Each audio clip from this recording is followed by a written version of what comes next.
up, scumbags? I'm Madman Pondo, and you're listening to InYourHeadOnline.com. You better listen to it, or I'll come to each one of your houses and kick your ass. This is Jackie Jones, Internet Icon, along with my left-hand man for the evening. Well, that's Barbie Richards, and I think we lost him, too, so I don't know what's going to be going on tonight. But we are joined right off the bat. He's probably wondering, what the hell am I doing here? We've got John Moxley with us. How you doing? Pretty good, man. Definitely good. No, not too much. We do want to wish One-Inch Biceps a speedy recovery because I've never had pneumonia, but I can't imagine it's very pleasant. Fun? Yeah. We want to let everybody know this Friday, Dragon Gate USA, a pay-per-view Untouchable, and you're going to be on that. Oh, yeah. But, Friday comes on In Demand and cable. You can see like a brief preview on your cable box thing if you have In Demand. I don't have In Demand, so actually, I get DirecTV, but that's a bummer. But yeah, On Demand, they call your people, or just go to the website, they'll tell you how to order it. Awesome show, top to bottom. It's starting to come out now. People are seeing it and seeing how good it was, so the word's starting to spread. And also right now you can go to GoFightLive.tv or DGUSA.tv and find it and see the iPay-per-view that was live. You can watch that live anytime on your computer. So there's 2 pay-per-views going on right now you can watch. So there's a lot of Dragon Gate going on right now. Definitely. That's DGUSA.tv. And speaking of that iPay-per-view from Fall River, I was there live in the front row. Oh, really? Cool. Oh, yeah. And my brother, actually, it's a true story. I believe he took a picture of it. He got Jimmy Jacobs' blood on his arm. Oh, well, I can believe that. He had a lot of it, flying around the whole ringside area, so. I gotta say, not just because you're on here, because I really put the match over right after the show. I thought it was awesome. Your I Quit match with Jimmy Jacobs. To me, that was the match of the night. Were you happy with how it turned out? I really was. I thought it was like, I thought it was one of those times where there was 2 directions we could take it. We could either try and take it more extreme and keep up in the ante of the matches that we had previous and bring in crazier weapons or crazier violence, but I didn't think that was the direction we should go. I thought we relied on our brains more than just senseless gore. I mean, it was kind of gory. Jimmy hit a gusher and he's bleeding all over the place. I busted him open pretty bad, and it was real. I thought it was pretty intense and pretty vicious and pretty gritty, and but I don't think it was super over the top. And I think it was like a less is more kind of thing. But I was really happy with it. I don't even think we were 15 minutes. It was like one of those things where the story was. This was just the final chapter to the story. What the match was. It wasn't. The story had been going on outside of the ring and in the ring for a year, and this was just like the last part of it. So, we didn't overthink it. We just were like, it was what we needed to do, and I thought we just did just the right amount. Yeah. I was pretty happy with it. I really thought it told a great story, a little setup things, you go with that and with the spike and you stick into the turnbuckle, and originally I thought, well, he's just they're doing that show that he's got a real spike, but then it comes into play later on in the match, and we've seen people get their arms tied behind their backs before, but there was really a unique situation that came out of that when he actually put you in the choke. There was so much stuff in it that really worked well. Yeah, I was real pleased with it. I like the way it started too. I don't think you see many matches start like that. And it worked out with the building, and which is cool. The balcony, it took some guts to jump off that, so I give him credit for that.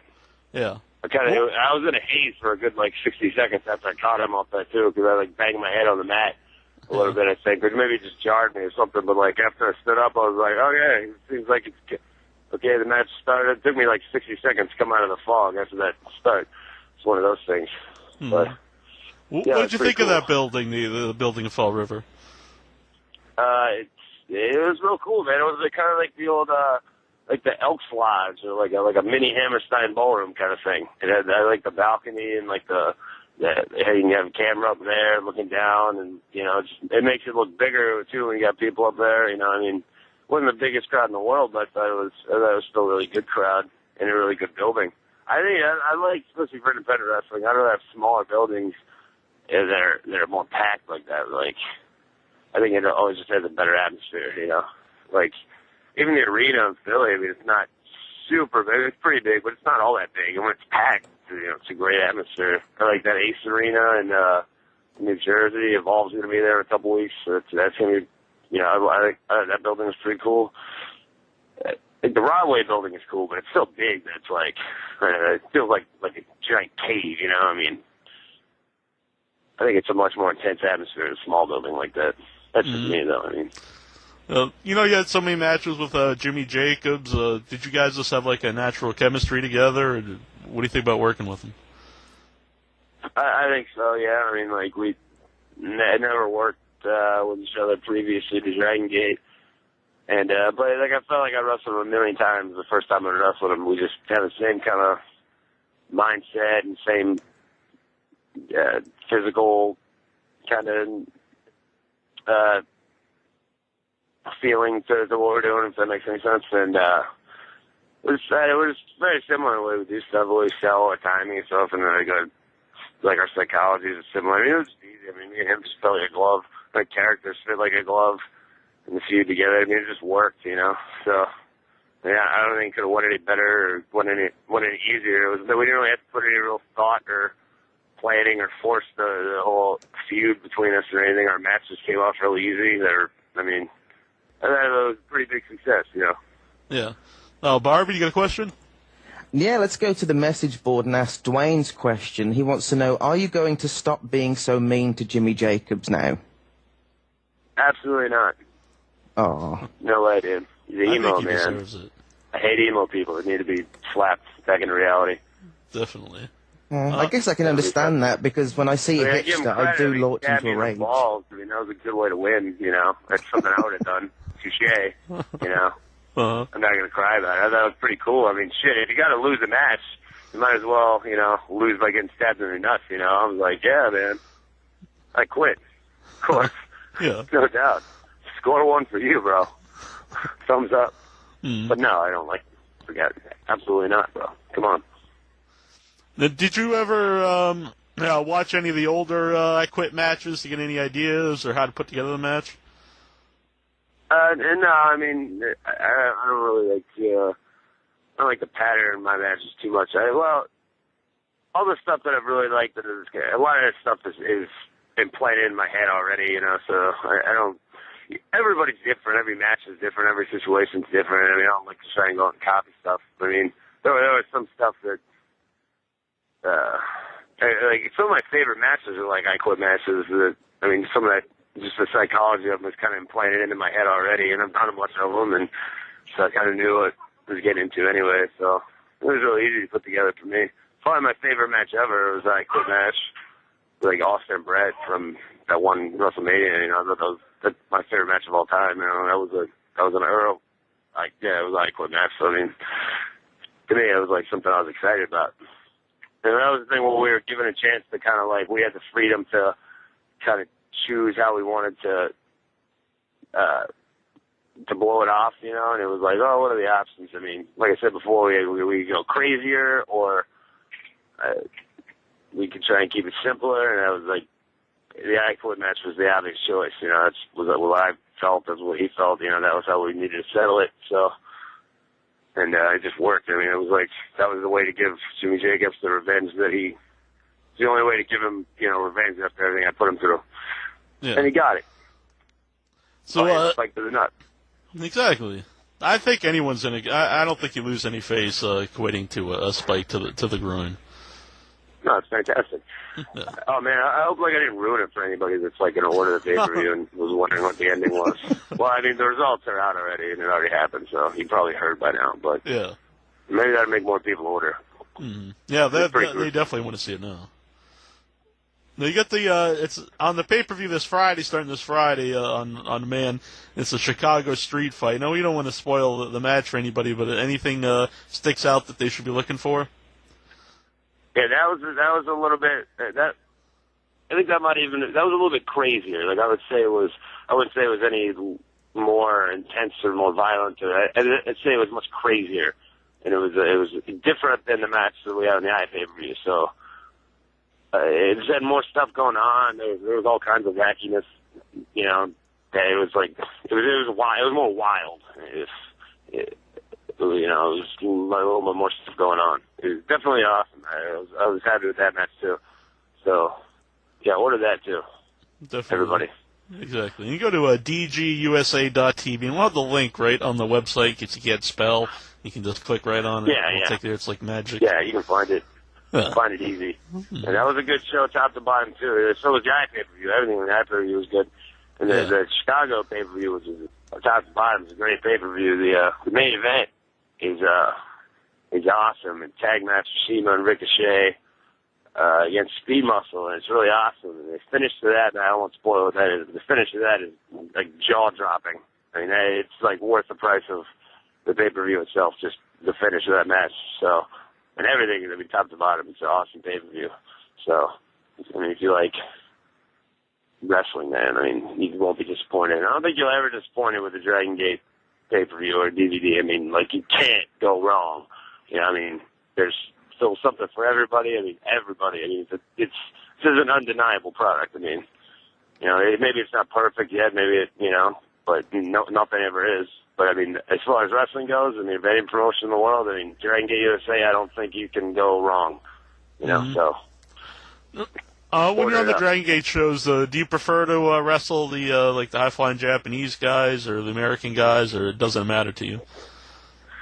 I will wrestle everybody. You know, I mean, I've got to get in the ring with a lot of awesome dudes so far, and I mean, there's a lot of dudes I'm like itching to wrestle, and you know that'll come in time, I'm sure. And I mean,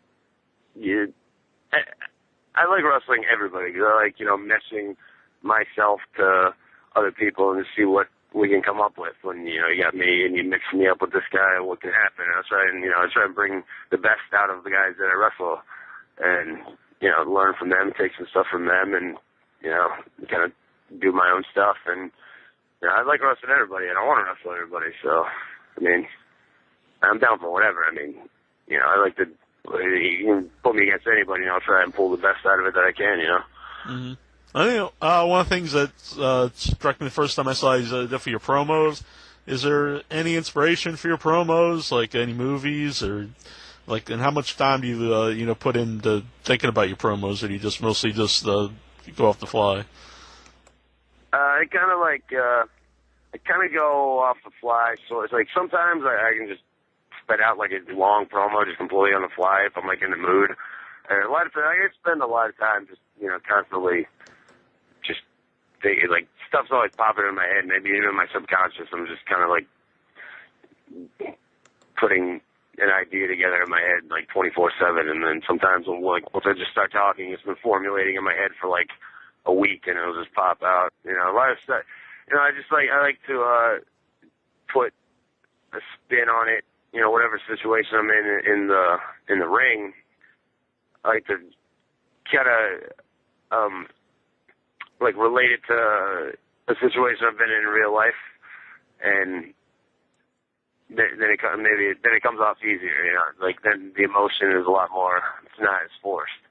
You know, if I relate. You know, like, I mean, between me, like, for example, me and Jacobs, I mean, the differences in us, and, like, I mean, a lot of it, you know, came out of really real emotions, the different kind of people that we are, and the different ways we were, different kind of lives we've had, and it, you know, if you can relate it to your own life and put yourself in the situation for real, and then it becomes real to you, and, you know, it's a lot easier to display it. You know, it's like you're not just playing. Like I like to make sure that I don't feel like I'm playing a character. I like to make it like this is how I really am feeling about this right now. You know, so if I have to kind of like play around it in my head and make it like make the situation something that I actually went through or something that I could actually go through, then it comes off a lot more natural.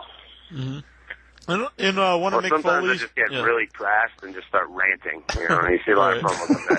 You know, that works too. There's one on YouTube where you're accosting this woman. I guess pretty popular on the internet.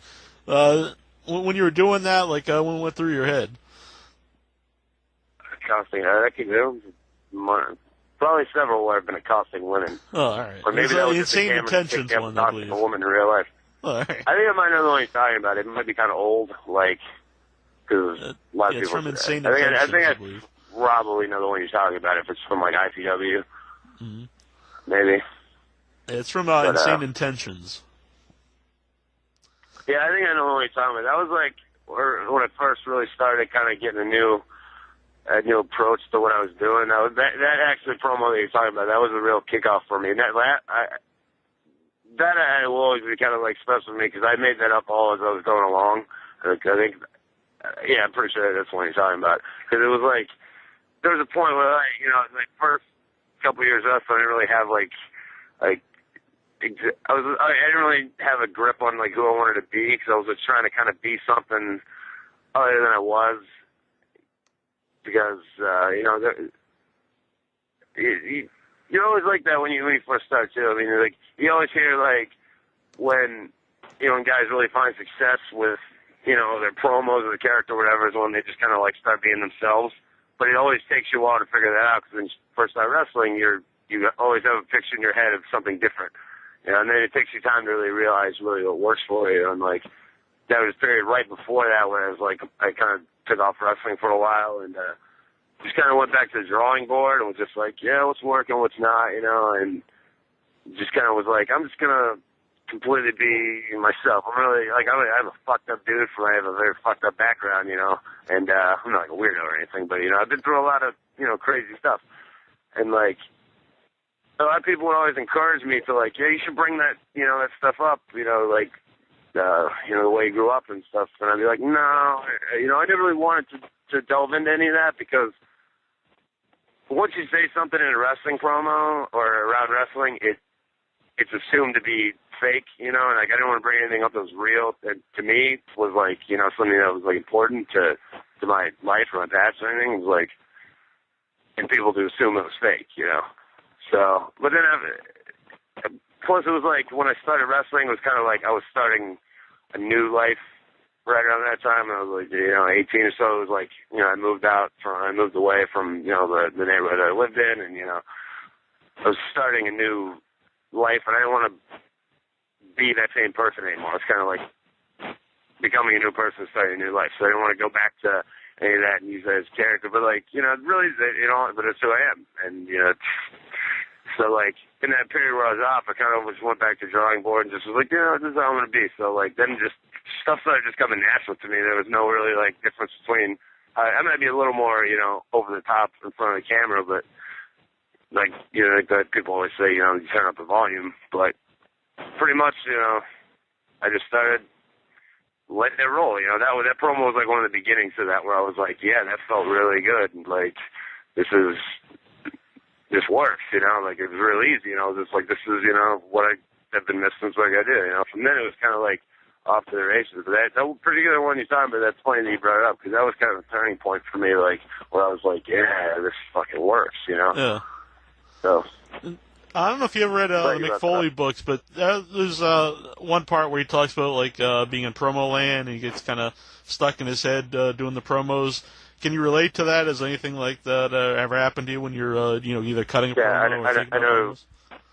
Yeah, I know exactly what you're talking about from that book, and that's I'm a lot like that. Like I'll just be like, I'll get completely zoned out in my head for like ever. And like even if I'm doing stuff, I could be like at the gym or like riding a car, I'll just be like completely in my own little world, and nobody else will exist for a little while, and then I'll like snap out of it, like I think a lot of people are good, he's probably like a deep thinker like that. I can kind of be a deep thinker like that. It's so like, I can definitely relate to that a lot. Like I'm constantly formulating in my head like 100 different things for matches and for like I'm just a constant thinker like that. Yeah, well, it definitely works because you're one of the best promo guys I've seen around. Oh, thanks, man. Yeah. All right, we got a couple callers here on the line. 423 area code. Who are you? Hey, it's NLS. How you guys doing? Doing good. Got a question for John? Yes, I do. First off, I'd just like to say that I'm a big fan. And second, most recently, around September, you did some stuff with Bryan Danielson. I was just curious whether or not you had any limitations as to what you could do in terms of, like, interviews or in the ring or anything like that. Not really. As far as I knew, his only thing was he couldn't be on pay-per-view or anything. Actually, I was kind of encouraged to do a couple promos where, like, cause after he came back and he still had Dragon Gate dates to do, I was kind of encouraged to, like, talk about, like, you know, how because he came back and won the U.S. title, like, while he was still, like, he was already U.S. champion when I wrestled him. And, like, I was encouraged to, like, yeah, bring that up and, you know, act like you're going to, like, you know, if you act like you might get crazy and try and, like, you know, injure him and kick his ass and take his title, like, dude might actually believe you're going to do it because, you know, I might actually, you know, I'm, like, weird. I might actually do it. So, like, I was encouraged to, like, bring up, you know, yeah, you're a WWE superstar, blah, blah, blah. And I was kind of like, really? Like, you want me to say that? Like, all right. Like, all right. But, you know, it was weird. I was like, well, I didn't want him to get heat for it. You know what I mean? Because I don't want it to be like, you know, you just getting back after being fired. So I didn't want to go on there and be like, oh, you suck. I'm going to beat your ass when he's the U.S. champion.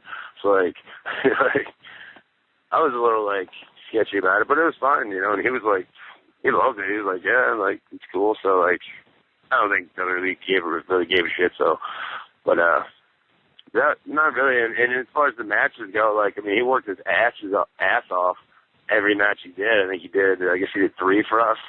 I guess all 3 Kamikaze guys, Shingo and Yamato. And, like, every one of them, he worked his ass off. Like, Shingo and Yamato both matches were probably, like, 30 minutes. I mean, like, really long, physical, drawn-out matches. And that, for me, it was like a whole different story, because it definitely needed to make it different than the other 2.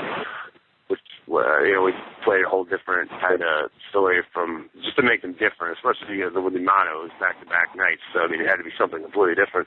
And, like, he worked his ass off. We rolled all the way around the building. He was bleeding. Like, I mean, it was real physical and, like, really easy. He was just like, yeah, bro, like, let's do it, you know. So, like, I was like, all right, you know, I was a little scared after he came back. I'm like, I kind of figured he wouldn't even be able to do the dates anymore. And I was kind of like assuming until, like, I actually saw him show up that he wasn't going to be able to do it. Like, they're going to pull him at the last second. But you know, he didn't. He showed up and he worked his ass off, you know. So, you know, I don't think you could ever have a bad word to say about that guy. I mean, he's like the most hardworking, like, class act dude, like, ever, and he deserves everything he gets in WWE, you know, because he really does. Mm-hmm. Anything else? No, NOS? Yeah, real quickly, you had a little bit of a brief stint in Chikara. I was just wondering how that was and if you'd be willing to return in the future.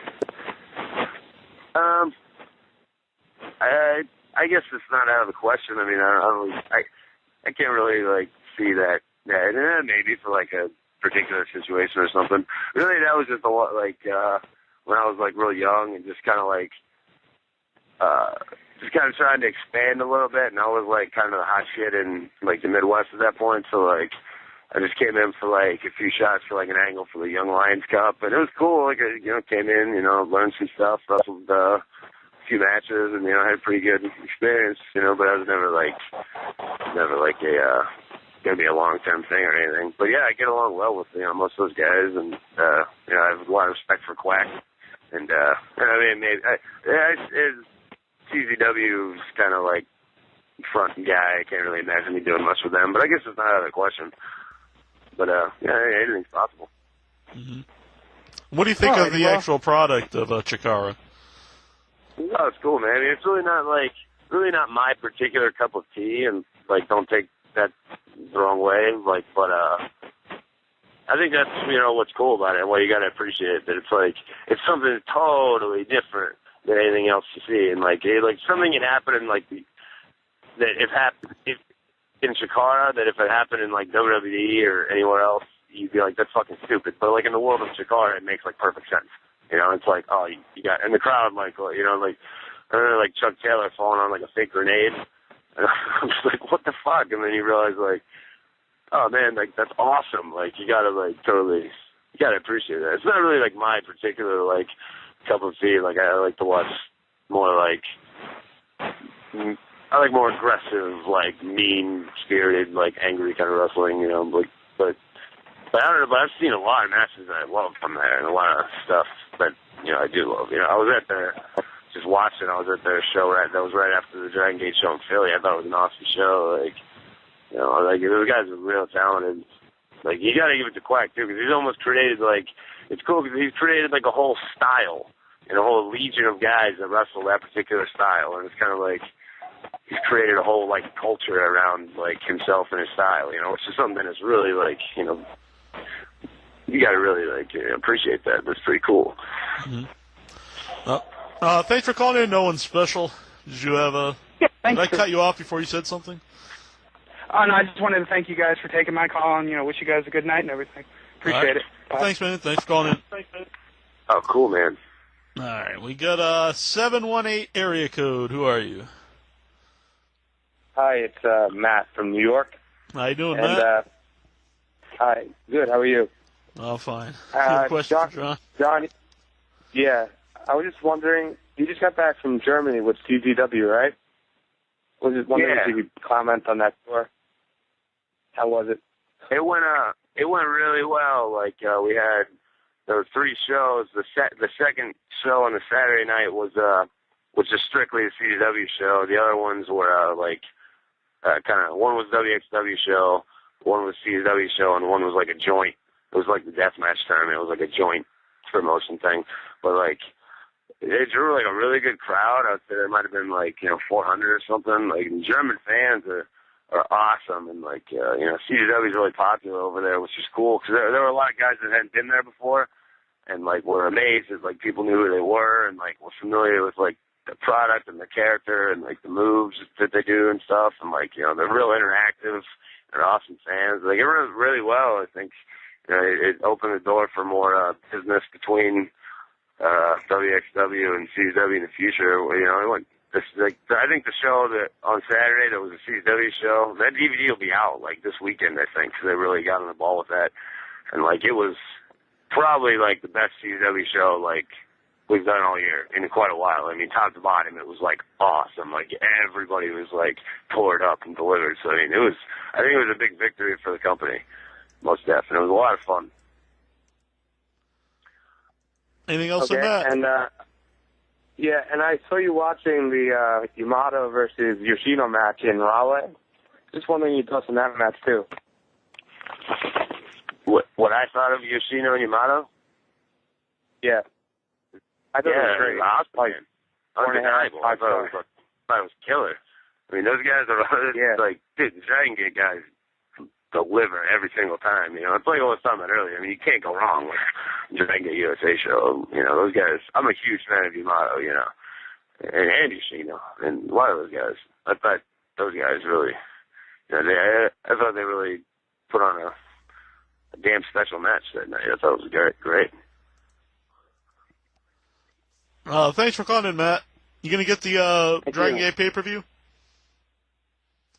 Even if you're not, just say yes. Are you gonna get the Dragon Gate pay-per-view Friday? Of course. That's a good one. The pay-per-view was great. Mm-hmm. And I look forward to your Evolve Homicide versus you main event. I'll be there front row. Oh, awesome, man. Cool. That's awesome. Yeah, bring some friends, man. Let's, tear that shit up. Awesome, man. Yeah, that's awesome, dude. Gabe better give you $40 extra. No problem. For front row. Damn. Yeah. Dedication. Okay. Man. Thanks, guys. Thanks, man. Thank you, John. Thank you. Okay. Barbie? Thank you, man. Bye. Have you been told often that you've got a strong hint of Tracy Smothers in you? And how do you respond to that? Yeah. I've heard that several times. I don't know if people are saying that I look like him, or that I wrestle like him, or that I I'm kind of a bumbling fool like him. I don't know, but say whatever you want about nothing you can say in calling me anything like Tracy Smothers I could take as an insult. I'd be like, yeah, that's awesome. So I don't really know what Yeah. However you're meaning that, I'll take it as a compliment, because I love Tracy Smothers, you know? Oh, yeah. There was just a moment on the iPay-per-view. There was just this like a split second on the iPay-per-view where for a second I thought baby Tracy Smothers had invaded the ring and started wrestling Jimmy Jacobs. It was kind of weird. Man, that's fine with me, man. Shit. He's probably made a lot more money in this business than I have, so, you know, it can't be a bad thing. What was it like working with Homicide? Oh, what were you going to say? Sorry? Say what? Oh, what were you saying about Tracy? Oh, yeah. He's hilarious. I love him, you know? Mm-hmm. Now, what was it work with Homicide? Really, cool. You know, it was very limited. You know, just kind of like got it. Well, we just came in, kind of did a thing a little bit, you know, and play. You know, it was just kind of a preview, you know, for what you're gonna see in Jersey at EvolveWrestling.com. Yeah, Ace Arena, November 20th. Yeah, more plugging.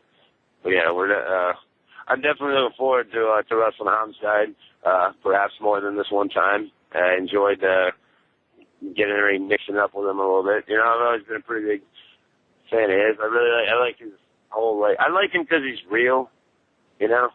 And so many dudes in wrestling are just like I was saying earlier, guys, trying to be something they're not. And sometimes it doesn't fit, you know. And Homicide is just 100% real. When you look at him in the back, in the ring, at home, what he's just. You look at his eyes, and you know, this dude is for real. I mean, you're not gonna fuck with this guy, you know. And I can appreciate that, because I can see a lot of people will try and be like, yeah, I'm super badass, I'm scary, I'm crazy, and you're just if you've seen real crazy or real mean people or real crazy people, you can tell if they're full of shit or not right off the bat. And Homicide is for real. So I definitely am looking forward to tangling it up with him. And the best, I would say the best is yet to come with me and him. Mm-hmm. Is where I'll leave that. Let's see. The Bob Calling here on our message board, he says he worked for HWA in 2006, 2007. You had a feud with Cody Hawk. It was a pretty big deal. Had a blow-off in a steel cage. What was it like working with Cody, and what did you think of the blow-off of the feud? That's cool. That's an old reference, man. That's awesome. That I remember that. That's cool. Cody trained me pretty much, along with some other dudes. But I give Cody most of the credit for training me, because he kind of took me under his wing and really showed me how to work in a real old schoolish but awesome way, the way he learned and the way guys did it around then at that time, the way Les Thatcher taught him. It was a completely different way than most people are taught. It's just the whole feeling it on the fly, calling the ring kind of thing. And Cody would never ever call anything in the back or memorize anything. He was just figure it all out as he went along. And I've never seen a dude be able to he's probably one of the best dudes I've ever seen at talking in the ring, and just you could never tell that he's just making it up as he goes along, because it looks like he's just so smooth at that, you know. And I learned, I pretty much became kind of a, I was my own wrestler, but I took his same kind of pacing and style and timing, and so wrestling him, we had that feud that dude was referencing was easy, because it was we were just on the same brain, because we wrestled each other a million times, he pretty much trained me to wrestle me for hours on end, so it was so easy, right? The one time we wrestled an hour time limit draw, and then did an overtime, 65 minutes, and it was the easiest 65 minutes ever. We didn't call a single thing. We just wrestled on the fucking fly for 60 plus minutes, and he didn't even have a finish, because he didn't know who he wanted to win, and he was the booker too. So he was I'll decide when we get out there, whatever feels right, So we didn't know a finish. We didn't know who was going over, and just wrestled for over an hour, So it was easy, everything we did with him. The cage match that he's talking about, I know what he's talking about though, and I actually didn't like it for the simple reason that, like, I wanted to lose so bad because I felt like I needed to lose because it was like a thing kind of like with Jacobs where I just been like tormenting him for so long. And for some reason they wanted me to win at the end, and like I was adamant that I should lose, and like it came out really weird because like the bad guy like won in the end and it was fucked up. But you know, probably nobody will ever see that match because it's so old and rare. But like, yeah, so that guy knows what he's talking about though. So yeah, I was not entirely happy with that because I won, and I thought that it would have been much better for me to lose. But that's awesome that you know, remember that.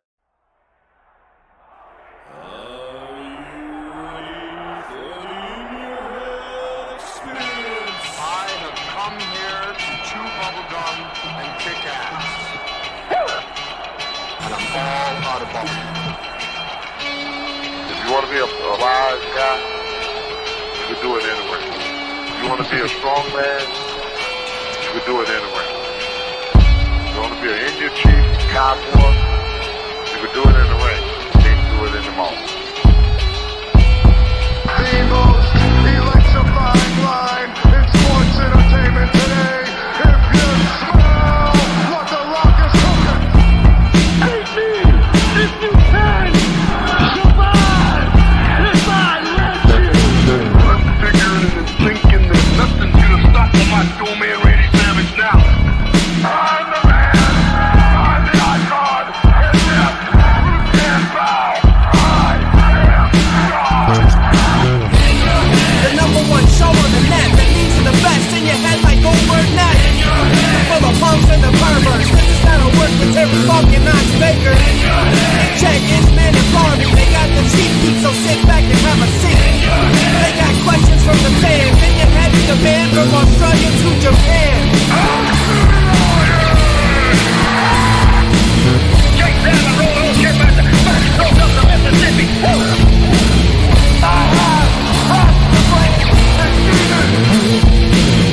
We are bigger, we are faster, and we are all night long.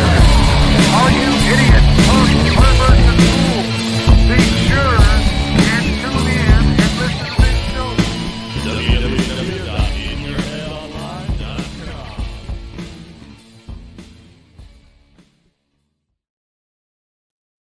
All right, and we're live here once again at In Your Head Wrestling Radio. I'm the internet icon, the pride of the pilgrims, the most honest man in all of podcasting.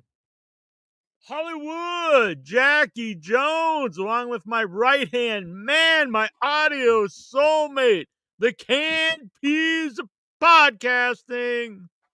And the enforcer of the Honeyberg. 1 inch biceps, the power goat. I'm the boss, baby. The man who tells you what to do. The king of all the marks. You got to stir those peas up, Jack. You got to stir it up, stir it up, stir it up, stir it up. After Intra tosses my salad, he stirs my peas. Oh, Lord. You're starting early today, aren't you? You love it. You missed it, Intra. We haven't been here for, what, a week? So you've been missing it. Yeah. You're like, I'm dying for some of that Jackie Jones gold, dare I say platinum humor. And it's all thanks to our producers, El Santos World, Brian, Matthew Cluttar, and The Lurker. So if you would like to help out the show, hit the like button, subscribe, share it out, hit that little bell icon so you get notifications every time we're live. And if you would like to help support the channel, you can become a member. It starts at only $3 a month. And as Jackson says, we are back in 1080p, glorious 1080p tonight. Is that for whatever reason, every once in a while it turns it off on me. I'm not sure why. I paid for the 1080p. So, okay. We should be in 1080p. Yeah, and every once in a while it just reverts it back to like the 720 without telling me or anything. Just does it. How dare you, StreamYards. How dare you do this to us? My pal, my good friend, my close confidant, Michael Petrelli here in the chat room. Have a good show, guys. Went to AEW this week and had a great time. Yeah, Michael Petrelli! Good man. Booyah. He got to see some great AEW action this week. Jackie Jones. Tomorrow night, it's going to be Dynamite. And then the very next night, it's going to be Collision. So watch out for that. And then the night after that, it's going to be SmackDown. And then the night after that, it's going to be All In Texas, Jackie Jones. Yeah, Can your heart handle? I'm not watching all that shit, but I'm going to watch Dynamite and I'm going to watch All In. Now, I think I might watch Collision, but I'm not watching fucking SmackDown or. Look at this lineup. Well, at least SmackDown's 2 hours now. Raw.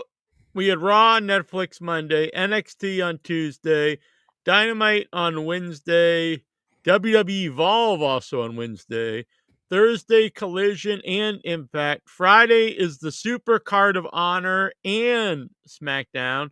Saturday, All In Texas and NXT Great American Bash and WWE Saturday Night's Main Event. And then Sunday, WWE Evolution. Look, I get they're like, and anybody out there tries to give me bullshit that they're not trying to mess with AEW. I mean, get your head out of your ass. Do you really need 3 like special events in one weekend? All from WWE is what I'm saying. Yeah, really. I honestly think that hurts themselves because, like, even if you're big, if I'm an AEW fan, would I want to see 3 like major shows all in one weekend? I mean, it's just there's only so much time any person has. And I think they like getting NXT to do their dirty work. They're like, yeah, we'll just send our dog NXT after them. And it's like they kind of like that NXT. Is handling AEW, I guess. But they have 2 that night though. They have NXT Great American Bash at the same time, and then that night they also have Saturday Night's Main Event. I think that hurts yourself too, because it's like, does your fans like they want to watch like a special show and then another special show and then the next day another one? Just so much wrestling. Yeah, it's just insanity. You can't even shake a stick at it. No, but I'm really looking forward to All In. I'm looking forward to All In. Should be a good one. They know that this is AEW's top show, I guess. Yeah. They like to make it a big event every year. Mm-hmm. So they're really loading up. Where AEW, they weren't like running a whole bunch of stuff during WrestleMania. They kind of just it's just insanity. Yeah. It's just petty, and then they're like, "Oh, we don't care about anybody else." But it's like, but at the same time, we start the Evolve show. Well, first of all, we put NXT on right before the AEW starts on that same night, and then eventually put Evolve up against them, and then we decided to put 3 like pay-per-views on the same weekend every time they have a show.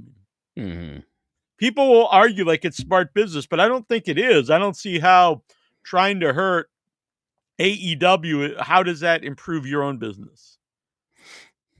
It's not like back in the Monday Night Wars when they were fighting for like ratings, and I mean that doesn't even really matter anymore. I really don't think they like that people can go, well, I'll just go to AEW. They don't. That's the thing, yeah. They don't like that they have to pay people. Because I'm sure they're in it with Roman Reigns right now. Because everybody, even low end guys. Like I remember in between, there was like a famous story when Austin went and talked to some like the guys that were like mid card or bottom end guys, and he talked about how he only made $300,000 or something like that a year when he first left WCW and ECW and went to WWE, and everybody was just like looking at each other because like a lot of them were making like $80,000, and this was like years after. It's because in between when WCW folds and before AEW comes around, they could pay like guys that are just not the top guys, like whatever they wanted, pretty much. Yeah. Because what else are they going to do?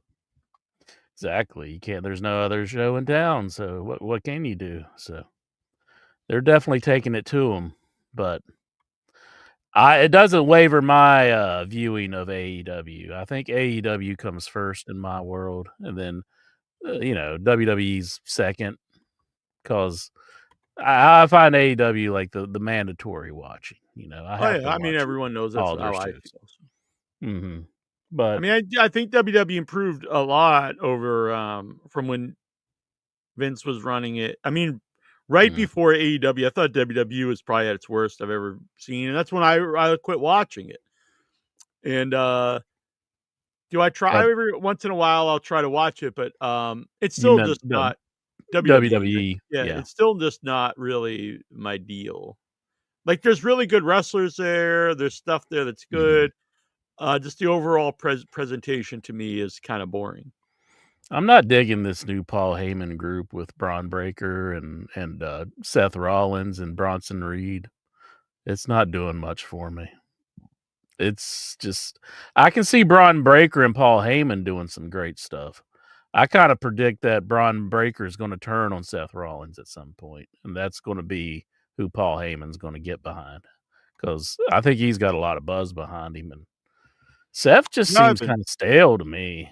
Like, yeah, that's an issue when people have been in any company for like over a decade. It's just like, how do you really freshen them up? He's been on pretty much top. I mean, it's like he's kind of getting like the Randy Orton kind of staleness to him. Yeah, it's just like, I'm just not into him. But Braun Breaker definitely, I think, is a big star from that group. But I think they're kind of like holding him down. It seems like, of becoming like a bigger star. I mean, if he turns on Seth, that would be good for him though. And like Paul Heyman sticks with him. That's my prediction for that one.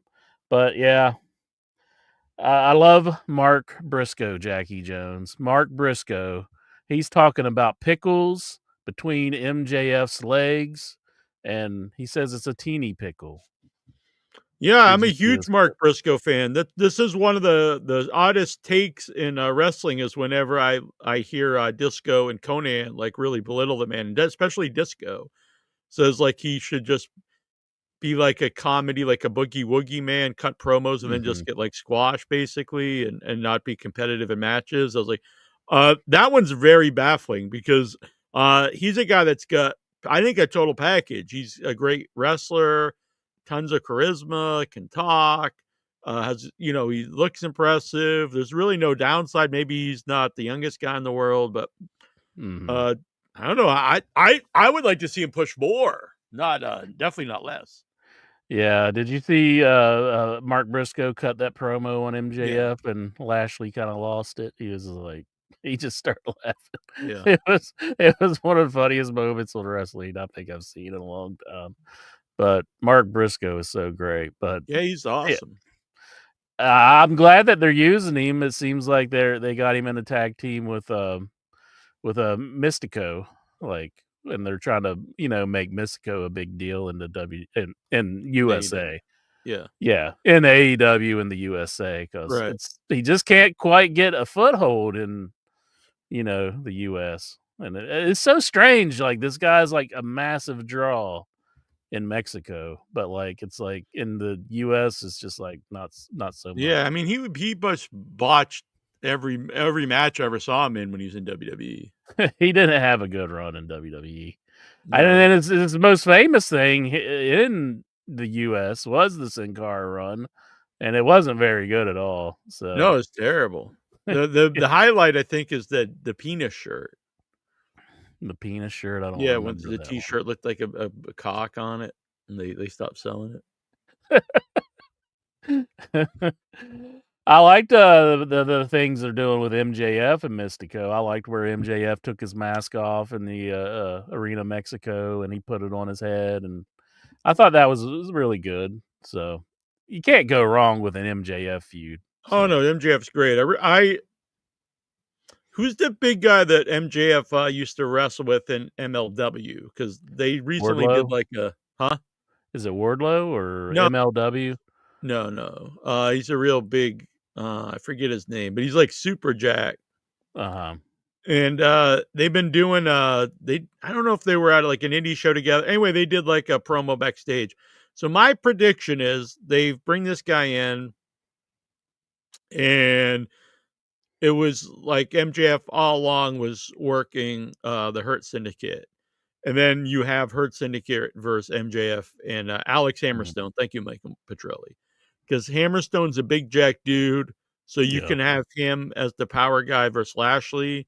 And then, and I think because you really need the Hurt Syndicate in like some ongoing feuds. Like them just never ending in squash matches is not interesting. It's been months now. So you have to get them in like an actual feud with either one of your existing teams, like the Young Bucks, FTR, or something, or now you make one Alex Hammerstone and MJF. And I think they have to lose a match.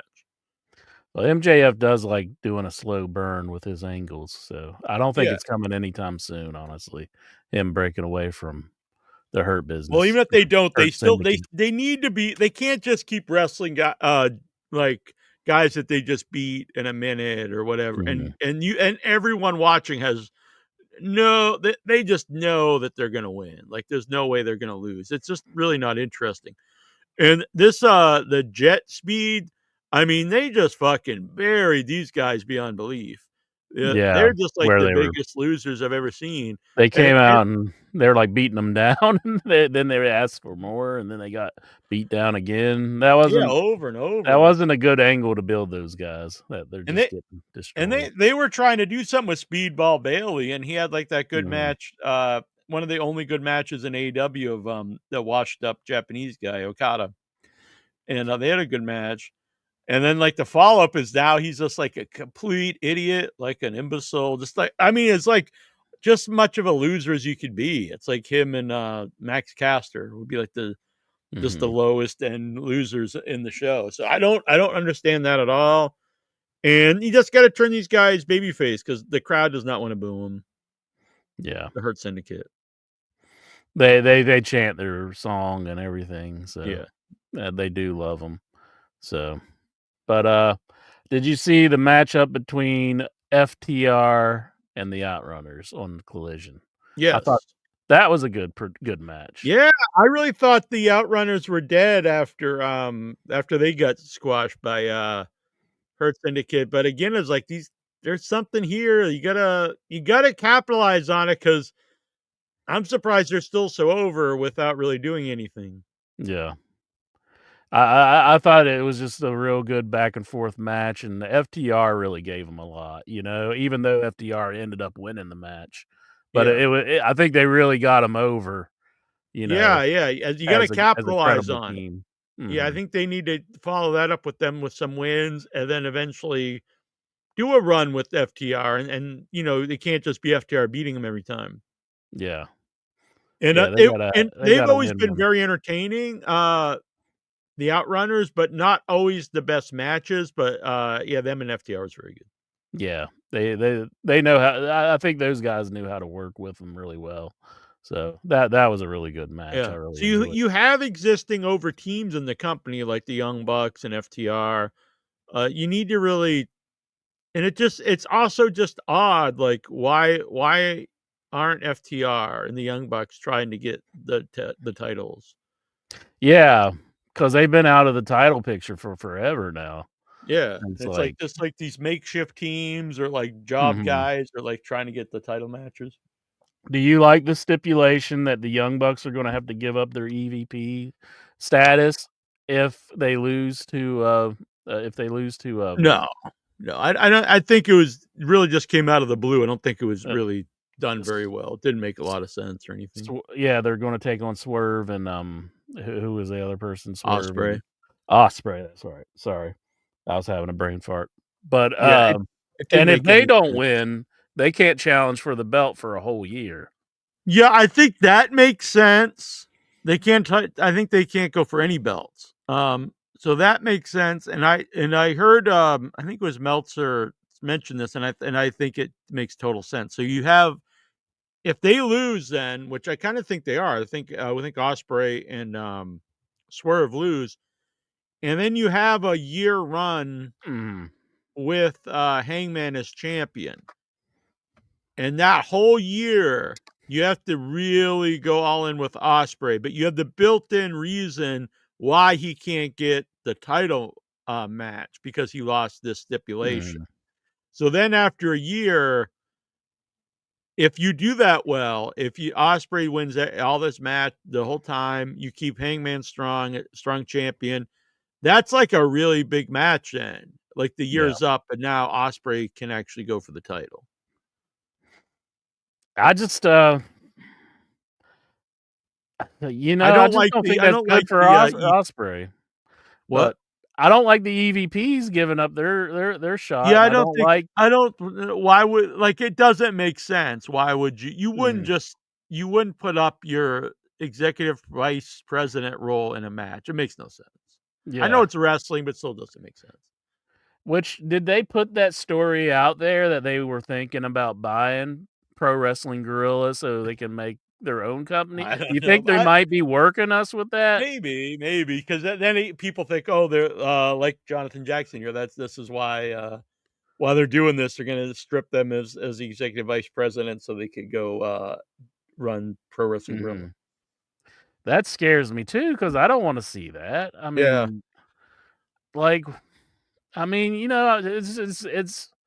it's almost up there with the Cody leaving kind of situation. It's not as bad, but it's like, why would you not want to stick with AEW? I mean, it does depress me when I think about it. Especially when they the company backed them against CM Punk.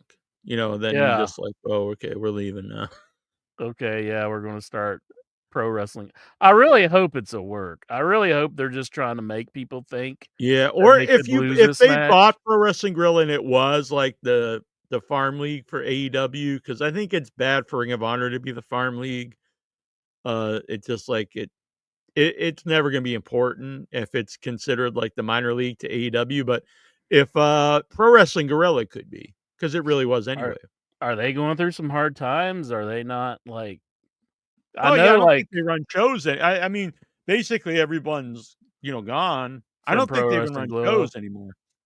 Yeah, okay, because I know Game Changer, they seem like they're doing pretty good. I mean, as far as I can tell. I don't watch the product, but I mean, they do got buzz behind them. Anytime I've watched it, I honestly have enjoyed it a lot. Mm-hmm. It's very different than the other two, and it's really one of the only ones that it does have the ECW feel, where the crowd like genuinely loves all their homemade stars. And I always think that's something that's overlooked. People, when they think of ECW, they just think of hardcore and blood and barbed wire and chairs. And that's definitely part of it. But what made it so the crowd today will still chant ECW if they see Tommy Dreamer or Taz or the Dudley Boys. And it's because they were so emotionally connected to every star and the company itself. And I think that's overlooked when people try to recreate what ECW was. They just like, oh, we just got to do hardcore blood and stuff. But it's more like you want this emotional attachment to the company itself and all the wrestlers and the owner. Yeah. I'd love to watch it, but it's just like, man, I watch too much wrestling as it is. Yeah, I don't think it has like a TV show. I think it just says, I'm not sure. I think the pay-per-view like is internet like on Filler or something. Yeah. Mm-hmm. I asked a guy once to if he wanted to come on the show, and I'll be honest, he kind of big time me, but whatever, that's fine. Oh, well, we can't be putting those smucks over then, can we? I guess so. Forget them. Uh-huh. Who wants to watch Game Changer Wrestling? I mean, only Lexar likes them. I mean, you want to watch the show that Lexar watches? Oh, that reminds me. That reminds me. Before we start into the countdown. By the way, Hangman, he's great. Great promo this week, and he even makes the Death Rider stuff like good for me. And Moxley, best shape. That's no easy feat. No, this actually made me want to watch the match. Like I thought that was done well. And he did the clothesline onto Shafir. I'm not really big on the man and women violence, but this had been built up a long time, no one hitting her, so I think that actually worked. And I liked it. Oh yeah, you were jizzing, and you're throwing babies in there, shooting guns in the air. And what was I going to say about that too? Is and Moxley, just the best shape he's ever been in. Yeah, Moxley's in great shape right now. He's looking like a champion, even though he doesn't carry the belt. But yeah. How disappointed! If he wins, I'm just going to be like, I know still. That was going to be my question. It's just like, I think he would get a lot of like heel heat if he did win at this point. I mean, because he's not a likable character. No, and everybody is expecting for. Maybe it's worth. Maybe all this time I was like, this is so rotten that it eventually has worked on me. It's like now I am like really invested in seeing him lose the belt. So maybe that was the master plan. But I just don't think it's going to keep people watching your shows. I know Meltzer always says it's like a big success ratings-wise. I don't know. I mean, when I hear that, I'm just like, well, what do I know? Because it's like, I just feel like that's such a channel turner, because it's like... It really makes the end of the pay-per-views a big downer for me. Yeah. Like when he beat Danielson, that was the most depressing ending of a pay-per-view I think I've ever seen. Like Danielson just got the belt and we're like, oh yeah, it's his one last run, and then it's like, yeah, it's over. So I wouldn't be shocked if Hangman lost this one, thinking about it. And we still never understood why he wanted to murder the man, but I guess we'll never know. I guess you just never really know why somebody wants to kill somebody, but he definitely wanted to kill Bryan Danielson. So before we go into the actual our predictions for the matches, this is sent in by Rachel. Excellent. Mighty Lexer walked into the bed with a ring dream and a savings tank. Said I need a loan for a TNA match. The teller just laughed, said I see your job history. We can't do that. Lexer called Nick Gage a deathmatch king. Said they won't help me chase the wrestling ring. Nick said we'll fix it. I've got a plan, a ski mask, a Glock, and a getaway van. Now it's canvas and crime, fist and steel. Barbed wire justice, a crooked deal. Two outlaws with a square circle dream, bleeding for money and gasoline. They burst through the doors with a GCW yell. Teller hit the alarm like a wrestling bell. Exor tripped on a loose floor tile. Nick swung a chair in classic style. They made it out with a duffel of green bill, but freedom ain't easy when you're this mentally ill. Cops swarmed in like it was war games night, and Alexa surrendered without a fight. It was canvas and crime, fist and steel. Pay-per-view hearts behind the wheel. They tried to build a wrestling dream. Now they're doing time with a prison team. Now Nick's in lockdown with barbed wire, legs sergeant chains with a bleeding heart. Sent down south with all that bad guy jazz, doing hard time in alligator Alcatraz. Do you pick up an item when you drop it on the ground? Lexar better not, his booty's so round. Although the landlord's house may burn, my love for Lexar will never heel turn.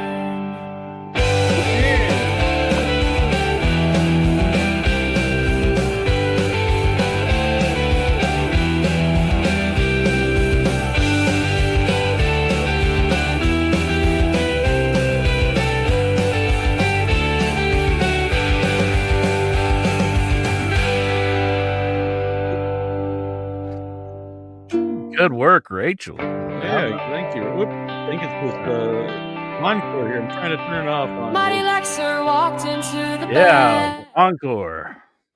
Man. Yeah. That was Canvas and Crime by Rachel. It was a Mighty Lexar tune. Mhm. Thank you, Rachel. Mighty Lexar's here in the chat room. He says, "Sorry, Rachel, but my heart and guts belong to Geraldine." That's a weird thing to say. Your guts belong to her. My guts. Dang. Does she want your guts? Yeah, I don't think is that romantic. Like I give you my guts. No, I don't think so.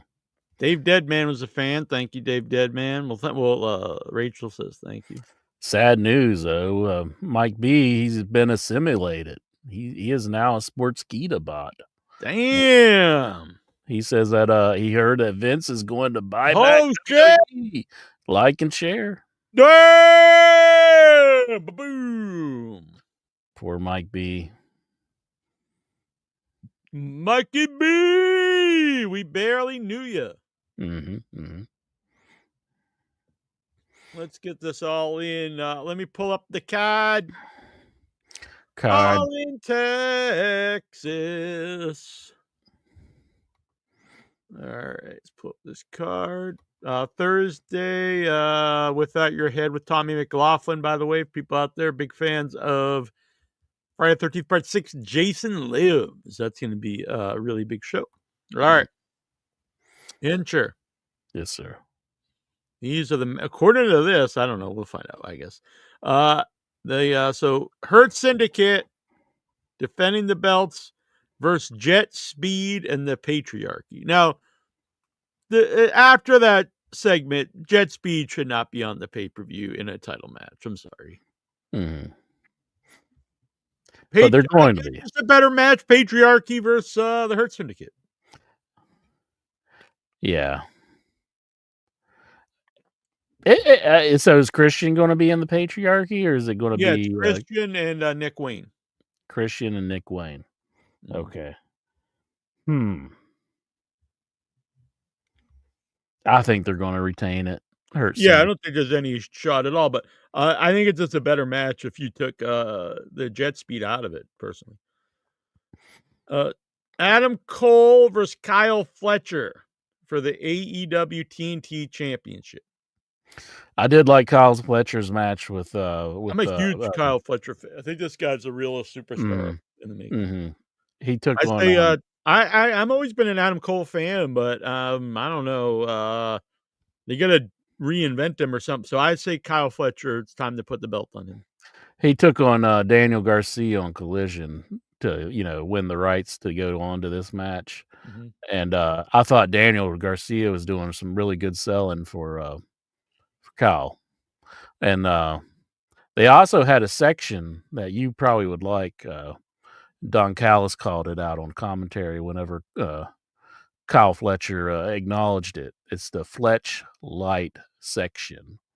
And Don Callis was like, "Oh, he's in the Fletch Light section." Oh, nice. I like it. I'm a fan. Took me a second to get it.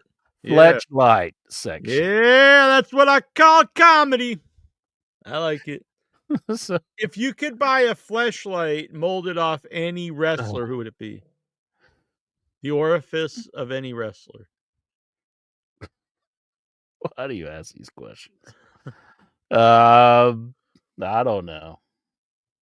Hornswoggle. Damn, he's small and tight.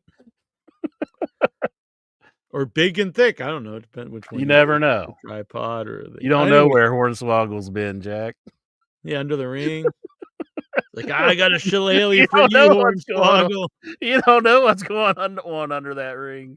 No wonder he's so angry when he comes out. It's true. Yeah, good point. Yeah, especially like if there's any ghosts from from the past of WWE under there, like Mel Phillips' ghost is under there or something. Swerve Strickland and Will. What? That's a tasteless joke there, Jack. Swerve Strickland and he's small. You might think he's a ring boy. Jack, that's a tasteless joke. Oh, okay. Tasteless joke. I'm ashamed. Just keep the shoes on. Keep your shoes on, Hornswoggle. Swerve Strickland and Will Ospreay versus the Young Bucks for the EVP and we went over this. If I have to pick, I'm just going to go with I want to see the Young Bucks win because that would hurt more to know that they've lost their EVP status and they're probably going to go buy Pro Wrestling Guerrilla. So think the Bucks are winning. Yeah, and I don't like that. Swerve and Ospreay don't get a shot for a whole year. But I guess they could build him up still. But it's like he didn't need building up. Why would the he Young was so Bucks? over. Why would the Young Bucks care if Will Ospreay or Swerve go for the world title anyway? Mm-hmm. I don't. They're not like, even in the title picture. Yeah, it's not any belt. It's just specifically AEW World Championship. That whole thing needed a better way to get to that stipulation. Women's Casino Gauntlet match for a future title shot. You think we'll see any surprises in this? Possibly. I'm not sure who would be a free agent out there right now that they could pick up. Shayna Baszler would be huge. Shayna Baszler, Ronda Rousey. Yeah, I think Shayna would be good. Maybe but I know they've said that AEW's kind of soured on hiring ex-WWE people because they don't seem to be happy in AEW. I think, honestly think I know you're not a big fan of her, but the girl that used to have the tank, Shotzi Blackheart. I honestly think that would be a good pickup for them because she really wants to continue to wrestle and she has a following. So I actually think that would be a good pickup. Yeah. You can't just pick up everybody, but I do think that would be a good one. The men's, who do you think's going to win though? I really don't know. I mean, if someone comes back, like if Britt Baker comes back, maybe she'd win it. I don't know. Yeah, she's being rumored to go to WWE. And I could see that happening, honestly. Mm-hmm. But, I mean, you go to WWE, though, they're going to make you eat your words like they did with CM Punk. They were, definitely making old CM Punk eat his words. I think you got a main event in Saudi Arabia. Because you've got your two main women going for the belt. By far the two main. So I think it really needs to be because I can't think of another, I like Will. There's a lot of people I like, but it wouldn't be necessarily a big deal if Willow wins. So I think it's got to be maybe a surprise. Either Britt comes back and wins it or a surprise entrant returns. When is the woman who had her baby? Did she have her baby yet with the orange hair there? Ruby Soho. Yeah, she. Yeah, I believe she's honestly, training. I think that would be pretty big if she came back. Yeah, I heard that she was in the ring some. So okay, that could be the case. She seems to be happy with AEW. I'm a fan of hers too. Any sour grapes from her about AEW? I think her time off is good for her because she kind of floundered around there for a while, but had a lot of momentum early on when she first got there. Mm-hmm. So I think you could pick up with that if you come out and win, maybe. I'm going to go with Billy Starks is going to win this one. Billy Starks. Is she even in it? I don't know. I'm not sure who's all in it, honestly. Yeah, the only person listed is Chris Statlander. Everyone else is to be determined. Mm-hmm. Megan Bain, that's a good one, Nate. Yeah, that's probably who's going to win, Nate. That's a good one. Yeah, she's awesome. Nasty Near World Order. Yeah! Mm-hmm. This is all just build up Matt Jackson for Jey Uso-esque world title win. Wow, possible. Is OIB furious because Ruby had a baby? No, that's fine. Congratulations to her. And have you changed your stance on babies? Are you pro baby now? I never was anti baby, but it was just like, I think it's just annoying as Trish Stratus when she was giving her speech. Mm-hmm. If that probably came out of anybody else but Trish Stratus, I'd probably been all right with it. But it was just like, God, this lady's annoying. Just shut the hell up, Trish Stratus. And now she's back. She's going to get the Evolve main event. She's going to get the Evolve. The belt. Who cares? Yeah, they're having the Evolve, the women's pay-per-view. I guess she's going up against Tiffany Stratton. Evolution. Excuse me. Yeah, Evolution. Yeah, she's taking on Tiffany Stratton. So I thought Brie Bella was going to be on it. Everybody's bitching about Goldberg taking on Gunther, but where's the complaints about Tiffany Stratton? They're like Chris Steven Stratus? Butler. They're dropping trow and vigorously just slapping the handbag. I don't know. She's only good when she's barking like a dog. Did you have That your was a pencil fun thin segment, mustache wasn't there it? yet? That was a fun segment, wasn't it? Fun? No, it was pretty bad. It's like, get down on your hands and knees and bark like a dog. Ah. That was a glimpse into the real Vince McMahon. I think so. I think that's like that was like him with the volume just where it normally is. Yeah, like they he always has say to turn people. it down. It's always these people are Austin is with the volume turned up. This is with the volume turned down.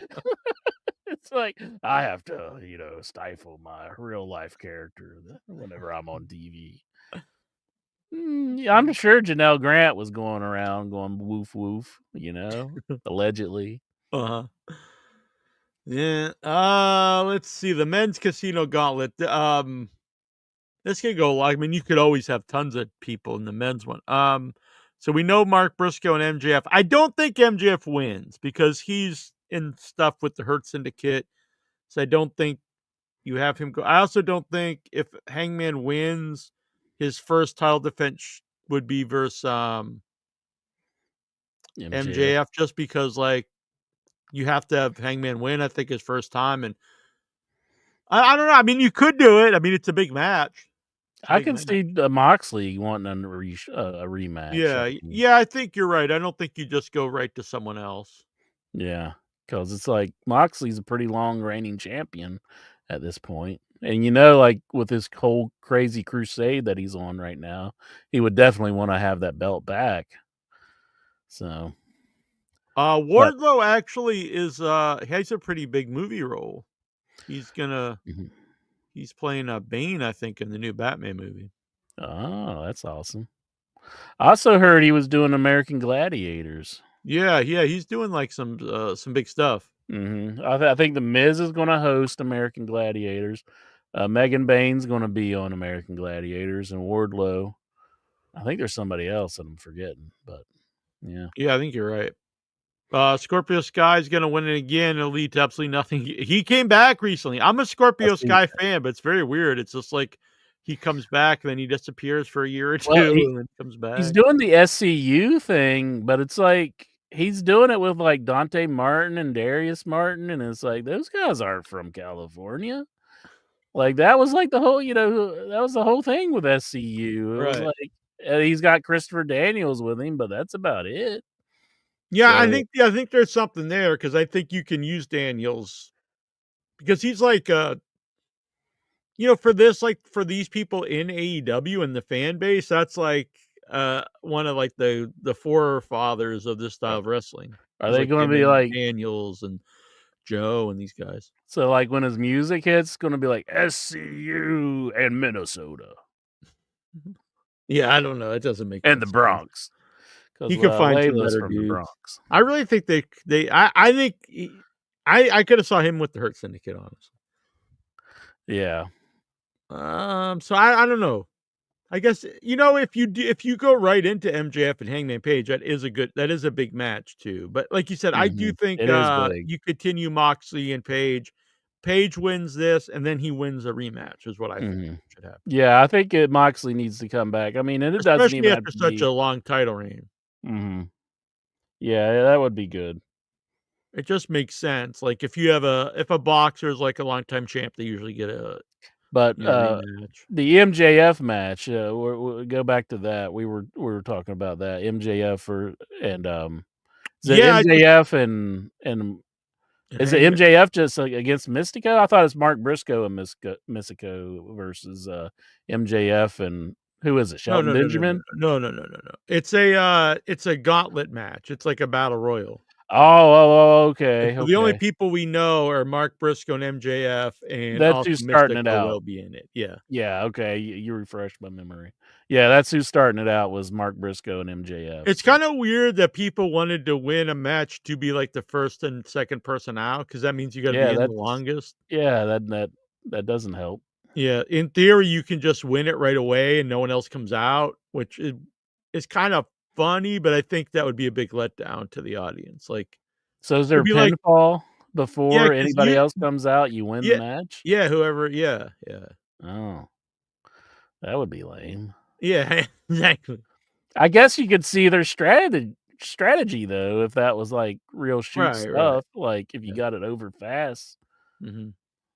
But I mean, Mark doesn't have a very good track record in AEW as far as win losses go. So I'd like to see him win. I'd love to see Mark win. I love it. I think they realize that they're missing the boat with him. Yeah, they're starting to use him now. The only issue with that is I think if Hangman does win the title, you want a heel to win this. Mm-hmm. Okada versus Omega, winner take all to unify the Continental and International. For me, 100% Kenny Omega. I don't say this as shtick. I think Okada is near worthless, just like a washed up guy that no one cares about. He barely tries. Every 5 or 6 matches he does have a good match when he wants to, but just a huge giant waste of money. I mean, he's one of the highest paid guys and absolutely not worth it. Not even. Do you feel for the people who are fans of their matches? Do you think Okada and Omega, this might be their most disappointing match? No, I think Okada will. This will be a match Okada actually tries. It'll probably be good. So you think he's going to go? The problem is, it's not so much like the people who remember those matches. It's like, for me as just a viewer, and I don't have any connection to Okada besides what I see in AEW, and I could not possibly care less. So I think he adds absolutely nothing to the show as far as like an AEW viewer who's not like obsessed with New Japan. Well, what's your stance on his ability to make rain? Yeah, nothing. He makes nothing. No. He's just a really bland guy. Just you could put anybody in that role pretty much. Just worthless dude. And they have a great young Japanese guy with way more talent. Takeshita. If he should be in that role. He's way better. Way more upside to him. Is making rain like beneficial if you're like in a wrestling promotion? I mean, most of the times they're performing with domes. Yeah, you don't want over it the to arena. Rain. You don't want it to rain. Yeah, and if he just started making it rain while they were in an outside venue, how would that benefit him? Maybe he's a really good wrestler in the wet. Mm-hmm. I don't know. Maybe I think there's a feud with Tatanka here. I think Tatanka could come back and be like, my people make it rain. Not yours. It could be just a big misunderstanding, though. Maybe he's just a fan of strip clubs. And he likes we talk about Lexar?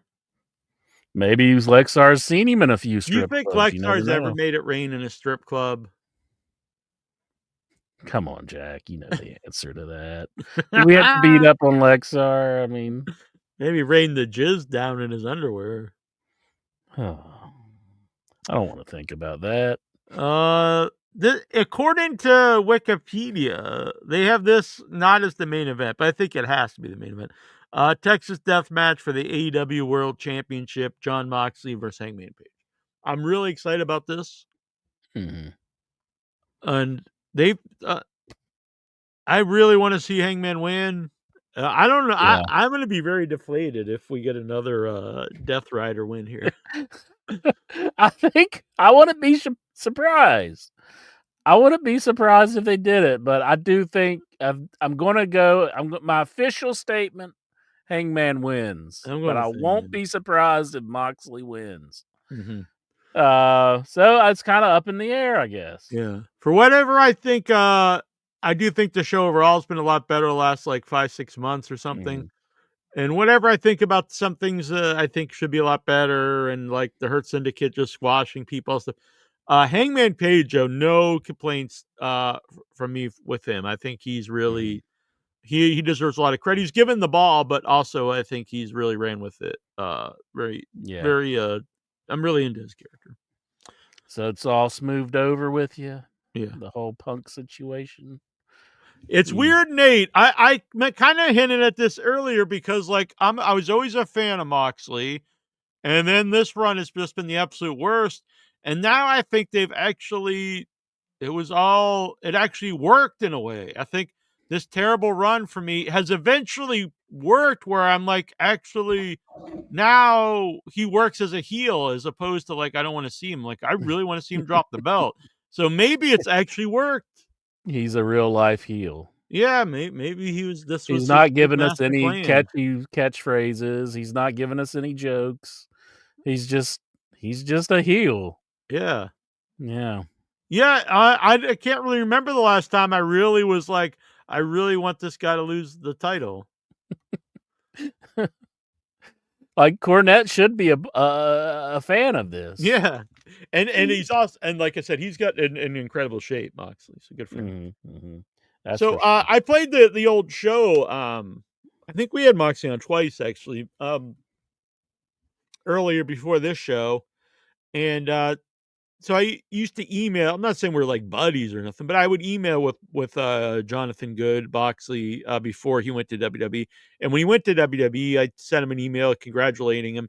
And one time off the air, he had told me, I'm sure he won't mind, is that he was like, he was living in his car in Florida trying to get noticed so he could go to developmental. I don't know if it was even NXT at the time. And I mean, it was just like he was very dedicated to make it in the business. Sure, I mean, you'd have to be living in your car in Florida. That'd be hot. Some hot weather to be in the car. Yeah, and it paid off. Timeless Tony Storm. According to this is the main event. And even though I think this is a huge match, it's probably the biggest women's match you could have at the moment. I still think you have to main event with the Moxley match since he's had the belt so long. But I mean, Mercedes had the belt for. Yeah. Although she's a TBS champion. Timeless Tony Storm defending the world women's title versus Mercedes Moné. So I guess it's not for both belts. It's just for the women, the world women's title. I think it would kind of bury the title if Mercedes were to win it. And I think Tony needs it more than Mercedes right now.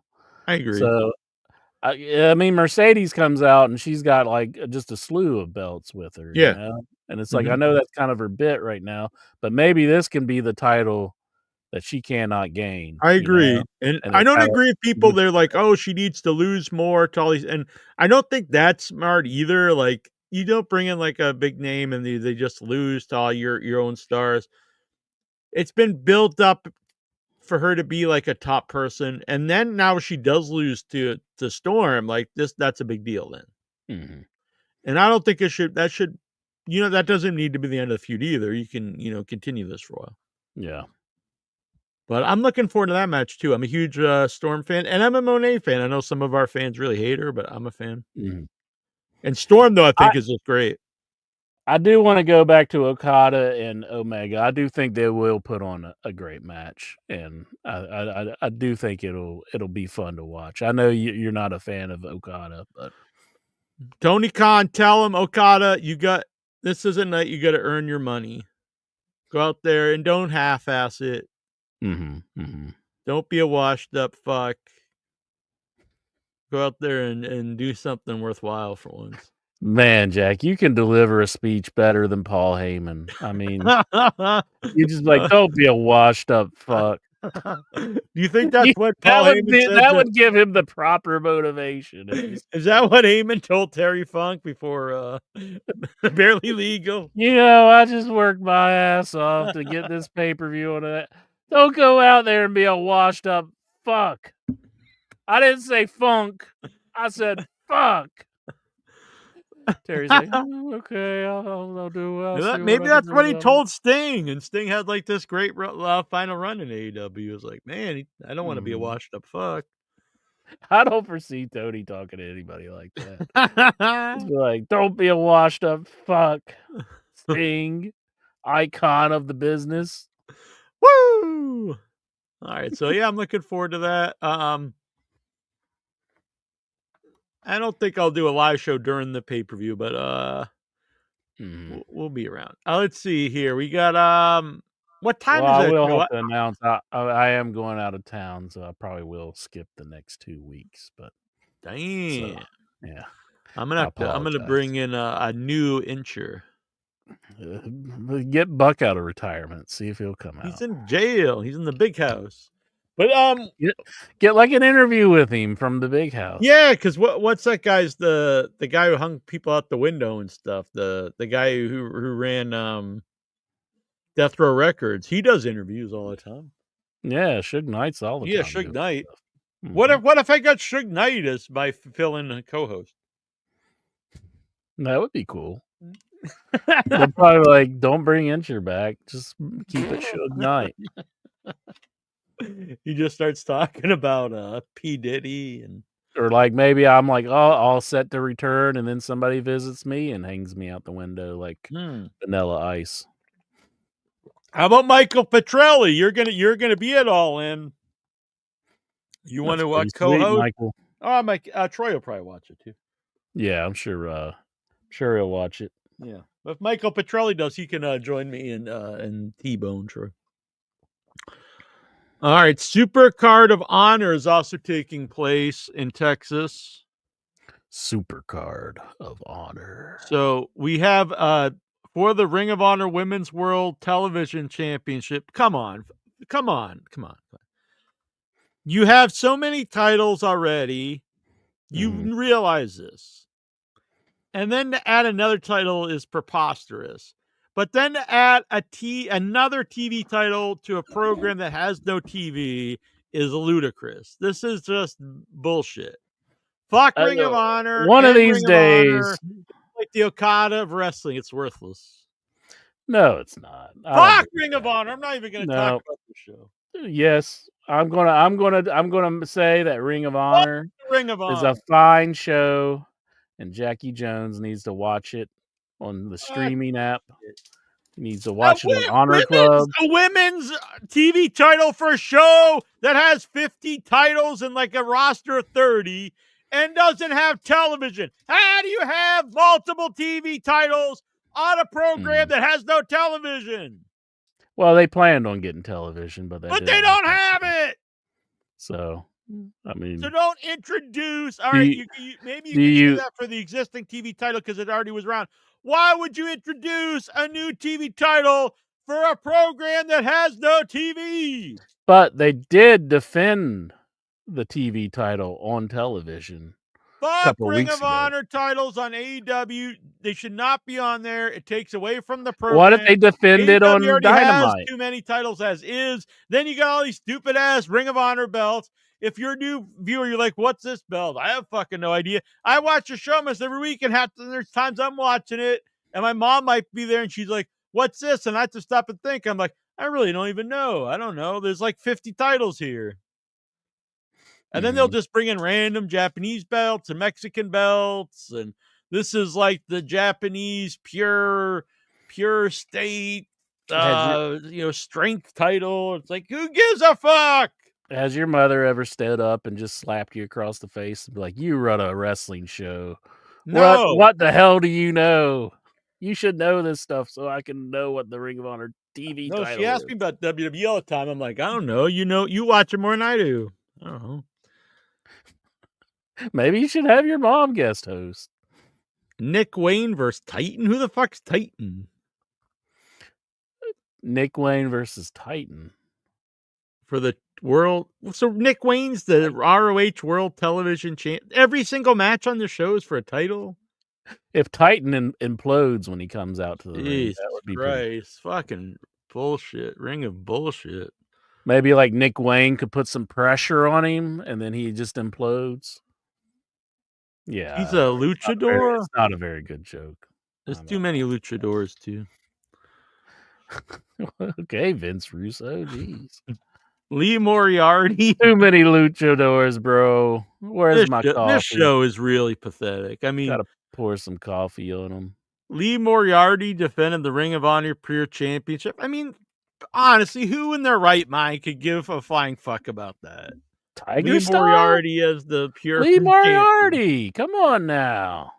I don't believe you that you care about that. Yes, I care wholeheartedly about this. Their champions are Nick Wayne and Lee Moriarty. Nick Wayne, yeah, he's the TV belt holder, right? Yeah. Nick Wayne. Yeah, he's gonna wrestle Titan. Titan has, and he's like the guy. He's a luchador. Is probably like 5'2". You can't be 5'2" and be the Titan. Do we got to get like a somebody? 7-foot guy. If you were gifted a Ring of Honor Club membership, would you watch it? Probably not. I don't give a fuck about Lee Moriarty defending the pure championship. Yes, you do. You like him. Don't listen to him, Lee Moriarty. He likes Lee you. Moriarty. Come on. Lee versus the Blue. He's just doing it for the 80 show. years old He's a or fan. something? You love Blue Ring of Panther like 100? Who? Blue Panther? Blue Panther. He's been wrestling since 1978. What's this guy? He's what?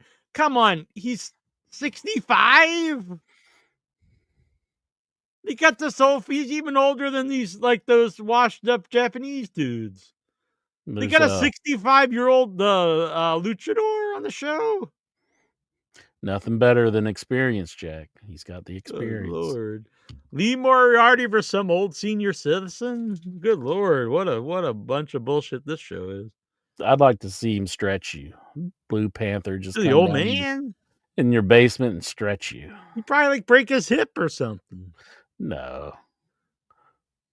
The Sons of Texas. It's another luchador in my basement. Oh. They're in Texas. Where the hell are the Von Erichs? Why did they sign the Von Erichs and then you never see them? Yeah, that's true. They could use them a little bit more. They're not even on the Ring of Honor show? Nope. Yeah, that is weird. That's a strange call. It's like, let's save the Von Erichs for every other location but Texas.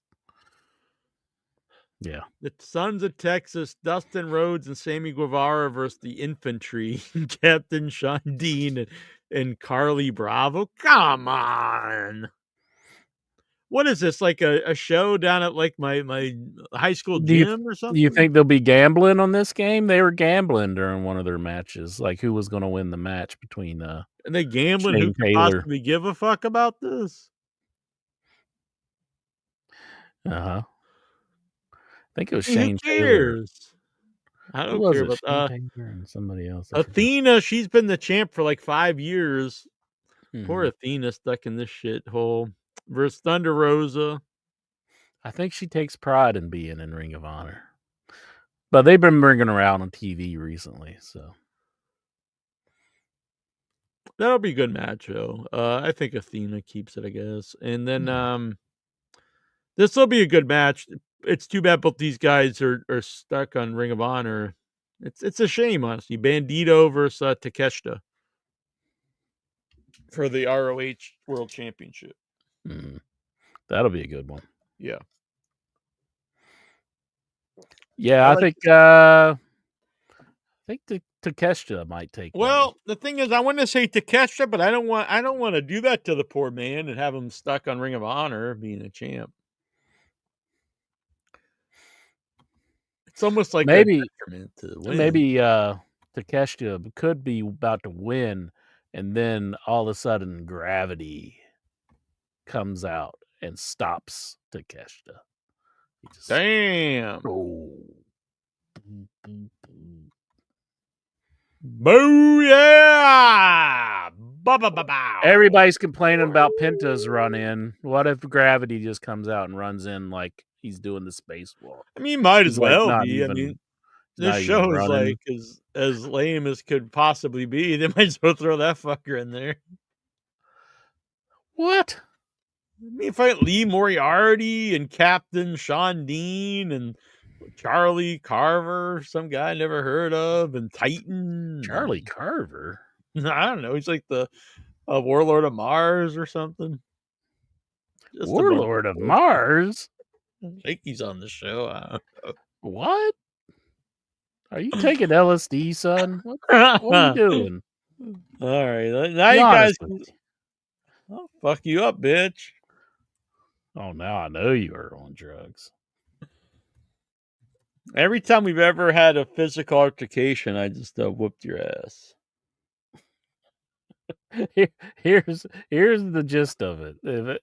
I'm just thinking that we're playing around, and Jack thinks he's in like a battle for his Oh life. yeah.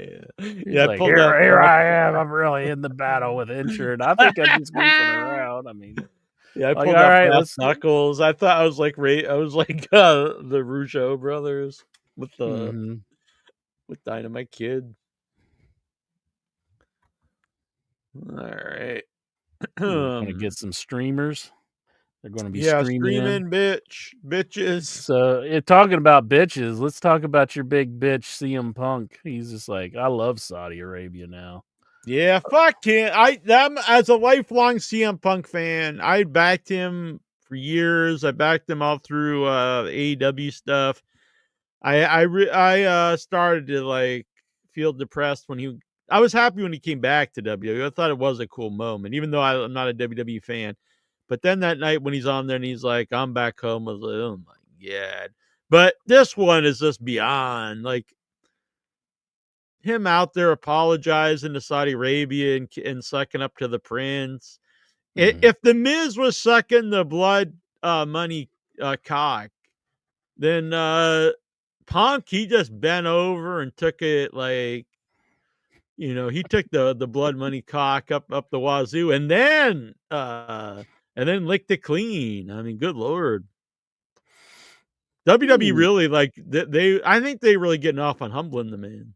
I think so. I think they really are getting off on like making him eat his words because they know they got him. They know they got him because he's pissed off AEW.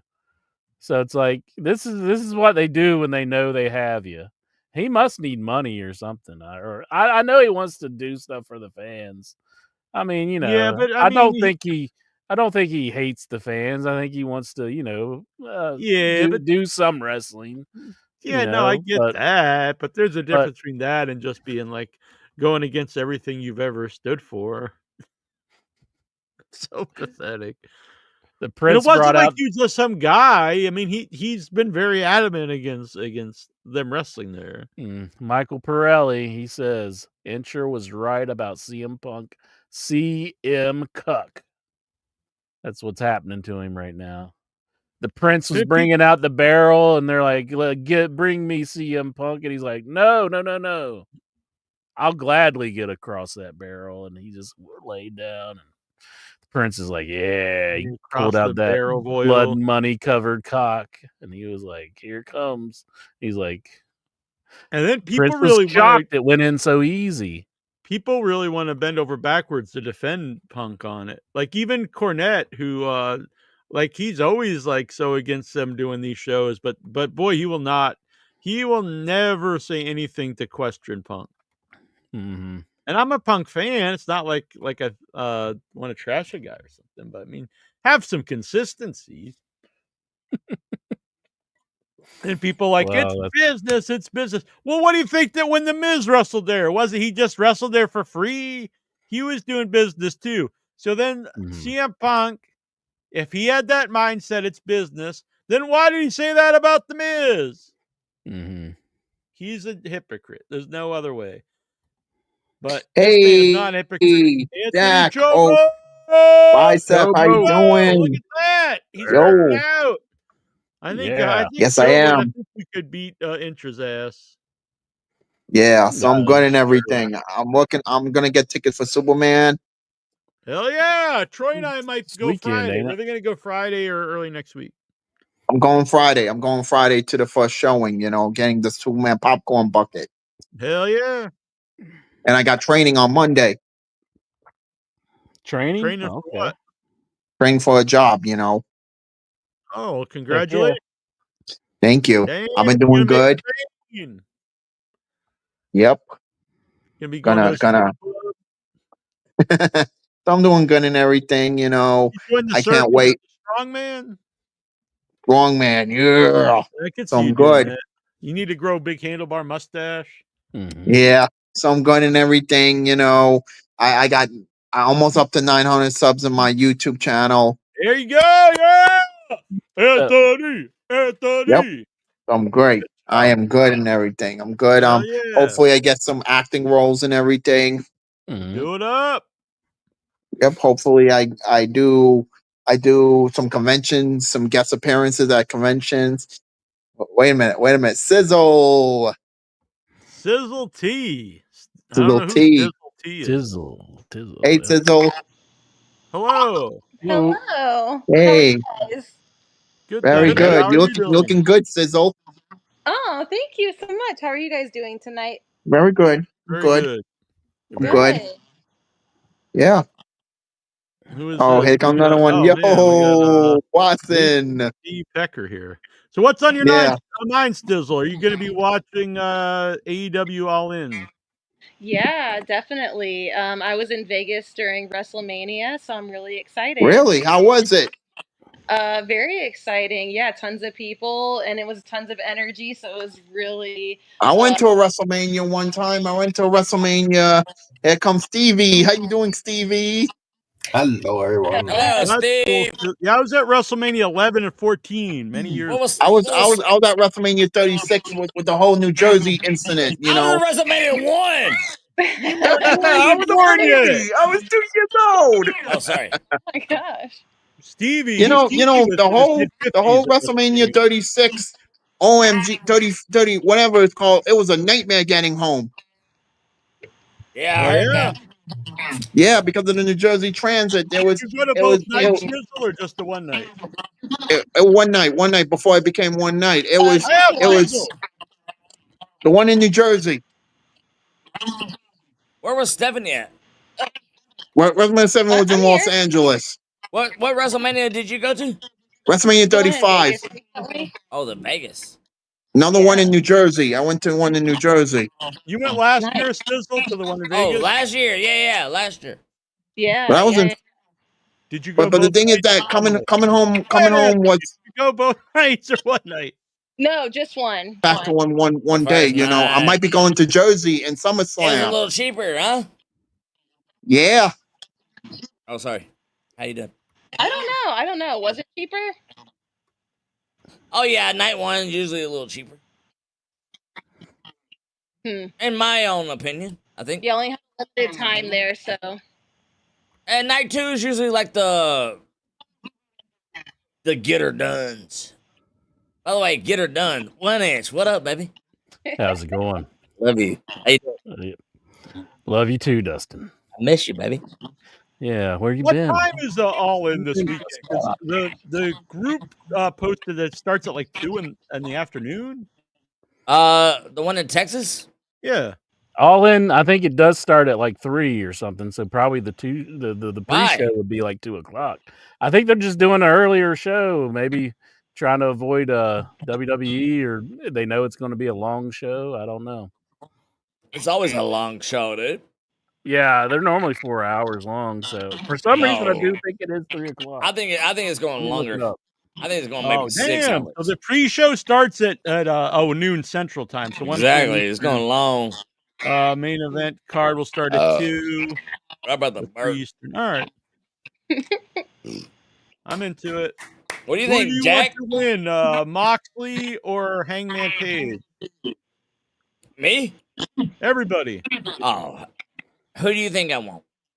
I don't know. It's why I asked. Just answer for me. Hangman Page is who he wants, Jack. Thank you. Right.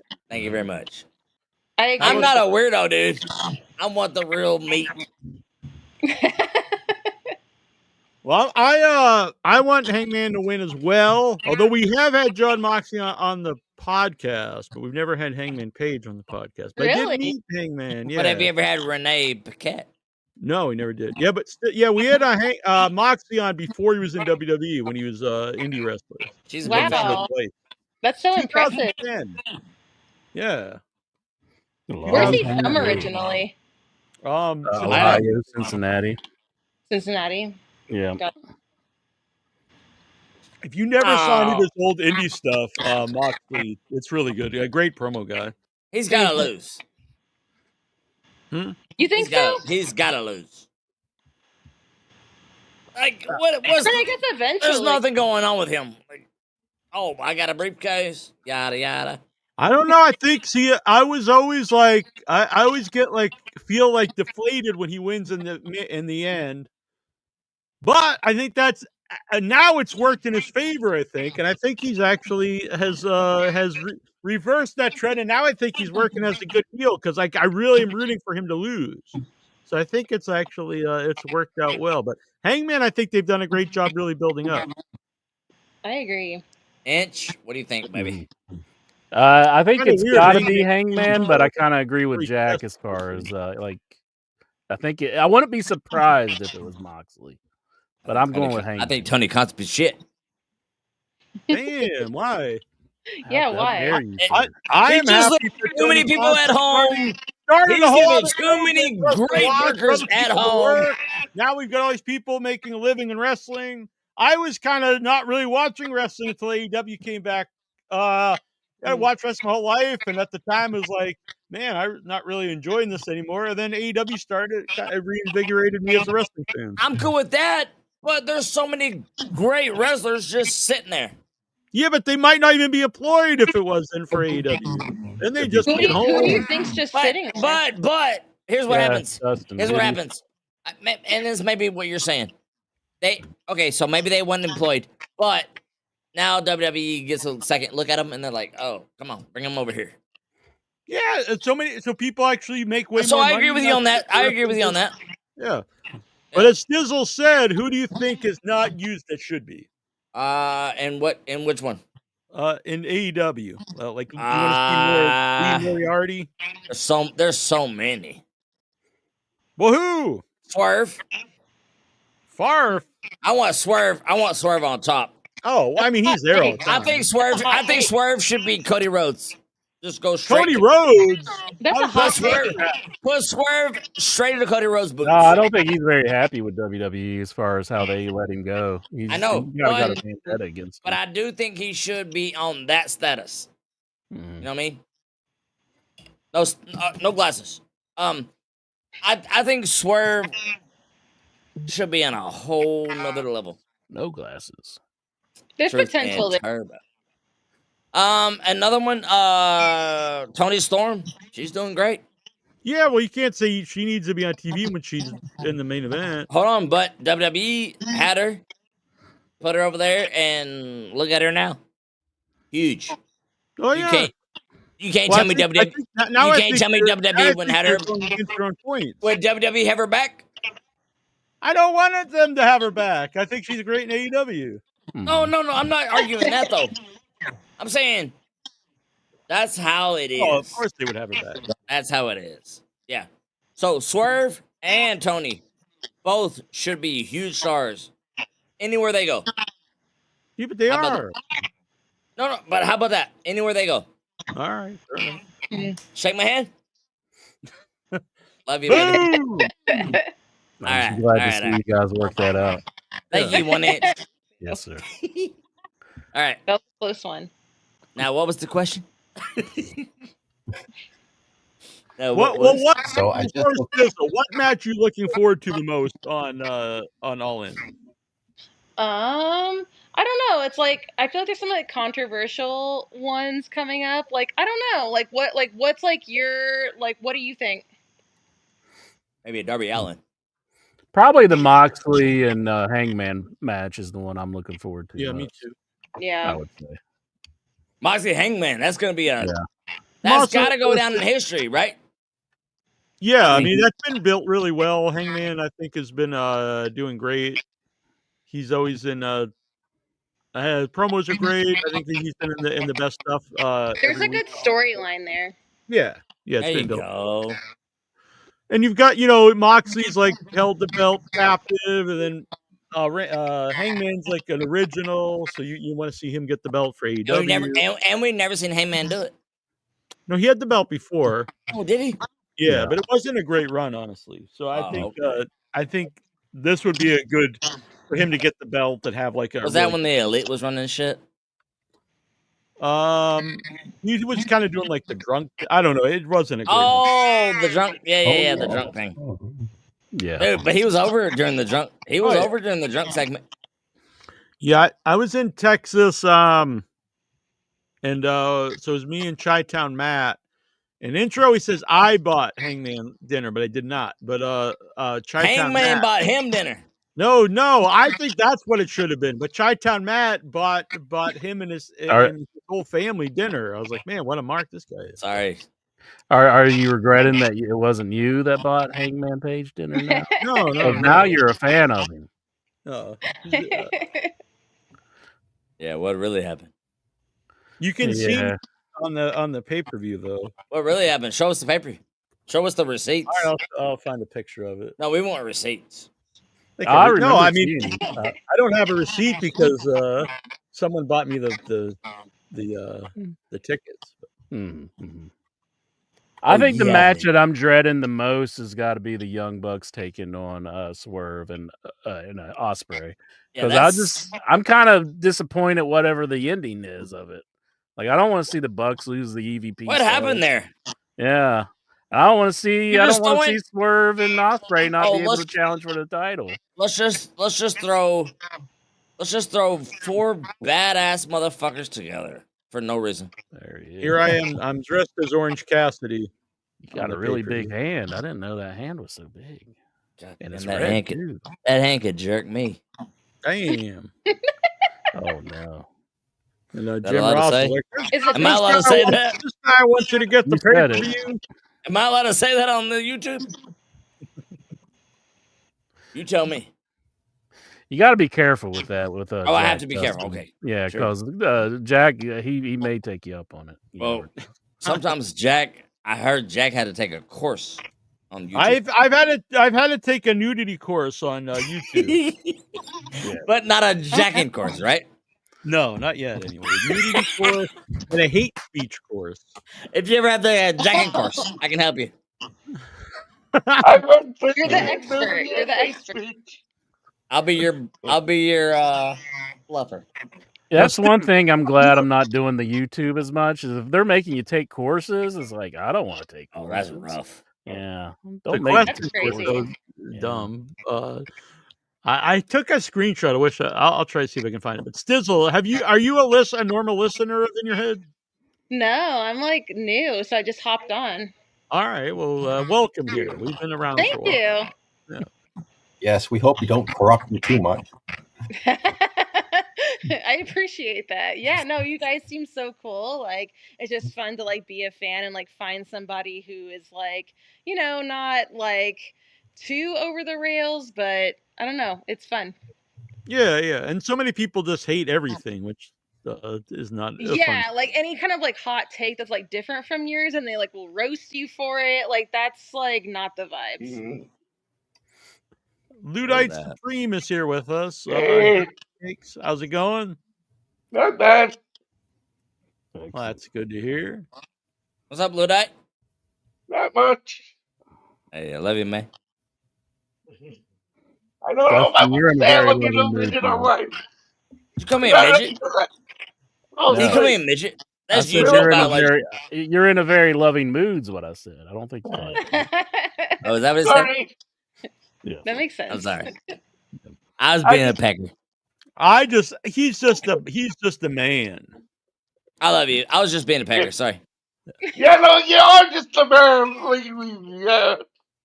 Of course. I love you. I'm not Donald Trump. I hear you on this show I love you, Ludite. Troy in the chat room. Is this a daily or like weekly kind of show? Every Tuesday. Every cool. Tuesday. Very cool. Well, you weren't here last Tuesday, were you? No, I forget what happened. Something came up. So you filmed I was filming a movie. I was in a movie, Dustin. Oh, really? What movie? Wait, Beyond Terror. Now you can promote your other show. Oh yeah. Shameless plugs. Yeah, so I do have a double feature film here. The Once in Future Smash and End Zone 2. You can get the double disc Blu-ray. Mm-hmm. And where does that? Yeah. Where are you doing that show at? Oh yeah, if you're into horror movies, we also do a horror movie podcast on Thursday nights on Without Oh, you Your do? Head. That's cool. Yeah, so it's a different channel, Without Your Head. Nice. Yeah, I like that. This week we have the director of Jason Lives, Friday the 13th Part 6, Tommy McLaughlin. So that'll be cool. Cool. And can I say a shout out? No. Yeah, of course you can. Lawrence R. Harvey. Love you, Oh brother. yeah, with Lawrence R. Harvey on. He was pretty cool. Yeah. Lawrence He R. always Harvey. is, though. He always is. Centipede 2 and 3. He's always cool. 2 of Interest's favorite films. I've never seen the second one. I don't think. Oh really? The second. Yeah. I don't. second I've only what? seen the first Human Centipede. So. How have you never Oh seen yeah, this? those are good. Those are. How have you never seen the second one? Yeah, I'm a big fan. So we've just last Saturday we had Lawrence Harvey who played Martin. You almost said Dieter Laser. Yeah, we had Dieter Laser on the show too, who played Dr. Hyder, but R.I.P. He's passed away. Oh, that's so cool. He gives us like a good, like creepy vibe without like really needing to do anything. It seems. I agree because you think the movie's really graphic, the first one, but it really isn't. It's really all in your head. Yeah. Great show name. Do you think Germans in Germany are as creepy as they are in the United States? Do you Of think course they are.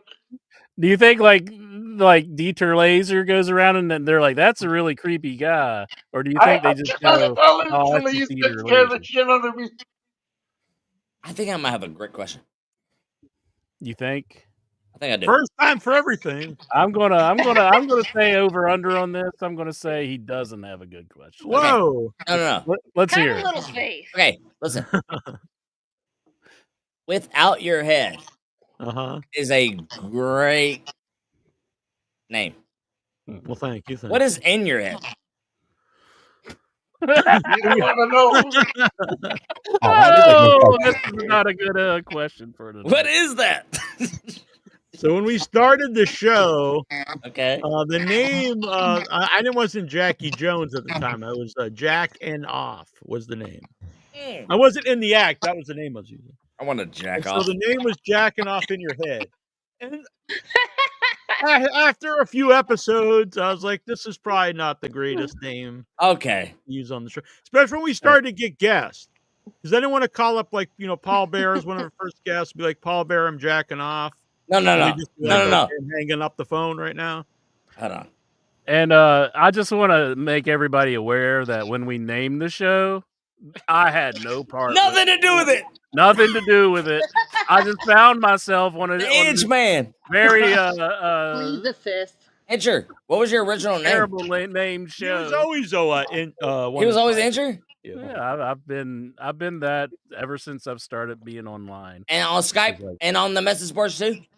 On Yeah, AOL is where I originally created the dude, 1-inch bicep. On Grindr, you can find him on Grindr under 1-inch bicep. Yes, you can find me on the Grindr, and I was on the Skypes and the motherfucking who done this? The I'm message not on the boards. Grindr. But no, you Inch Man, without you, there ain't no motherfucking in your head. Oh, well, thank you, sir. Thank Yeah, fuck you, Jack. Damn, those fighting words. That's the No, best I- part. it's because you both take two to tango. Mm-hmm. All right, fair enough. So without me, there's no in your head either. That's what you're Exactly. saying. All right, fair enough. We'll let you stay here then. Thank you. You're gonna have an absolute podcast just without head. Whoa. I've been If- making a if- puppet. I- Anyone want to see my puppet? Well, Blue Dye says if I don't get head in the show. Wait, there's a lady here. She doesn't want to hear I us. know, yeah. Like If I don't get head, Stitzel. We don't want to chase her away already here. Oh no, I I'm a little scared. Yeah, she's Alright, not what for happened? this kind of stuff. Yeah, Here we I got- fully understand. Yo, calm down, guys. I am German. Oh, sorry. Well, I'm just saying, and like anytime a German person comes to the United States, we always kind of think, well, that guy's kind of creepy. And it's just because of the accent, you know? Well, maybe It's that. kind of aggressive. Yeah, I'm half German. But it's like, so like in their native land, everybody Oh, think of, like Dieter Laser as a creepy? I really am, Jack. Well, I think he probably just, they're just, everyone's like that, so he doesn't stand out. Mm-hmm. Jack, I really am half German. Everyone's tying people ass to mouth into a human centipede. No, I don't. I don't Probably do not that. that part, but they're all. But I am. I I don't am wanna half go to German. Germany. I'm half German and half Native American. Shout out to Toronto Stevie. Run for I have crazy Yeah. like I have crazy shit. Yeah, I'm Whatever. German and Italian. So when I made Once and Future Smash, Michael St. What part of Michael's. Italia though? What part of I Italy? don't really know, Italia? honestly. I'm not Part sure. of Italy. I don't know, honestly. You don't know? Yeah, I don't really know that side of my family. But yeah, so Michael St. Michael's in the movie, he in real life off the set, he was like, all you Hello? need is some Japanese and you'd be the axis of evil. And I was like, what the hell? Hello? Hmm.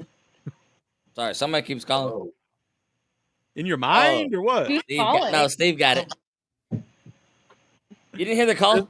This is the part where we listen to his phone call and hear what he's Yeah, saying. let's just listen in. Okay.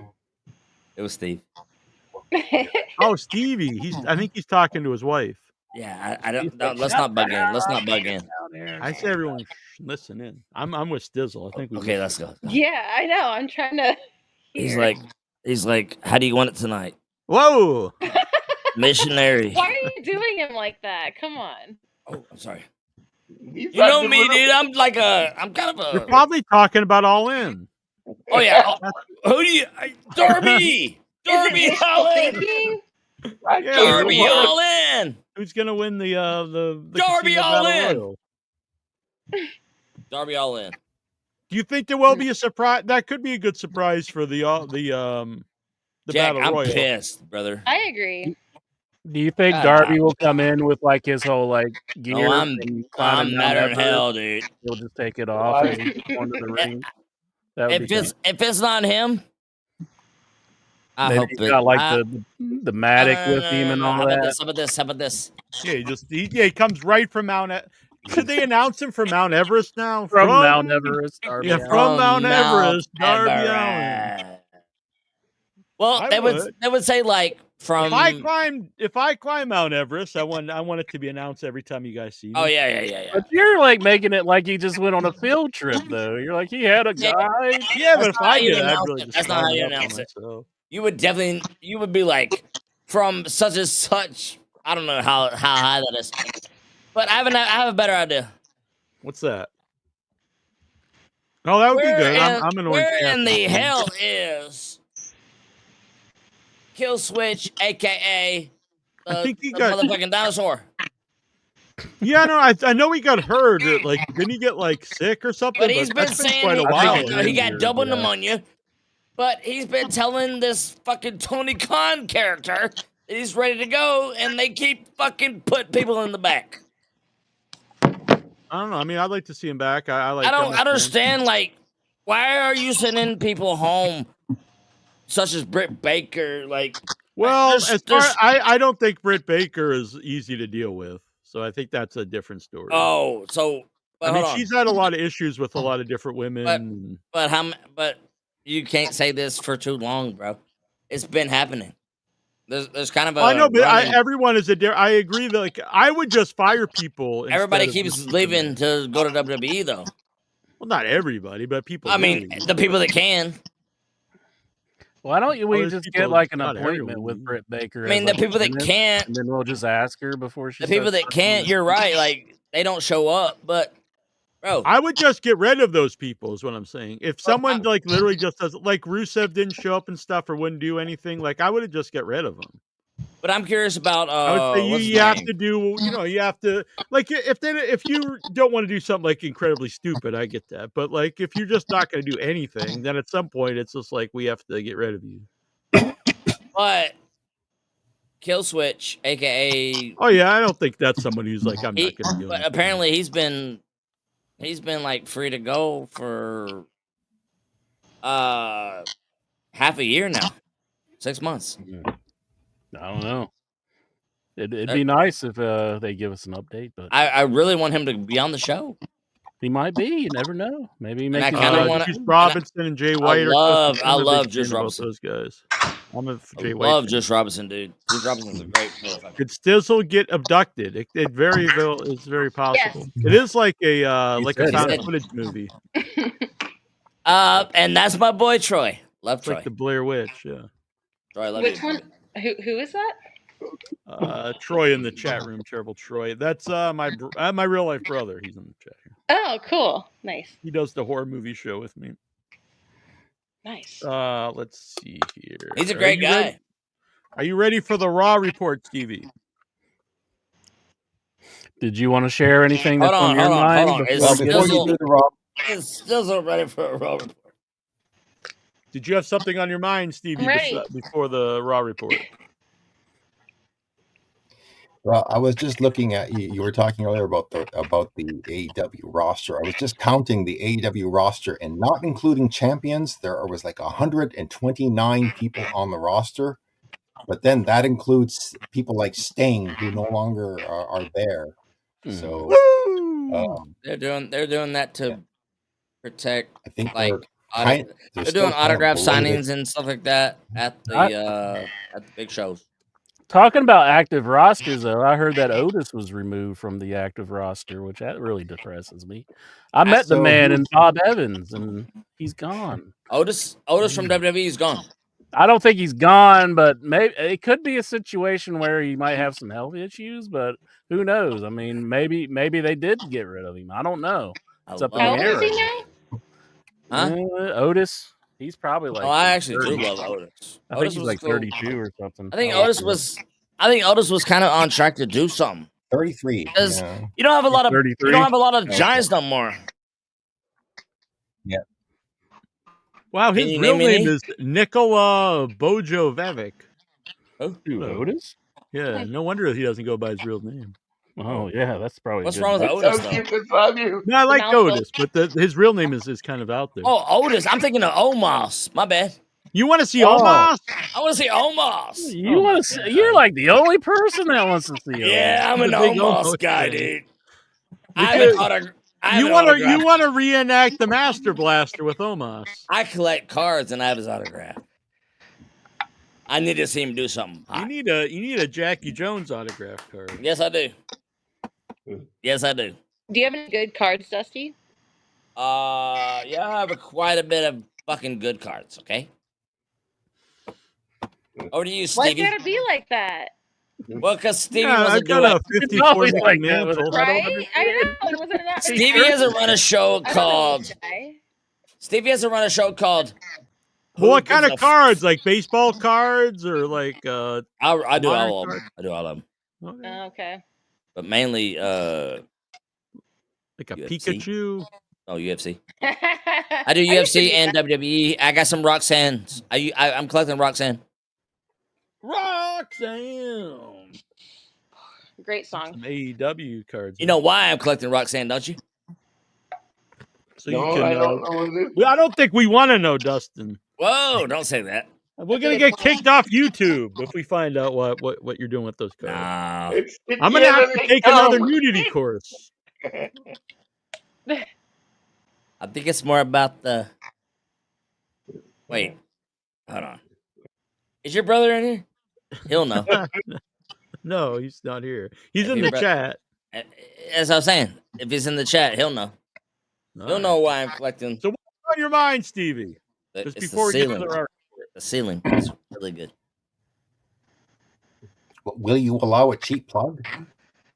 Of course. And if not, I'll just kick you out.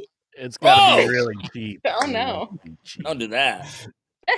Yeah, we'd have to watch Raw.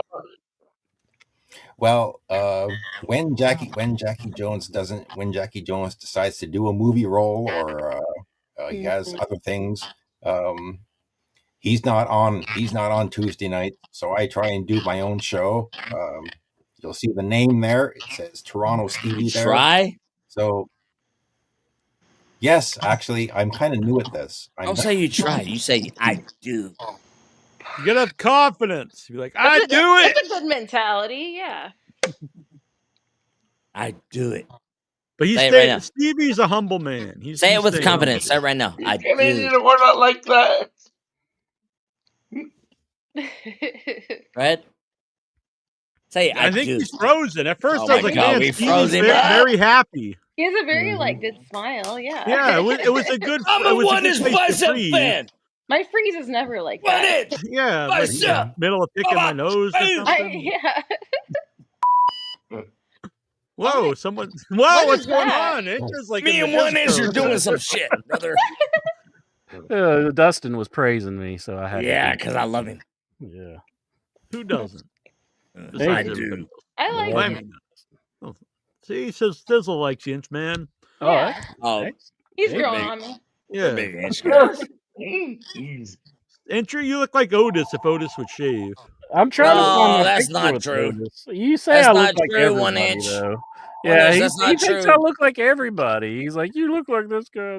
But I will say one thing. There is one fella you do look like. Who's that? He's an actor. A really good actor. Who? Oh, I think I know what he's going to say. Who? Yep, that one right there. That guy, Richard That Jewell. motherfucker right there. He's a great actor, though. Paul Great actor. Walter Hauser. Great I don't know actor. who that is. He's going to be the Mole Man in the new Fantastic Four, I guess. Oh my God. I think if Pedro you've never seen- Pascal, don't get me started. I think if you've never seen what's it called? Blackberry? The movie Blackberry about the cell phone? That was a great show. I saw it was a movie I saw in the theater, and then they split it up into 2 or 3 parts. It's crazy how they gave 2 actors these split fucking being a badass role. It was awesome. OIB is the new Mole Man. I don't know about all that. Like Hans Mole Man from The Simpsons? Oh, Yeah, come on, let's go, for the Terrible G1 Troy. Climax Get block Terrible on Troy it. in here. So I was Troy just not doing a show. watching, All In? Terrible. It's not a show. I was just doing my own thing where I was ranking people. No, I was ranking Let's just rank people. No, dude, I was ranking the fucking Bullet Clubs. I was ranking Bullet Clubs. And there's no doubt in my mind the original Bullet Club is just the best. Prince Devitt, or Fergal Devitt, whatever you want to call him, Prince Devitt was the best. And there ain't nothing else telling me nothing else, buddy. All right. And then it all went downhill, and then they were like, "Oh, we're gonna start a new wrestling company," and I'm okay with it. But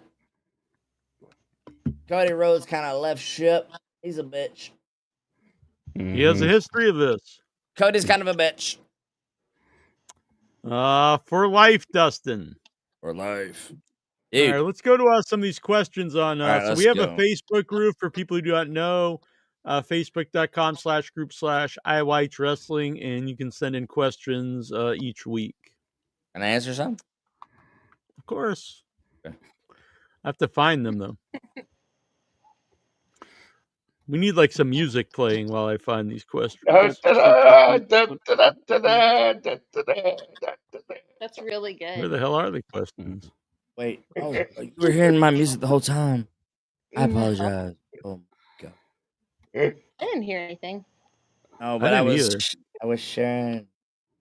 God, What kind I'm of music sorry. you got playing? No, I wasn't sharing music, but if I was, it would have been. Oh, here you go. All right. Let's see here. Sure. Lexar wants to know, WWE is being accused of holding Evolution 2 to flood the market and create chaos for AEW. Well, they're clearly they've got 3 special event shows all on the same weekend. Yeah. I always thought WWE would fuck up Evolution. They got Evolution, Saturday Night's Main Event, and the TNA, the NXT show. They're Can I say definitely something? putting on more shows just to mess with AEW. Yeah, but I Bro. think it's overkill, though. I mean, how much can you watch? That's 9 hours But of why- show. But why are we booking a women only pay-per-view? Just to be petty? I think Is so. that WWE is what it is? doing a Is it- strategy quantity over quality. It's super petty. Just money. Just money. It's super That petty. too. though. All right, you ready for the Raw report, Mr. Raw report! Dun, dun, dun.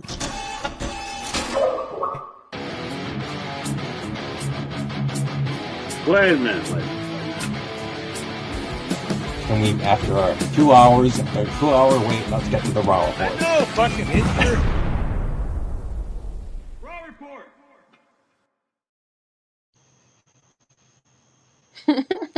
I think he's frozen again.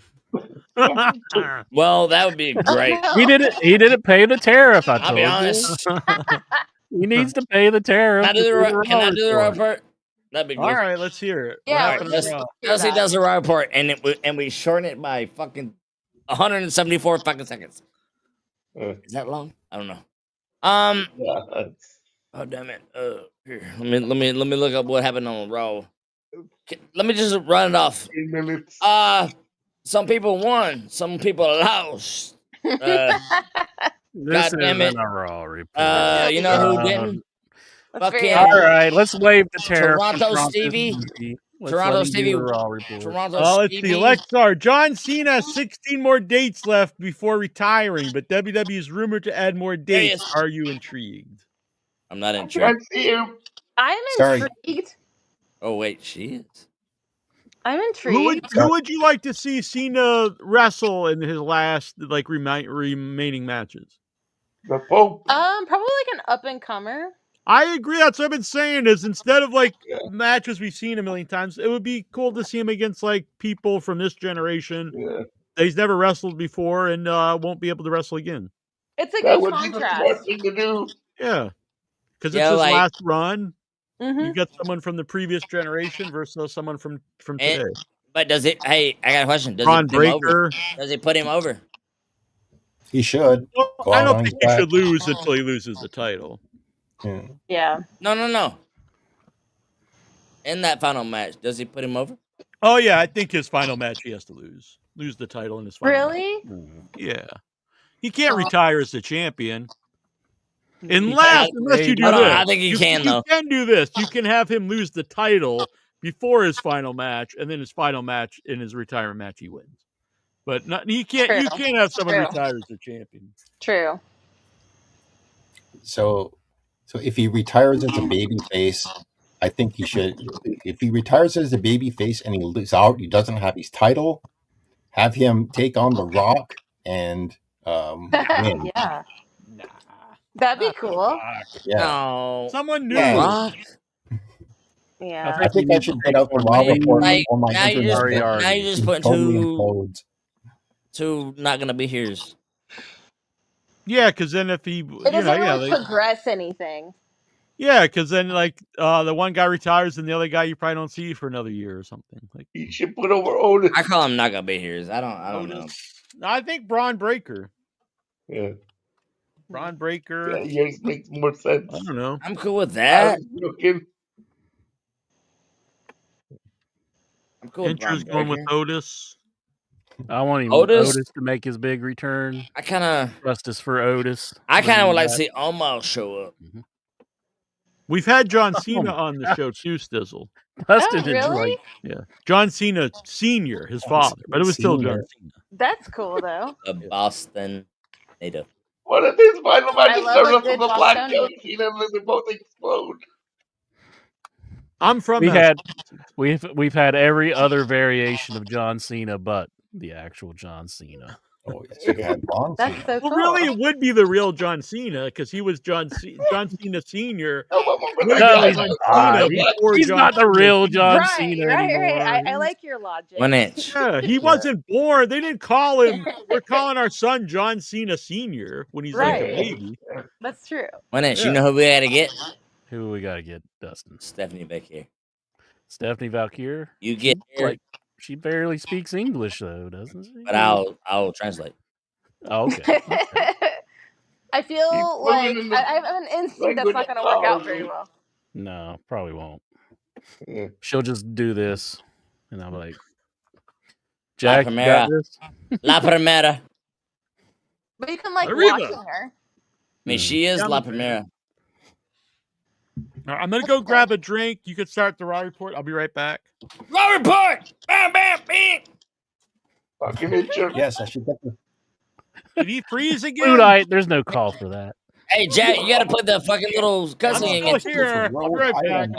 I think he froze. We don't get to do the cutscene. Yeah, he only does one cutscene No, per you show. can't. Hey, 1 inch. Yes, sir. Me and you should run this new thing. No. What? You're trying to make me do an alliance against Stevie? I can't do that. No, not That's against so Stevie. mean. Stevie's with us. Stevie's with us. We're going against Jack. Oh, okay. Fuck that Yeah. guy. This is like a coup. Yeah. Who could you? I can't find Wait, what did you say? This is a coup. I am the walrus. I am the walrus. Okay. What are you, a big Beatles fan? Well, everybody knows. So Dusty, where are you from? Me? Yeah. Me? Where am I from? Yeah. I'm from Texas. Texas. Okay. Where are you from? I'm from Missouri. There it is. Wow. There, I found it on my Facebook. I didn't know anyone lived in Missouri. There's me with Tucky and Otis. You do now. You have a picture of you with me? No. We'll get one of these days, Dusty. That would be a hot picture. Mm-hmm. You guys share like. Hey, but I like that one with Otis. That's pretty cool. Otis is a good guy, man. I think he's a company guy. He's like a Miz. Been around forever. He's gonna keep being around. Yeah. He's not even my third favorite Otis. Toronto Stevie, What's the a lot of Yes. things happened, and I know you are down with the Monday Night Raw. Yes, let's get the Raw report. Every minute of it. Raw report. Go. Okay, Rhode Island. Seth Rollins comes out with his henchman and his oracle. Mm-hmm. Who's the oracle? Everybody else talks first. We got the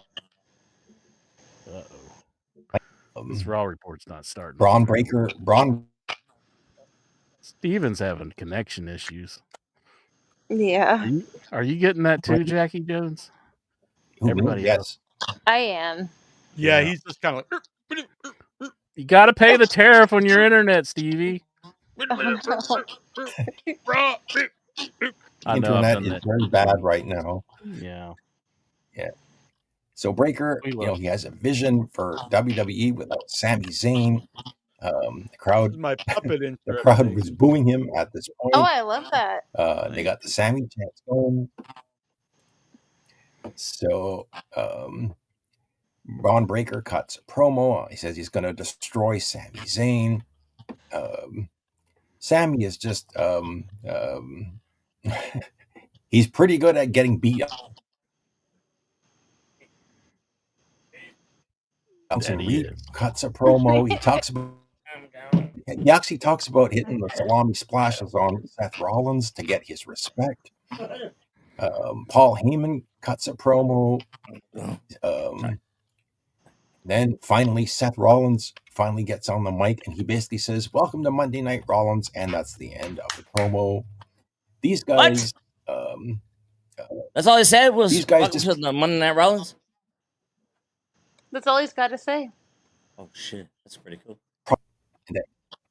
So then we immediately cut to a Judgment Day Clubhouse segment. Finn Balor, yes, they've got all the belts, which I think really sucks because these guys, I really,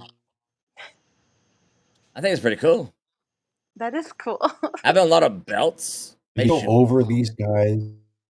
They've got the tag team titles, they've got the men's titles, the women's tag team titles, the Intercontinental title. And they've got all them. You just see a close up All of the all marbles. these belts. Yeah, well, that's kind of like that goes back to like the Four Horsemen, like Yeah, that's a sign of saying you got all of it. Yeah, the factions would, That's good. the Horsemen, they'd have like the tag belts, the world belt, the TV belt, and then it's like, well, these are clearly like the top dogs of the company because they have all the titles. And they're still working on something because it's Then they all storyline based. They're like, defend the top guy, Ric Flair, had the like, belt. cool. NWO, same thing. I'm just super glad to see fucking Finn Balor finally getting some goddamn gold. Thank you. Aren't you? He had them up for like a day after WrestleMania. Finn Balor showed up in this motherfucker, and he ain't done shit since he was the Demon. I like him better as the Demon. Of course, everyone does, but he did something. Sorry, Stevie. So Dirty Dom has set up its memorial, a memorial or some sort of shrine. Dirty Dom done dirt cheap. AC/DC, yes. You don't know shit about AC/DC. What? How do you know? Them fighting words. I Those are know, fighting. right? Wait, AC/DC, that's from your place, Ludite. Like a girl don't know I nothing. swear they don't. I know, so sexist. So sexist, such bullshit. AC/DC. She don't know nothing about I know. AC/DC. Why we gotta be like that? I know. It kind of looks like him. Looks like who? Like you. Me? Whoa. Is that like looking in a mirror, Dustin? God, he's getting green. I don't know about I'm not saying it's a bad thing. No, I think he's very cute. I Both do the puppet and Dustin. Thank you very much. All right, Toronto Stevie. I'm sorry. So What Dirty happened? Dom is in front of his shrine. I got a question. Do you think people give a fuck about the Raw report? Oh. No harm to you. Oh. But like, do you think people give a fuck about hearing Damn. what happened on Raw? Gotta cry like that guy from the commercial, literally commercial. I genuinely don't think people give a fuck about what happened on Raw. Because nothing does on Raw. That's the fucking problem. The day that something happens on Raw, that'd be great. Nothing happens on Raw. Next up are the arms. We got the head and the body, one hand. Oh, that's so cute. I'm sorry, Toronto. I didn't mean to fucking. I just ruined your whole spot. I didn't mean to. But like, come on, man. Let's get back to the Raw report. We can do something new. How about this? We all care very deeply about. You and I, we can do something new. What are you gonna do? We'll do a wrestling show where it's not about fucking. It's not about Raw. Well, it is a wrestling podcast. Right. We'll do a You show. don't have your modern deaths ready. We'll do a show I'll where do we a take show out with Stevie, we too. take Let's out do the a Jackie show. Jones and the Wonder. All right, let's get back to the Raw I'm report. kidding. But, So AJ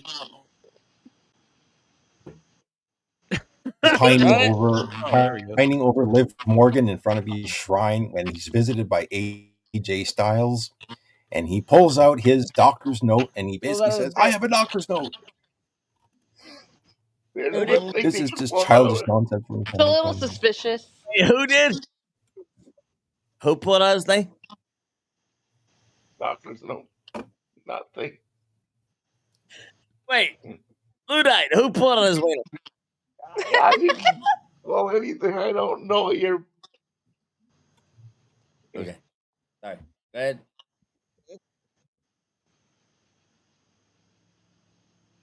Go ahead, Steve. Sorry. It's I never know if he's just upset or if he's frozen. I miss 1-inch bicep. I'm He's back. back for you. I'm back, Dustin. Don't you worry your little He's heart. back from outer space.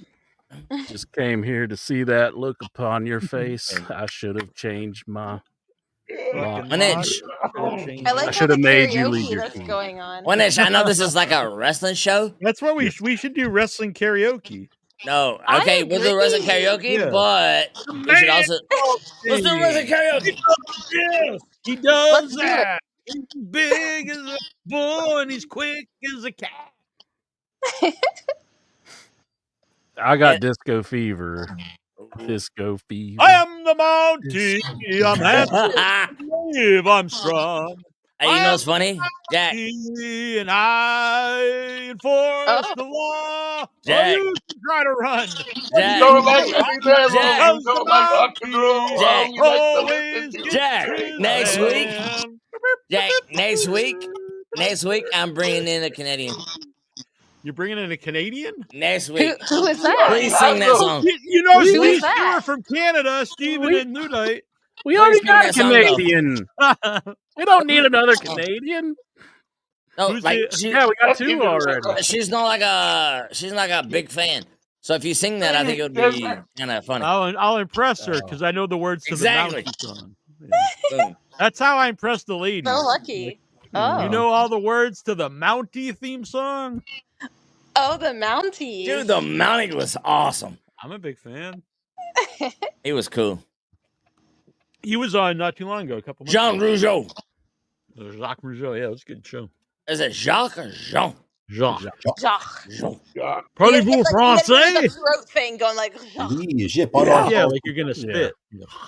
Right. Yeah, exactly. It's back in there. I don't know. I feel like that was like I was. Toronto didn't like that. Baby, I'm sorry. Loves it when you speak. All right. Nothing. Well, Raw report. What else happened? Was Jacques Rougeau on Raw? I think so. Oh, unfortunately, no. Oh. Oh. Damn it. So Oh, we're let's still just doing zoom through this. Let's just zoom through This this. is the longest Raw report. No, they're normally Yes, all it is. Believe me, they've done They're longer. longer? Take my word for it. Is there any So way we can Roxanne speed it up Perez. though? Like times 2? You know how Stevie, YouTube does it like don't times listen 2? to Dustin. I enjoy your Raw report. No, you don't.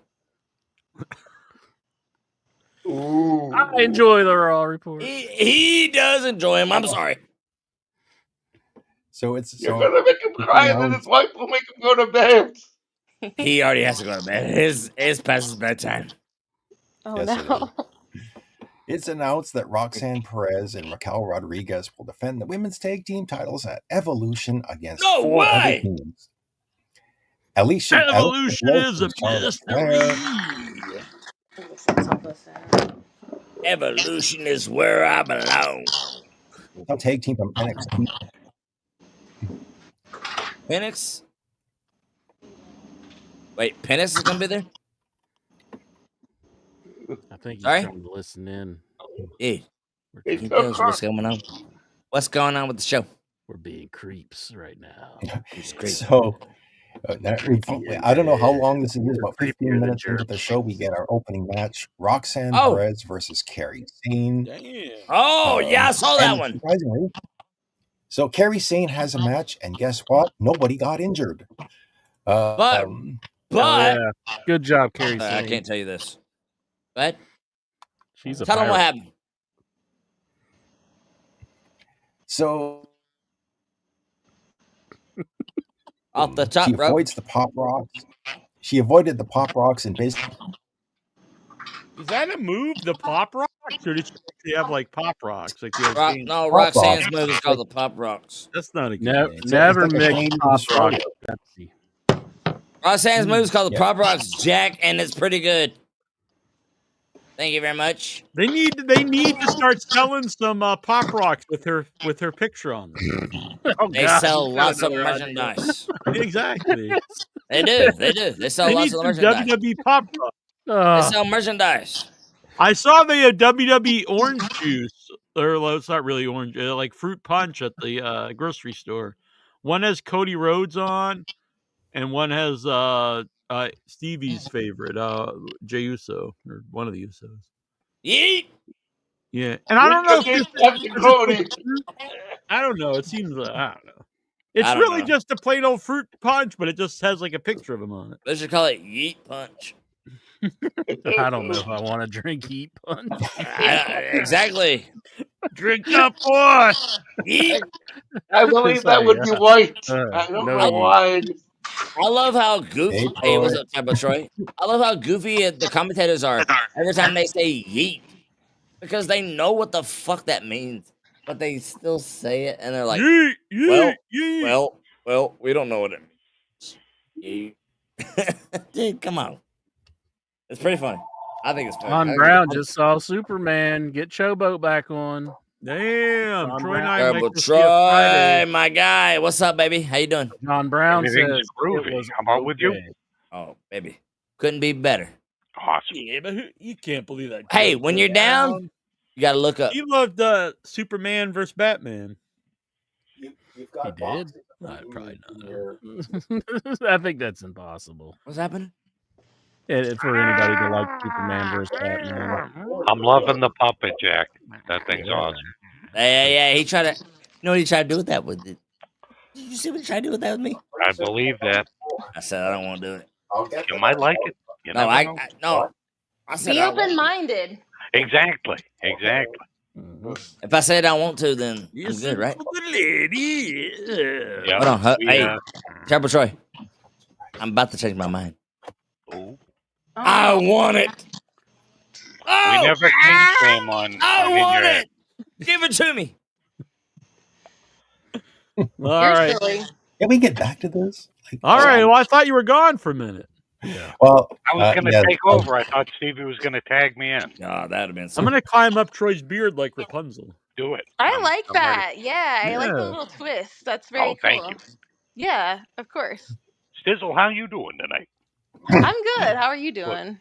Everything's groovy. Oh, I love My that. next plan for puppets is I want to make Troy and I as puppets. So we'll see how it goes. Are these like custom puppets or like? Yeah, what is- I made this. This is hand stitched for me. This is all handmade by me. My first attempt ever making a puppet. I'm very happy with it so far. Are you for real? Yeah. Yeah, it's Jack even- and I we're making not a even- bunch of stuff for our next movie. So Yeah, see the It'll back be of the fun. skull's not even completely sewn up yet. Really? That's impressive. And with the fur, I couldn't. I didn't use a sewing machine because they suggest not to use a sewing machine on the fur because it will catch all the fibers. So it's all hand sewn, which is taking. Wow. Yeah, it brings it back. That's so cool. It rips the whole thing back. It's not good looking. That's very creative. Thank you. Yeah, I made the eyes move, so I made a little mechanism that's inside the head. Let me see. Eyes move. Well, it's hard Make to it- see. I'm loving Can the eye. you make it right now? I mean, you'd have to get in. Oh, yeah. So it's little finger clips, and then so they can get big. Oh, that's awesome, dude. I'm loving it. That's Oh my sick. gosh. That's sick. That's good. And Turbo Troy, I know you're an How cool is artist. that? You're working on some good stuff. Oh, it's always fun. You know how I it love goes. Turbo Troy, dude. No matter what, them- Turbo Troy's my guy. Love an Oh, hell artist. yeah. He always been. We're part of But- the villain club, so it's all Yes, good. sir. All right, we'll But- finish up the Raw report, and But then I'll tell you this: Good luck. the Inchman is my One day. WWE guy. Then No, I hate Rowdy WWE. Roddy Can I get a Piper word hit in? the ring, and then what? all right, let's I finish might up be the back Raw in report, time. and then we'll get Raw back. report. I like the intro that you're doing, Dusty. Sorry, I am very talkative tonight. Okay, so after Kerry Sane wins the match, Kyrie saying, after Kerry Sane wins the match, Raquel Kyrie Rodriguez Sane. gets in the ring and Sorry. starts beating her up. She goes for the Tejana bomb. I But get Oscar turned on makes with the just save. the name Raquel Rodriguez. That's the sexiest name I've ever heard in my It's life. a hot name. I love It is. that. I've never seen her, but I'm instantly in love. I'm obsessed with her, sight unseen. She's kind of like an It's got Amazon the woman. Are you boned up? song. Are I you am. boned up? I am. Here's the I'm thinking okay. it's like Frank Frazetta's version of Raquel Welch. That's in my mind's eye. That's what this woman looks like. Yeah, This it's, is the I like that. Oh, that's cool. Oh, don't show me into. You're gonna ruin it. Oh, No, Inchman! Damn. this is the foam Oh, it's better in my skull head. that's under the other In puppet. my head. That's Okay. cool. Dude, we have a lot going on. I like that, Jack.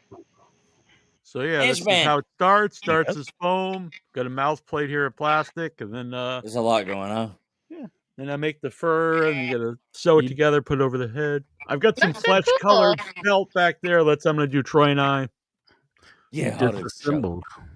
Very cool. All right, Stevie, I apologize. Inchman, I've get kind on of like your show. I've come in and ambushed everything, so I'm gonna run away. So No, I'll no, talk we to you love guys it. No, we later. want you here, brother. Stay Okay. here, love you boy. much. There we go. Stay here, Flea. I want to hear. Oh, You can goddamn, see he really Troy did on leave. Thursday and Without Your Head with myself. All right, Inchman. He was scared. I mean, was on gonna show him. Inchman, Stevie, what's the Raw report? What are we up to the opening match? Or? Yes. No, it will never be there. So, Can I just run now it? beating up on Kerry Singh. No, not Dusty. Oscar makes the return, and it's the reunion of the Kabuki Warriors. The Oscar return was pretty good, actually. I laugh every time she does this. She did this. She did she does her own version of Naomi's move, where she just runs at her opponent, turns around, and throws her butt into her I opponent's love face. that. I think it's like so cute. I want to say a couple things. The butt. Yeah, the butt. That was pretty good. The finish was great. The match itself, awful. Really? Oh, the match was brutal. They botched everything. I haven't seen it, so I can't. I heard that actually. Inchman. I'll probably watch it. Inchman, when you watch it, come back to me. All right, I'm done. Awful. I'm a huge fucking fan of the Roxanne, but everything was botched. Go ahead.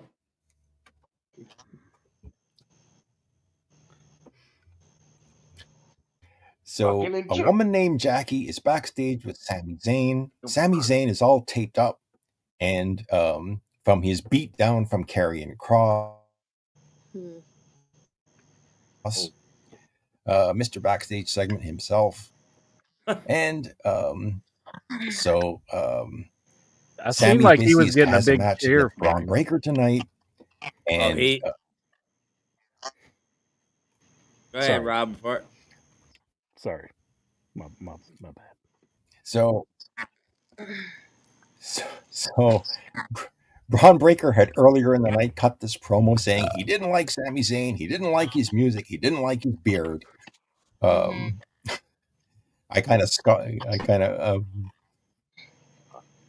Cheers.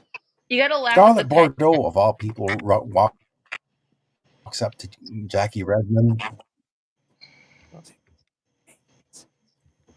And Jackie tries to talk to Scarlett Bordeaux, but Scarlett Bordeaux has one of the most Scarlett underused Bordeaux talents just in got a WWE right now. goddamn contract. We cut to Adam Pearce's office, and Adam Pearce is with. Oh well, I'd like to see her wrestle. Who was it? Who was he with? So we Who was it? You cut out for a minute. Who was it? So we oh cut no! to Don't Adam tell me it's Pearce's Trish Stratus. office.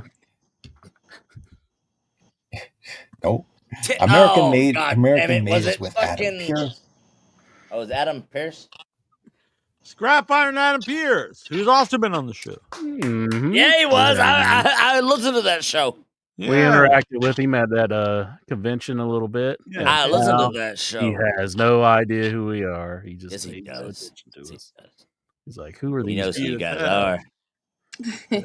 He remembers you being a little fruitcake. Oh my god. Yeah, that's a course we're going to have to take. Such a hater. Well, the Creed brothers are concerned about. I cannot. I'm trying to give you something like to be remembered by. Other than, I'm a one-inch bicep. White people call your host this little fruitcake. Well, 1 inch bicep, aka. No, we can't do that. We can't do that. Uh-oh. I think we are together. I think the whole show's getting shut down. Yeah, there we are with Adam Pearce back in the day. Oh hell yeah, that was badass. He's showing us some much private heavier messages back there. then. Look at 1 inch saying. Like, I'll show you, Neil, but I won't show. Hey, what's the fascination with like 1 inch? That's his name, 1 inch bicep.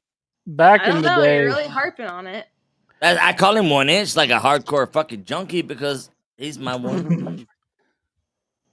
He's addicted to me. But yeah, tell it. Might as well face it. I want him to tell you. The incher. Yes, Dustin. Jack, can you I can't say Jack. Can he tell you?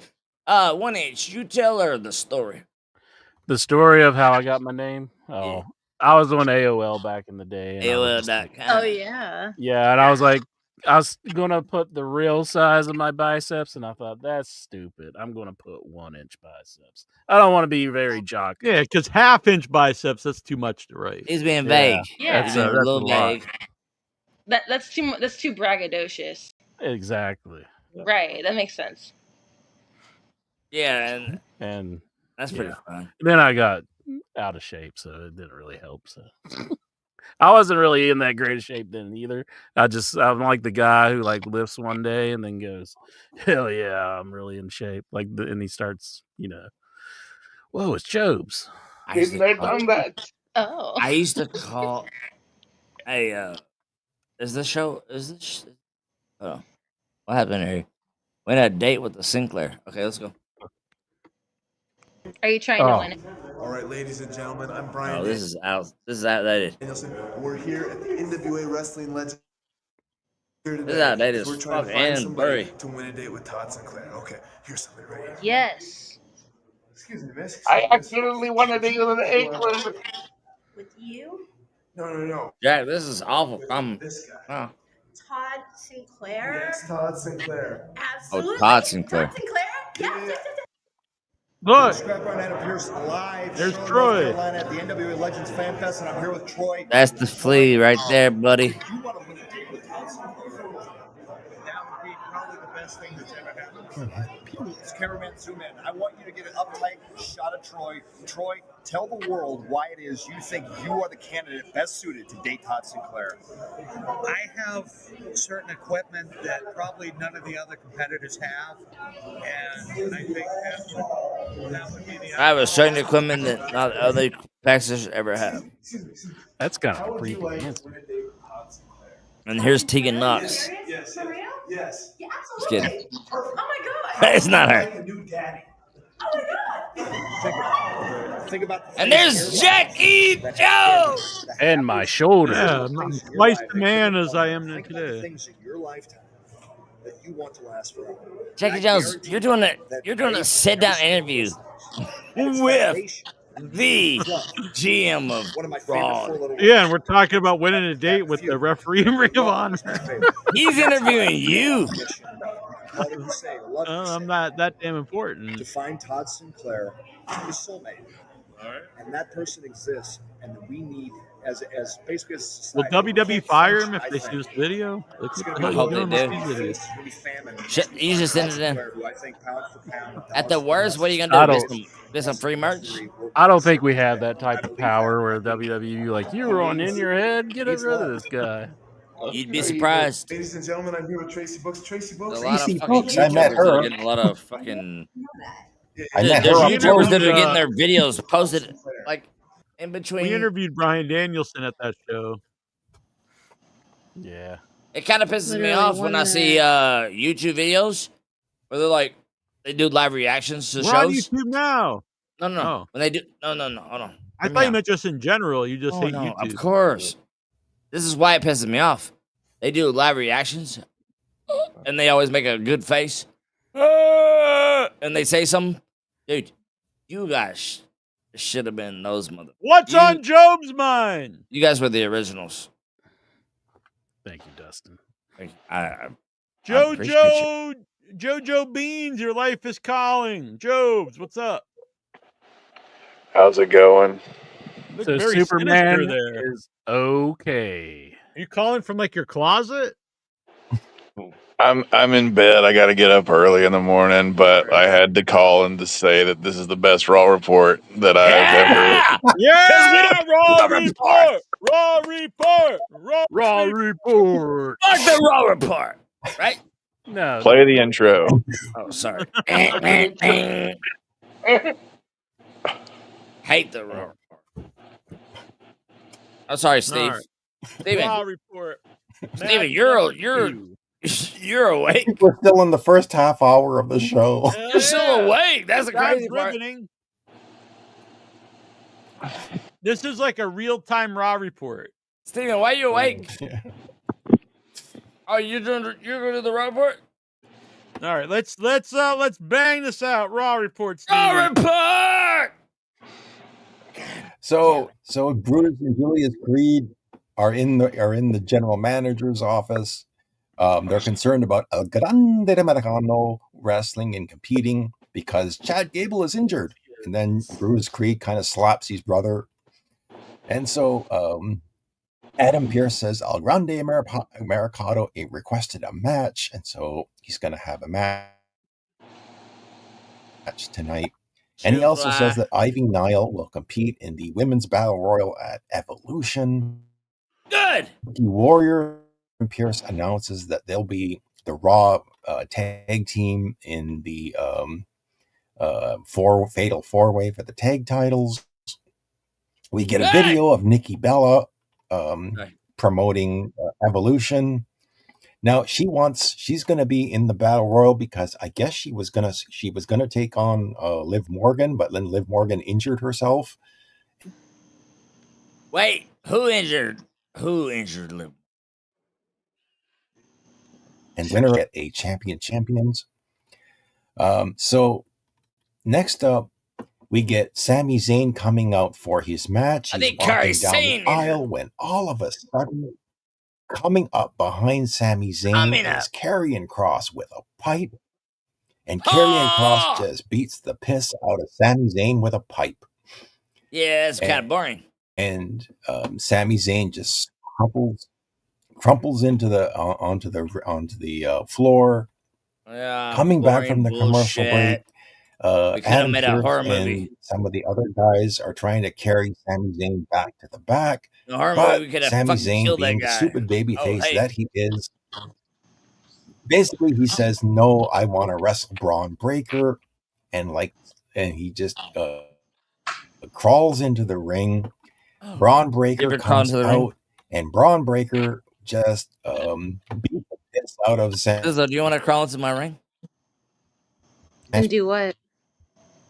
He went out of the ring. We'll have a Robert Braun Breaker And beat crawls your out of ass? the ring, runs around the ring, spears Sami Zayn butt, right in front of the Knock those commentators. glasses off your face? What do you mean? No, these are my hot glasses. Go ahead, come on. So you're Raw interrupting. Raw report! So Sami Zayn is Through the turbo. He's crumpled on the ring floor, and the crowd is yelling one more time. One more time. Am I allowed to do that? Why I wouldn't had you a good be? laugh at that. I didn't know if I was allowed Ring. He pulls his straps I'm down in here. and he speared I'm in him here, again. Mil Mascaras. Much to the Dusty, crowd's when are you delight. going on your stream? Hey, Mil Mascaras, I'm in right here, dude.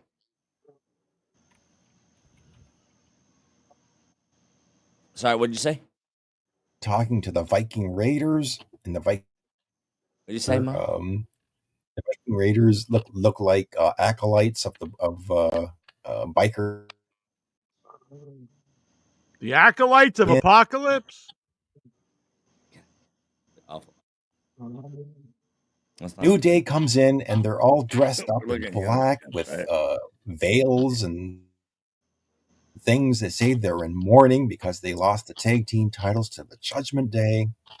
And then Becky Lynch comes in. Becky Lynch.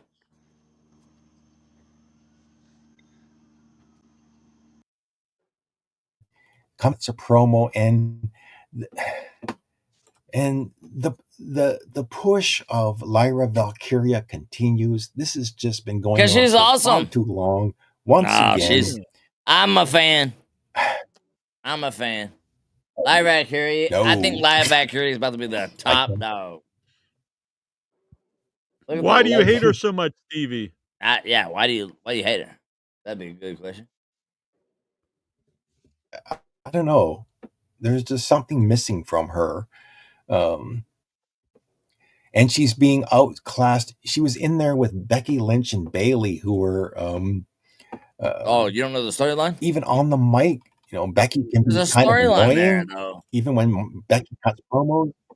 But she's even better to listen to than this Lyra Valkyria. And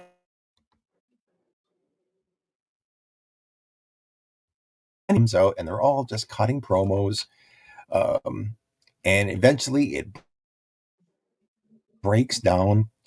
Bailey and Lyra, and then I think Lyra went to hit Bailey. She got out of the way, and she hit Becky. And the long and short of it is, I think it was Lyra Valkyria who was standing tall at the end of it. She had hit Nightwings on both of the other two.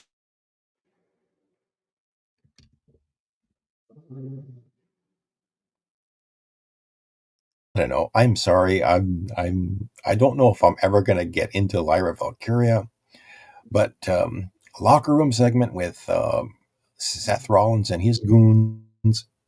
I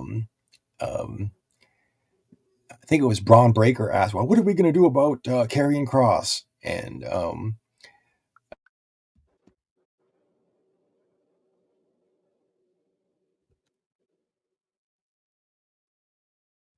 are gonna meld together.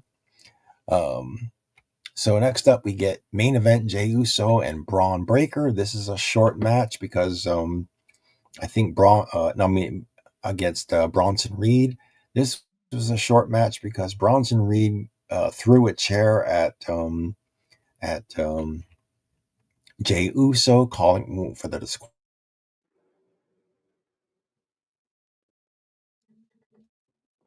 And then with Jey Uso down, a couple of salami splashes onto him and flattened him out.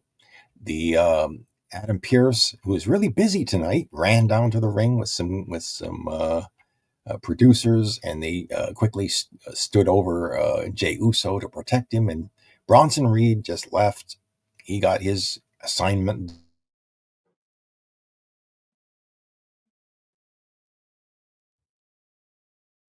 done. Brand split? What brand split? There's a video of Rhea Ripley promoting the women's world title match against Io Sky. Coming back from the arena, we finally get another match. It's El Grande Americano versus Dragon Lee. Now, this is supposedly Ludwig Kaiser under the mask now, because El Grande Americano has magically gained a few inches of height, and he no longer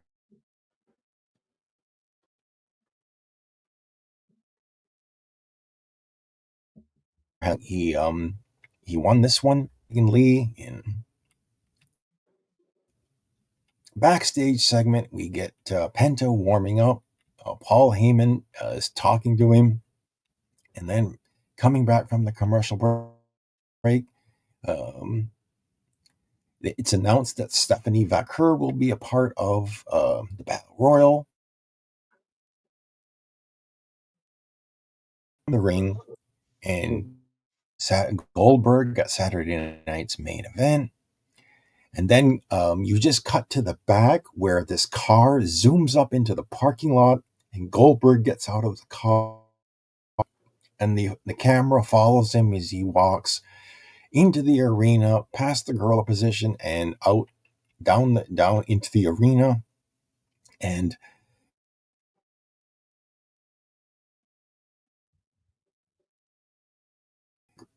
and he sets up for a spear, and I think he did actually spear Gunther this time. Finally, we get the main event, which was a decent main event. Went through a couple of commercial breaks. Even the crowd was getting.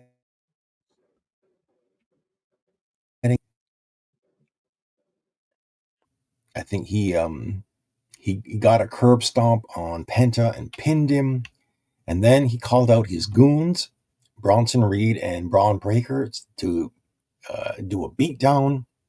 But before the henchman could get down to the arena, LA Knight sneaks up. Blunt force trauma. Drops to the mat. LA Knight takes a powder, runs over the barricade, and escapes before the henchman can get to him. And So they're promoting the Saturday night's main event match, Seth Rollins versus LA Knight. I expect Seth Rollins is probably going to beat him. So that was Monday Night Raw. I'm glad I got through it really quick. I will give this one a thumbs down because I thought there was way too much talking, not enough wrestling, Damn. backstage segments. Jobs told me he loved it. So this weekend is, I think it's the Saturday night's main event show. There's like 8,000 shows. You got the Saturday night's main event show. You've got Evolution. You've got the NXT pay-per-view. SmackDown, obviously. Evolve. There's like just endless shows. Yeah, going to be a lot of wrestling watching. For you, I'm going to watch all in. I'm not watching all the other stuff. So, looking forward to it. I am what not. time is it? I'm looking forward to all in. It's almost 12. So I am going to say goodnight, everyone, and I will catch the rest of the show later on. So all right. have a Good night, Stevie. It's good to see you. Good night. All right. I think Ludite, he's sleeping here too. Get him out of here. Incher, I don't know what he's doing. He's probably spanking the yam bag or something. Let's take him out of here. All right. If anyone is here and actually is involved, you can stay here. All right. So we got Jobs here. He's going to be providing sign language while we do the questions. Alexa, Jeff Hardy announced on social media that he's been 4 years sober. Are you impressed?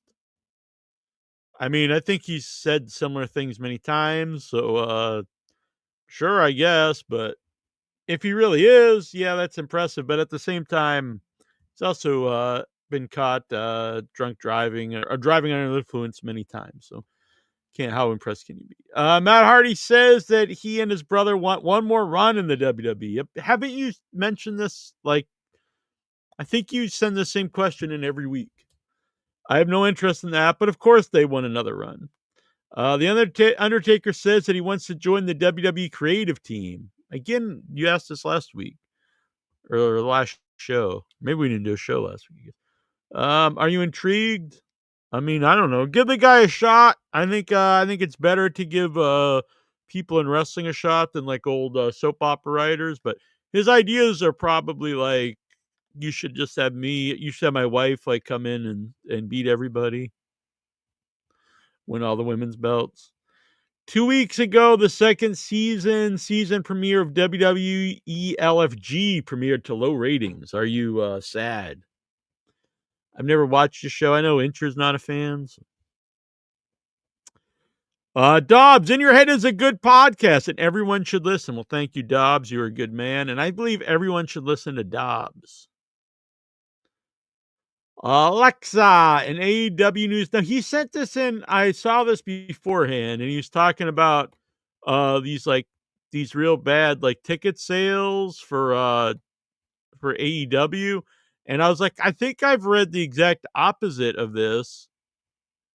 And I did, because so I was reading this article about it earlier, AEW. And let's see. So it's probably going to be around $2.5 million gate with under 20,000 tickets sold. They've actually sold over 20,000 now. So it makes it the largest amount of tickets sold for an AEW event in North America. It's actually it'll be the largest non-WWE gate since Frank Gotch wrestled George Hackenschmidt in 1911. So it surpasses WCW Slamboree in 1999. So you can't be like, this is some big failure when it's breaking all these records. Like, you just kind of sound stupid at that point. Like, I get it. You hate AEW, but you can't just be like, this is a big failure when it's the biggest money gate, non-WWE money gate since 1911. Let's see here, Lexar. That's what makes it hard to take someone serious, because there are like valid points you can make about AEW. Obviously, I make them a lot on the show. But if you like break apart every single thing, even like obvious like successes, then it's like, why would I listen to you at all? It just makes you sound kind of like ignorant. Lexar, in wrestlers being in reality TV news, AEW star Hook is going to be on Bravo TV's Next Gen New York City, where young adult from celebrity parents make a living in New York City, among other casts. Well, how impressive is that if you're born into money and now you have to make a living? It's like, wow, I was born into with fame and money, and now I've got to make a living. Wow, that's really impressive. Lexar, over the weekend, rock legend Ozzy Osbourne played his final concert along with his band Black Sabbath, which is completely misspelled. What are Dobbs and Nikhil's favorite memories and moments of this final show?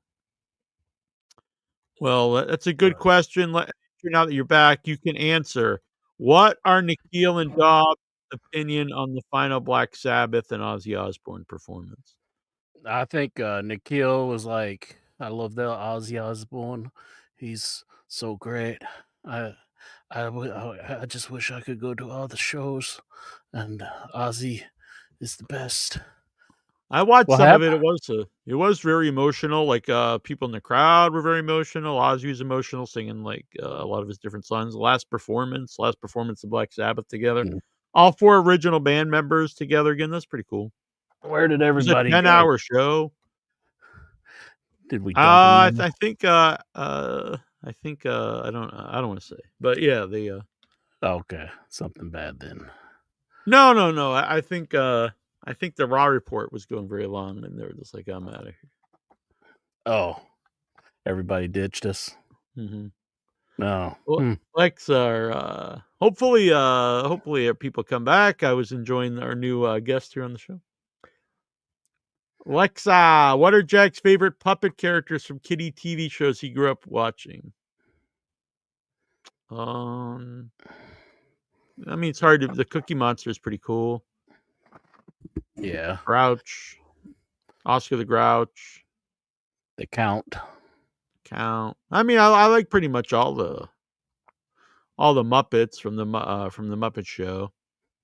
Animal. You gotta love. You can't. The original fleece that they used to make all those puppets with. I forget the name of it now. It begins with an A because I've been really studying on puppetry. They discontinued that. I think it was either in the 90s or the 2000s. So you can't actually make puppets out of like the fleece that puppets were made out of for years. So like Cookie Monsters, kind of like the little all fur those kind. puppets. Well, not just the fur, but all like everybody. Kermit the Frog, Miss Piggy, all of them are made out of the same fleece, but you can't buy that anymore. They discontinued it. They don't make it anymore. So it's suggested to buy nylon fleece. But my God, this one's not made out of fleece at all. It's made out of fur. I see. Let's see. Alexa, are you a Disney World or Six Flags Great Adventure mark? I would say probably neither. I've only been to Disneyland once, and I've never been to Great Flags. Yeah, I've never been to Disney or Six Flags. Or there's Lexar. Man, what's up, Lexar? You What's look up? distraught. We I just have a headache. the monkey or something? No, I just have a headache. Not tonight, Peter. I've got a headache. I've been looking for work all day in the sweltering heat, trying to get my money. I've been No money, fired no problem. 2 weeks ago. So Yeah, we love of Stevie. course. Stevie's a good man. I was trying to find another job in time before SummerSlam starts, because WrestleCon is gonna be here in 2 weeks in my hometown, and since you guys been to WrestleCon dozens I of saw times. We've been to you the can get a $750 bonus if you donate plasma. Jeez. For WrestleCon? No, just in general. Like, well, maybe it's just here. I don't know. If you're a first-time person who's never donated plasma before, you get a $750 bonus in Massachusetts.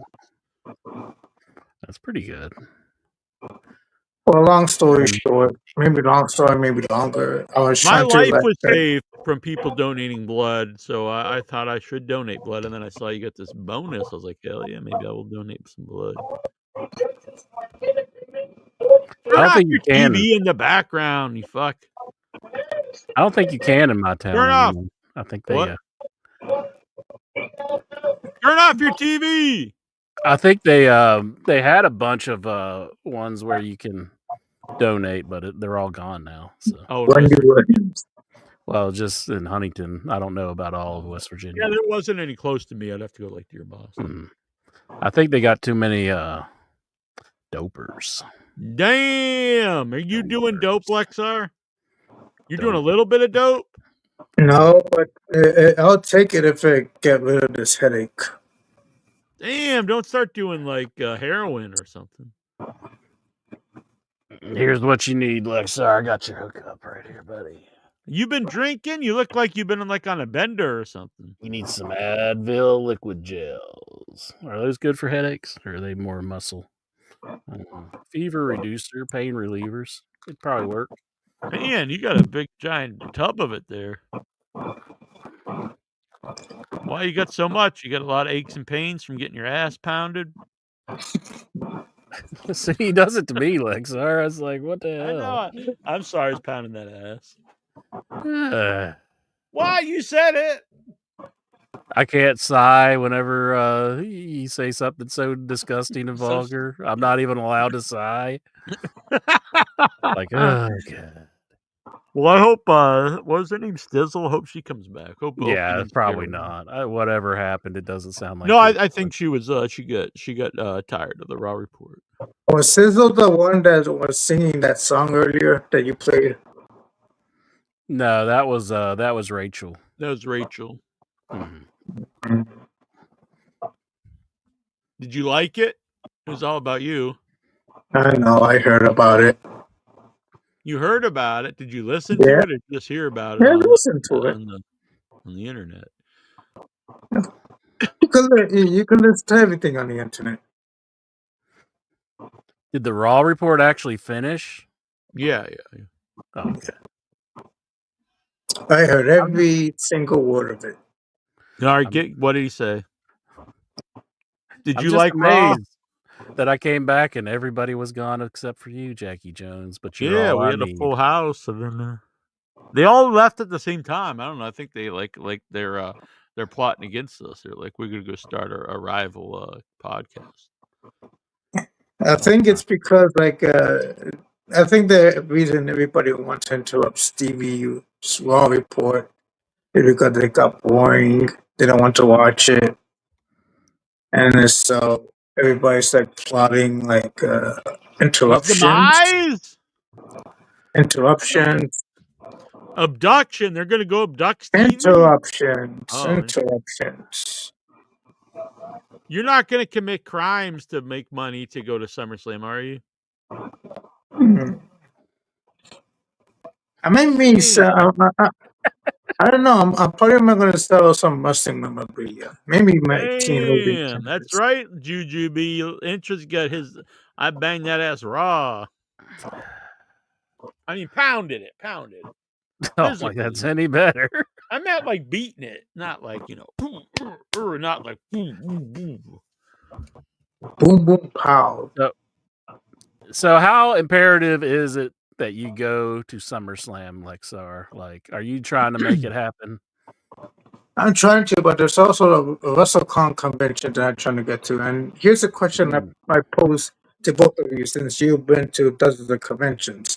Yes, now, to get in, you have to pay a $20 price. But to meet people, you have to spend $60 for a photograph, and probably more I say, in all honesty, Lex, I'd say fuck that. You're gonna spend like hundreds of dollars. It's a lot of money to get people's autographs. So I never bought anybody's autograph, but Perry Saturn. I got Perry Saturn's autograph on the shirt. And but the cons that we went to, they promote it like a thing where if you bought a ticket, you'd get so many autographs. Yeah, it was pretty. It was cool. So that was pretty cool. Yeah, these have gone up way high. In So both cons are wrestling. different now, where you're not getting anything free. Other Yeah, than... you don't get them. A lot of them weren't set up that way, even besides NWA Fan Fest. But like when I go to horror movie conventions, or you don't get anything. You just get entry for a certain amount.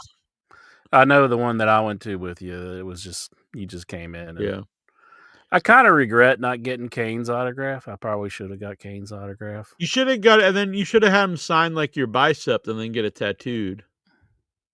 Oh no, I can't do that. That's what? What if he signed your bottom lip, like underneath your lip, and you get that tattooed? Would he'd probably be skeeved out to do that, like signing some stranger's lip? I think it'd be pretty cool. When we were at a show, a guy had when I forget where we were in. I forget where it was, but anyway, a guy had Sid Haig sign his ass, and then he got a tattoo. Wow. Would you want somebody to sign your ass? No, but I would sign someone else's ass. I think that'd be cool.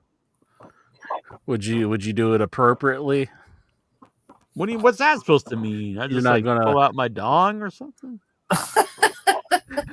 Like you're not gonna get all handsy with the ass, are you? No, I'm a professional man. I'm not some perv. You know, we started a show and you called it the name that you gave it that we explained. In your head's a good name. It means the name before that. I think it was nice. It's our history. Jacking off in your head's a fine name. No, it's not. You changed it. You even said it yourself. What's on your mind, Goosey? The goose is loose. There is too much fucking wrestling this week. Yeah, there's like 5,000 shows. Yeah. Raw last night. You got NXT tonight. You got fucking Dynamite tomorrow. You got Collision and technically TNA on Thursday. You got SmackDown on Friday. You got Great American Bash. You got fucking All In. You got Saturday night's main event. You got Evolution. And then you got Raw again on Monday. And there's also Evolve Wednesday, too.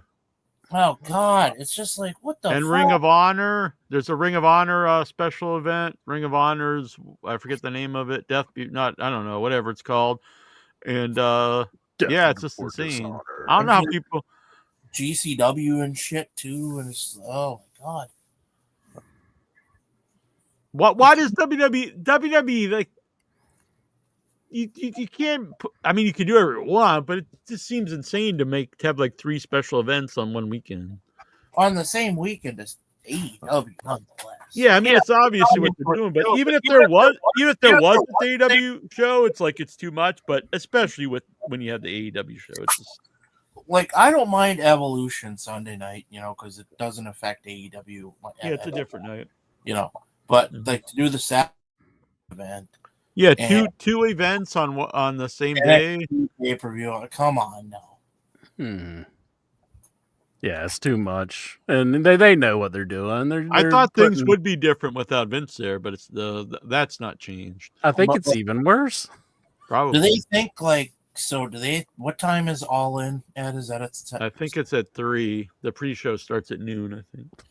So do they think like all these wrestling fans that are just spent 4 hours watching All In are gonna tune in to watch fucking?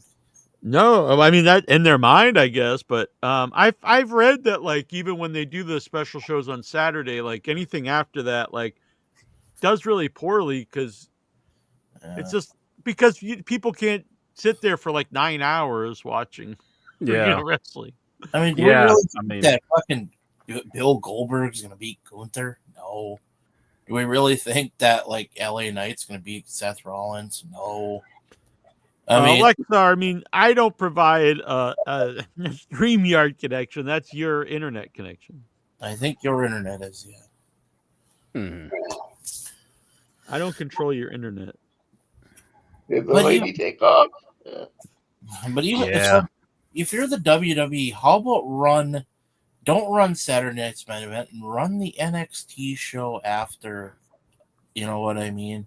Yeah, So another weekend. make it to where it, or even if you're gonna do it the same night to be fucking petty, run a fucking show that's not completely predictable. You know, give us a reason to watch. Nate said he bet all his money on Goldberg to win. Well, Nate, I could see Goldberg winning. Honestly, I think he might win. Boy, if they put Goldberg over, I think that's why it's like they took it off Jay. It's like take it off Jay, put it on Gunther, and then Gunther's what a going to way drop to it to Goldberg. just bury fucking Gunther. Isn't that lame though? It will when suck. they had Goldberg in his prime, like they really went out of their way to like make him look like an idiot. And then like they like put him over everybody and put him all these. Now that he's like old and washed up, it's like why didn't you do like some cool stuff with him when you had him in the 2000s? Right. They just put a gold dust wig on him. Yeah, and they put him in like these super long matches and like that no one really wanted to see him in. Yeah. Lexar, what's your favorite now defunct TV network? I don't know. Would Spike TV count? It's still like going, but isn't it like the Paramount Network now or something? Something like that. Yeah, but I liked Spike all right. DuPont Network. What's your favorite style of facial hair? A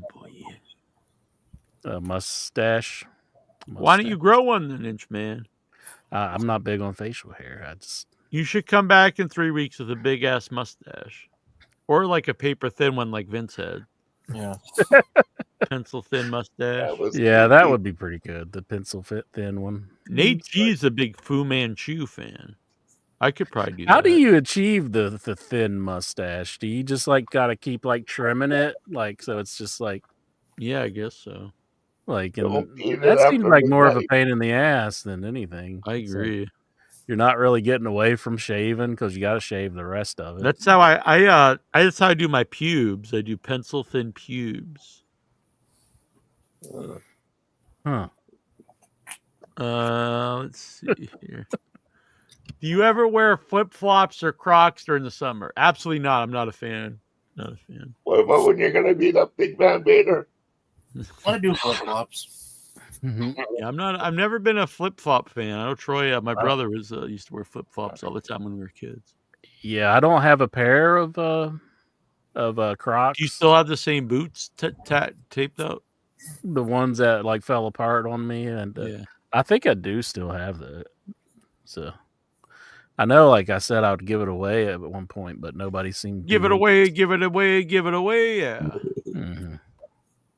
The legendary boot man that my boots fell apart. Lexar, do you drink iced coffee? No. No, I don't drink iced coffee. I don't drink coffee, period. You like it, Ludite? I used to like iced coffee.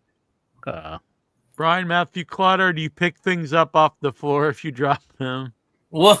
Never. That was one of Lexar's classics. Jonathan Jackson, do you think a certain WWE Hall of Famer can make Vince McMahon's incriminating text disappear too? Maybe. If Ric Flair released his own Woo brand of adult diapers and asked Intra to endorse it, would he agree to the money? How much we're talking here? $25. But if it's Ric Flair, he would be doing the endorsement. Yeah, that's true. Well, maybe like Intra, like, can you come on the show and say like these are strong enough to do the WV in?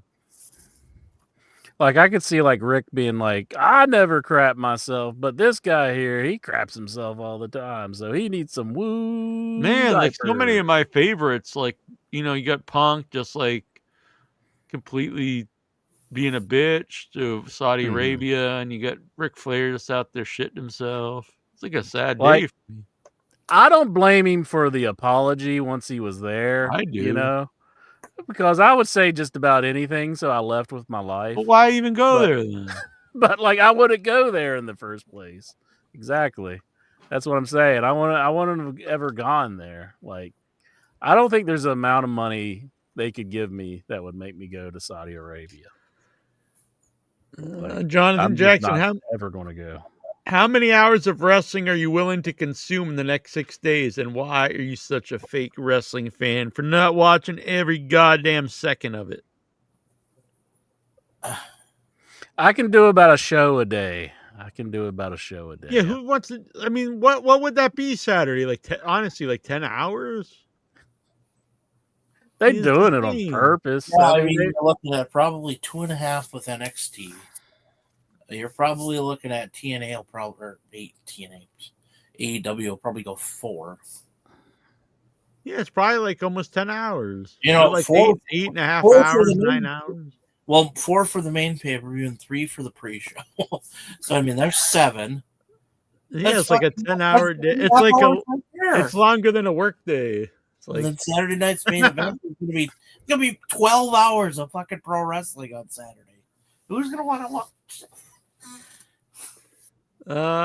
Nikhil, 24 years ago today on SmackDown, the WCW Tag Team Champion Sean O'Haire and Chuck Palumbo invaded the WWF, but this time WWF got the upper hand. O'Haire had such a great swanton, man. Hell of a talent. I remember I always thought Sean O'Haire would be like a really big star. He had like a great look, good wrestler, had a lot of charisma. His thing with Piper, I thought was kind of cool. But yeah, I just never I like met that. When he was like, but you already know that or something, or Yeah. I'm only telling you something that you already know. I thought that was Yeah. good. It's too bad there wasn't. I don't know. There's so many people in that era from like the early 2000s to like the teens that because there's really nowhere else to go to do anything. So. I think Juju be saying that she liked TLC back when they had surgeries. So like, I don't know what that means. I think like the actual surgeries, like before they went all like Doctor Now and I was shows. thinking tables, ladders, and chairs. No, the actual network. She's talking about the network. Okay. I thought she meant she really liked it when people got like injured in tables, ladders, and chairs and had to have surgery. No. Oh, throw the boots away. I think she's back in time here. Yeah. FedEx founder and billionaire Fred Smith passed away at 80 years old. Any memories of using what? I have no memories of Fred Smith. I don't know who Who that the fuck is Fred Smith? He's the founder of FedEx. The founder of FedEx. That's almost a Lexar question. Oh, I thought it's the MC5 guy. Who asked that? Nikhil. Jeez, Nikhil. You're asking us about the founder of FedEx? Rest in peace. He didn't throw a power bomb on anybody, did he? Who'd he ever beat? Yeah, really. He DDT'd the founder of UPS. Can he super kick anybody? Ticket sales for TNA Wrestling's upcoming Slammiversary pay-per-view are showing strong momentum. According to the latest update from WrestleTix, the event has now distributed over 3,100 tickets. The show, which takes place Sunday, July 20th at the UBS Arena in Belmont Park, New York, currently is set up for 4,229 seats. Per the new numbers, there are just over 1,100 tickets still available. Okay. That's cool. Maybe Lexar, if he gets some money, he could go to Slammiversary. That's sad if he can't afford Slammiversary. It's like, what is that to get in Slammiversary? $20. We got some breaking news here. Nate wants to know what are our thoughts on the CEO of the Dollar General?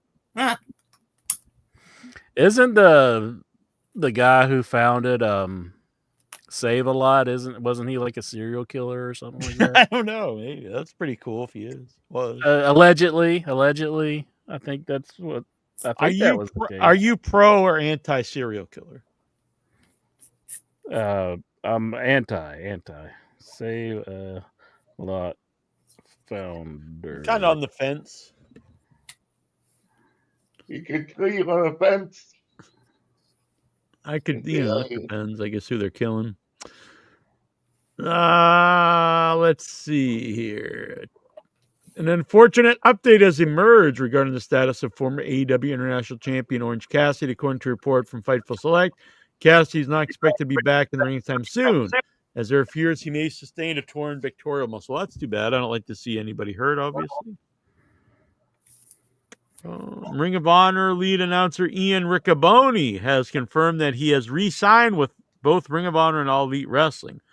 Riccaboni, who first signed a multi-year deal in July 2023, announced a new contract. No, well, that's cool. Get him off the dying show and put him on the real show. He's a suspected serial killer, so let's say that was all alleged.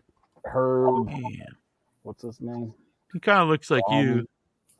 He looks like me? Yeah, like a young you. This guy? Yeah. Oh, that picture looked like it was like a little kid at first. I thought he was like a 12-year-old. Yeah. Under suspicion for the murder of 12 other men along Interstate 70 in Indiana, Ohio, excuse me. Oh, Ohio. Indiana and Ohio, excuse me. Sorry. I really screwed that up. Which occurred from the early 1980s to the early 1990s.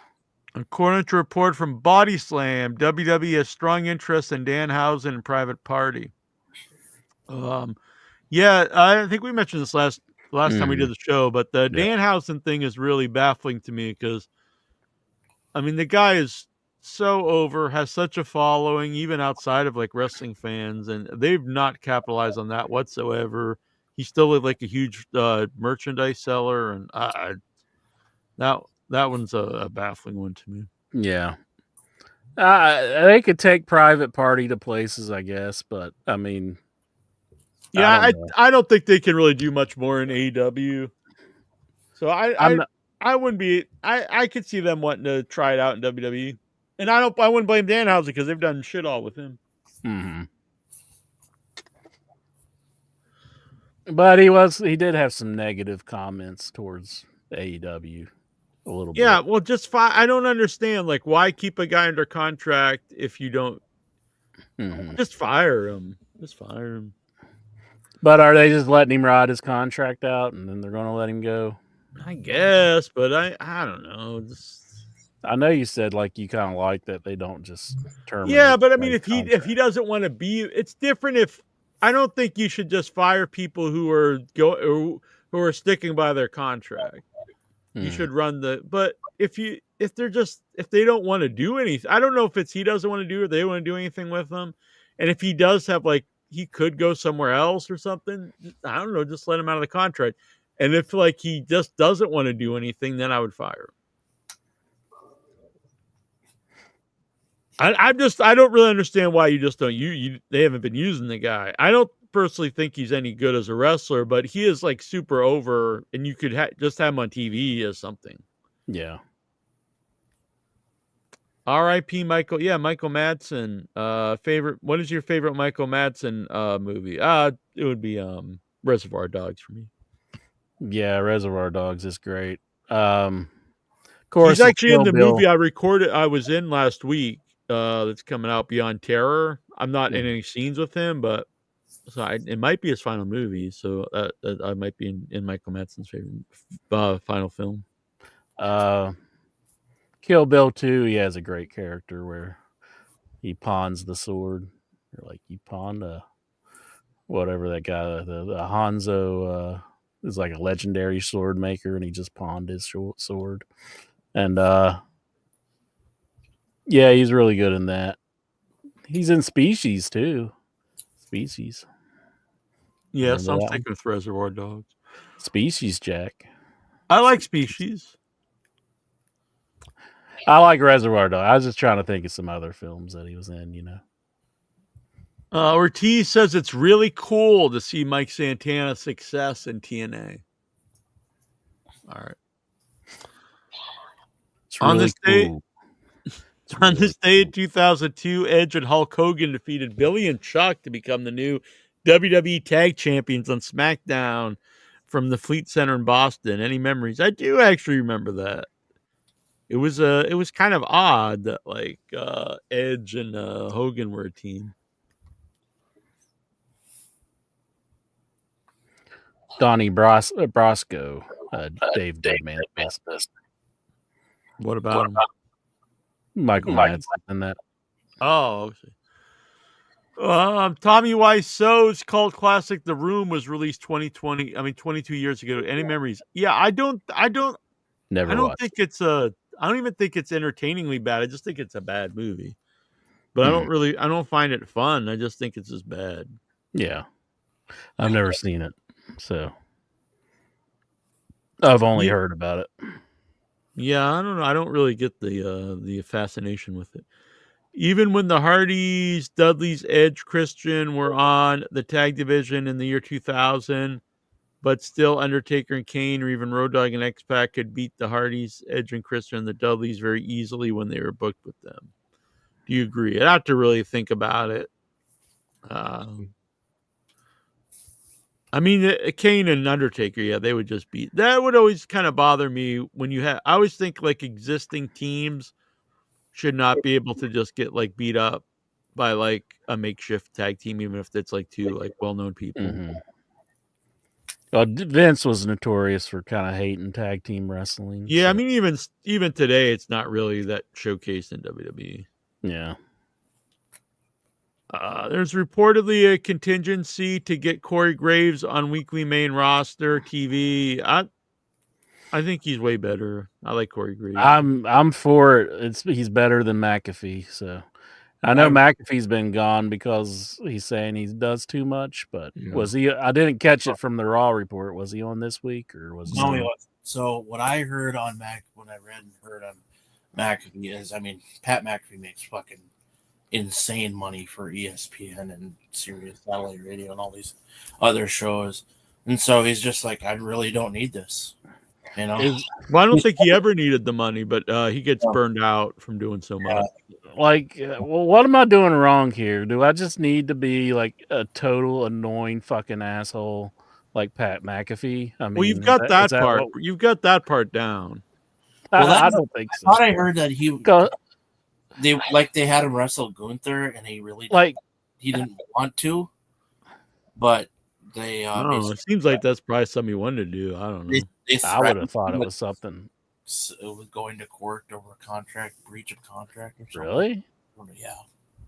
If he didn't do the match, so he did the match and said, "Fuck you, goodbye." Why would I don't know who would even enjoy this man's like.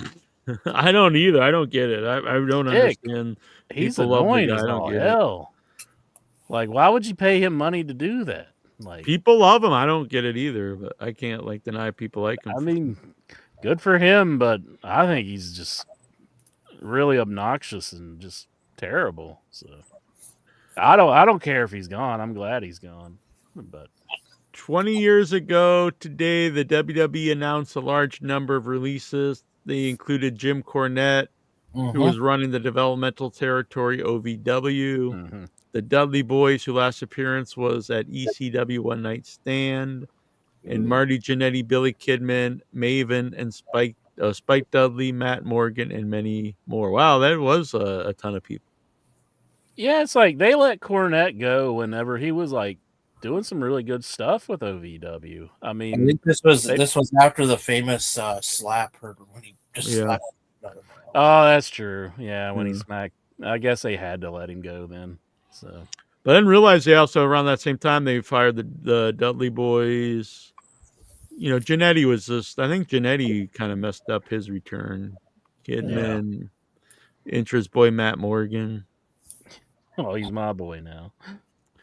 13 years ago, you were the one going, "Oh, you like my suit? Oh, he's the best." 13 years ago today, Bobby Roode's historic 256-day TNA Championship reign came to an end versus Austin Aries. Roode remains the second longest reigning TNA World Champion in history. Any memories? Yeah, I was always a fan of his. Too bad his WWE run really went nowhere because he was super over off of NXT. Yeah. I think if he would have came around today, he would have done really well. 27 years ago today, Goldberg won the WCW World Heavyweight Championship from Hollywood Hogan. Any memories? Was that the first time he won? If it was, I mean, that was huge. That was a huge deal. Yeah, it must have been. Was that 26 years? I That recorded seems it. like that would have been longer. Yeah, It was 98, wasn't it? Too. Yeah, so I think he would have won it. The first time was probably before that, I guess. I don't know. But either way, when he first won the title from Hogan on Nitro, that was huge. And I remember recording that show, the whole show, because I was like, this is a bit, it was big. And I know people always argue about it should have been a pay-per-view and all that stuff. And maybe so, but at the same time, like, as a fan, like, it was fun to watch that match on free TV. Yeah, it was pretty awesome. Armageddon premiered in theaters 27 years ago, starring Bruce Willis and Ben Affleck. What a film. Did you like it? I don't even think I've watched Armageddon all the way through. I saw it, but I honestly don't really remember much about it. It's not. It's probably not really my kind of movie. I think it was like playing a lot when I had the Scrambler box, and like I don't even think I watched it for free. CEO of TNA, Carlos Silva, says TNA Wrestling is seeking something in the range of $10 million per year on media rights deals. What are your thoughts? I'm not paying it. You gonna pay him $10 million a year? Not coming out of my pocket. MJF, I wish I had $10 million, but I don't. If you did, would you purchase TNA TV for 1 year with it? No. Let's see if I won the lottery. And if you did, you got to call up TNA. You're like, I'm gonna put this on the In Your Head YouTube channel for 1 year. How are you guys cool with that? MJF on AEW's rosters standard. They would call back and said Triple H says no, but unofficially he can't say that. But Tony Khan has learned that you want people in your locker room that not only want to be there but are worthy of being there. This is really long, but I think just that line, I mean, that obviously makes sense. You want people who want to be there. Yeah. Don't hire people. Yeah, I mean, their first couple of years, they were, it was basically all like, I know some people would attack that, the all friends wrestling, but I never really understood why that was so terrible, that it was people who all got along. Yeah, really. I see a lot of WCW versus AEW comparisons, but if you're honest, it's a miracle WCW got to any level, considering everyone who went there. What? No. I mean, WCW, like, that came off like a decades-long run of NWA, so it's not a miracle that WCW was big. I mean, and it had Turner money behind it. And yeah. This giant roster. Yeah, like I think anybody who would say that they never really watched it. I mean, like it was a fun show to watch in its heyday, you know. WCW was a company in the red. Within 3 years, was the biggest company on earth. Again, though, I don't think you really have an understanding of like the wrestling world at the time, because they might have been losing money, but they had like decades history on Turner, and this idea that WCW just like was invented is kind of silly, because it was NWA, and then the name changed to WCW. AEW is a business backed by someone who cares about it. I mean, honestly, it's more a miracle that someone created a wrestling company today, and it has like a lot of stuff going on, because they didn't have this history. It's hard to build something out of nothing. Yeah, I mean, people don't know how lucky they are that, you know, somebody did step up and make a company, because this isn't like most an things easy venture to go into, and you're not going to find somebody with the bucks to do it. So No, if this would happen to go away, I don't think you're going to see any other company that is on any level at all ever again. that's like competitive. That can pay competitively like WWE can. For the first time since All In 2024, I'm hyped for an AEW. Yeah, we've been talking about this a lot. I'm very excited for All In too. Mm-hmm. They should have some pretty cool stuff on tomorrow night too to kind of build up for. For the go home show. Mm-hmm. Yeah, so check that one out, and then you got Collision on Thursday too. So Jonathan Jackson, when was the last time you've just dropped everything, nutted up, and shut it up, and enjoyed wrestling? Damn, you got to nut up, shut up, and do it up. Every time I'm like, I gotta watch me some wrestling. Yeah, I gotta watch the wrestling tonight. Yeah, wrestling.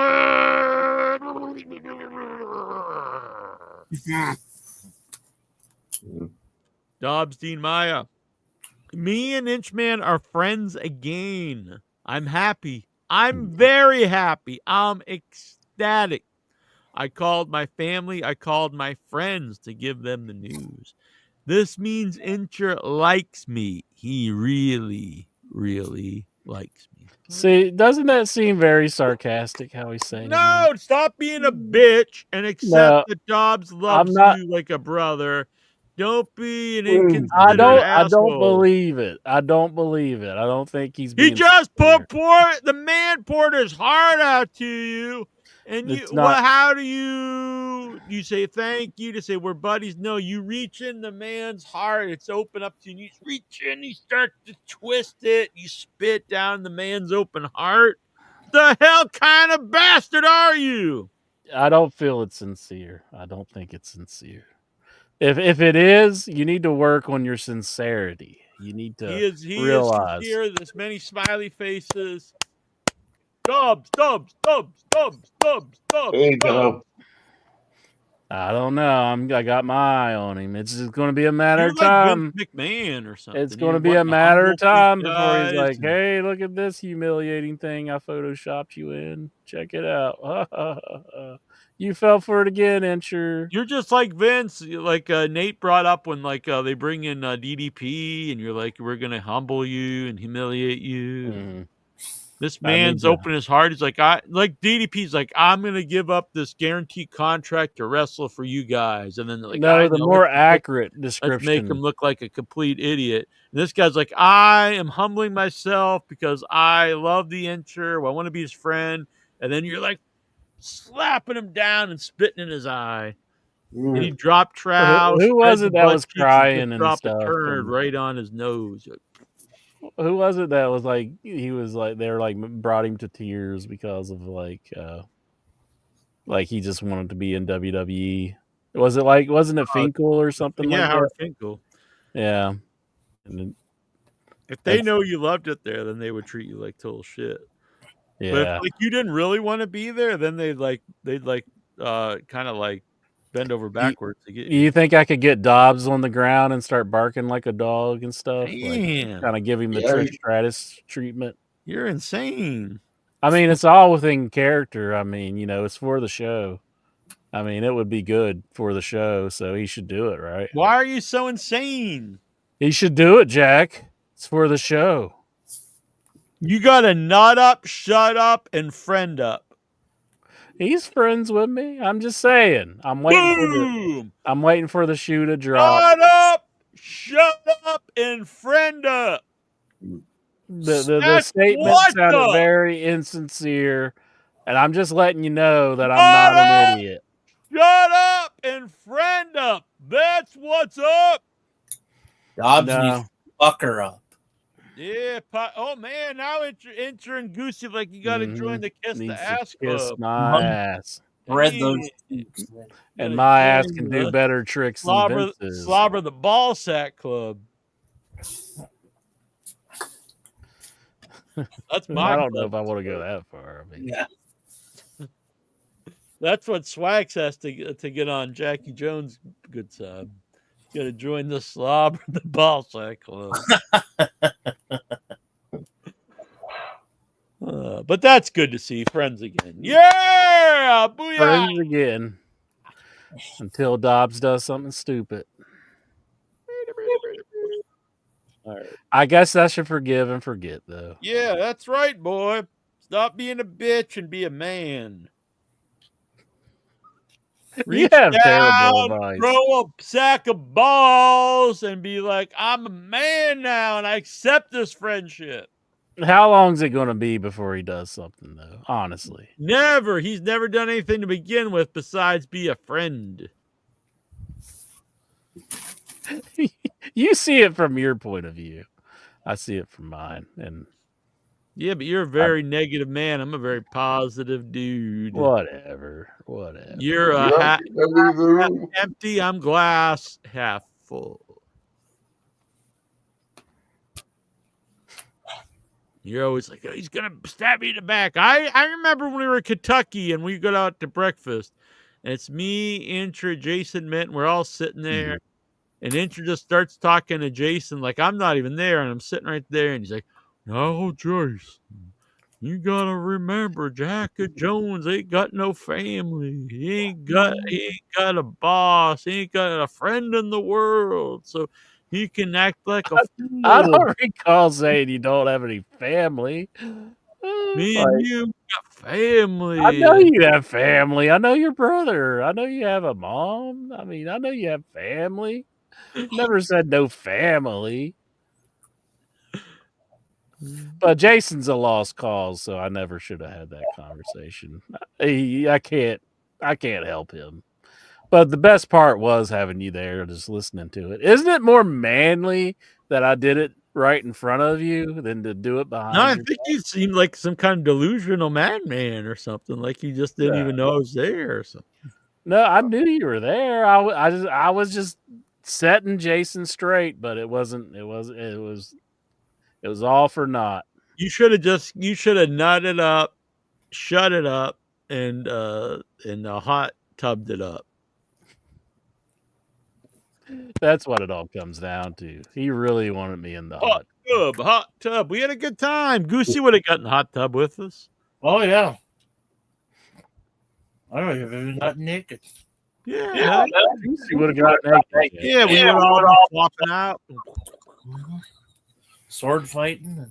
Yeah, See, I think this is the reason I didn't get in the hot tub. Why? You'd lose the sword fight? You can't. You Intra's like, I can't bring a dagger to a sword fight. Oh God! Come on, that's a good one, Intra. Yeah, it figures you would take up for somebody like Dobbs. What the hell? Now you're attacking Dobbs again. Dobbs a good man. I met him multiple times in England. He's a good guy. I'm gonna have him lick my boot if I ever meet him. Hell, you're down on the ground. You're always saying like I'm some kind of crazy guy or something. You're like wanting this guy to it's just your ass and it's just a ritual to prove his love. You know, I mean, I got to know if he's for real. You know, is this what you did to Brian Clutter for him to become your young boy? I've never met Brian Clutter. No wonder. And he's the worst young boy ever. ever. I want to lick this guy's boots and then slobber his ball sack. But Brian Clutter really is a terrible young boy.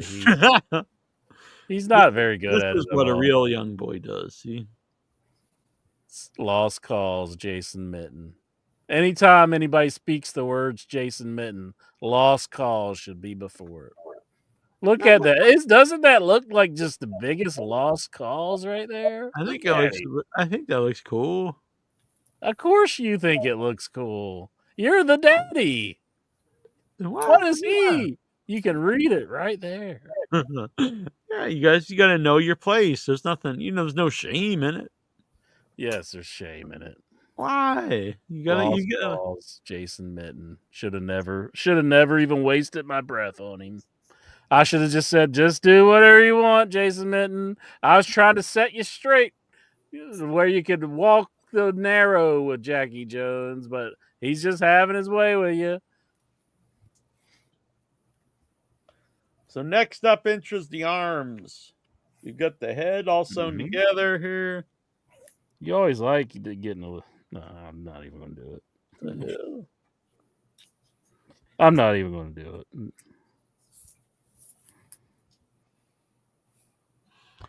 So hand, we got one hand put together. This is the body. It's a little hard to do on video here.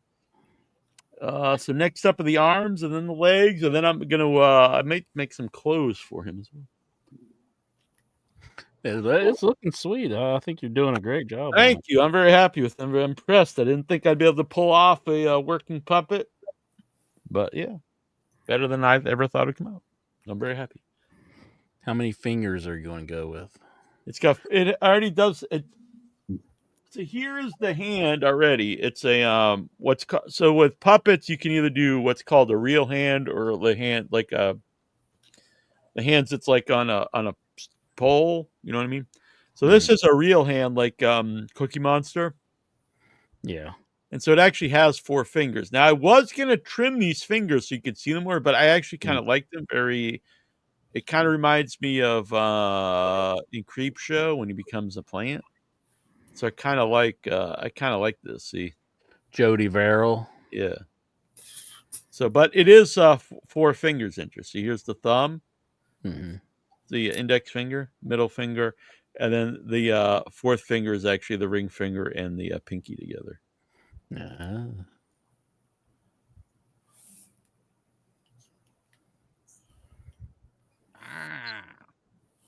And then you have to add what's called the upper arm, and that will connect to the shoulder, and then you can like come in like this. See.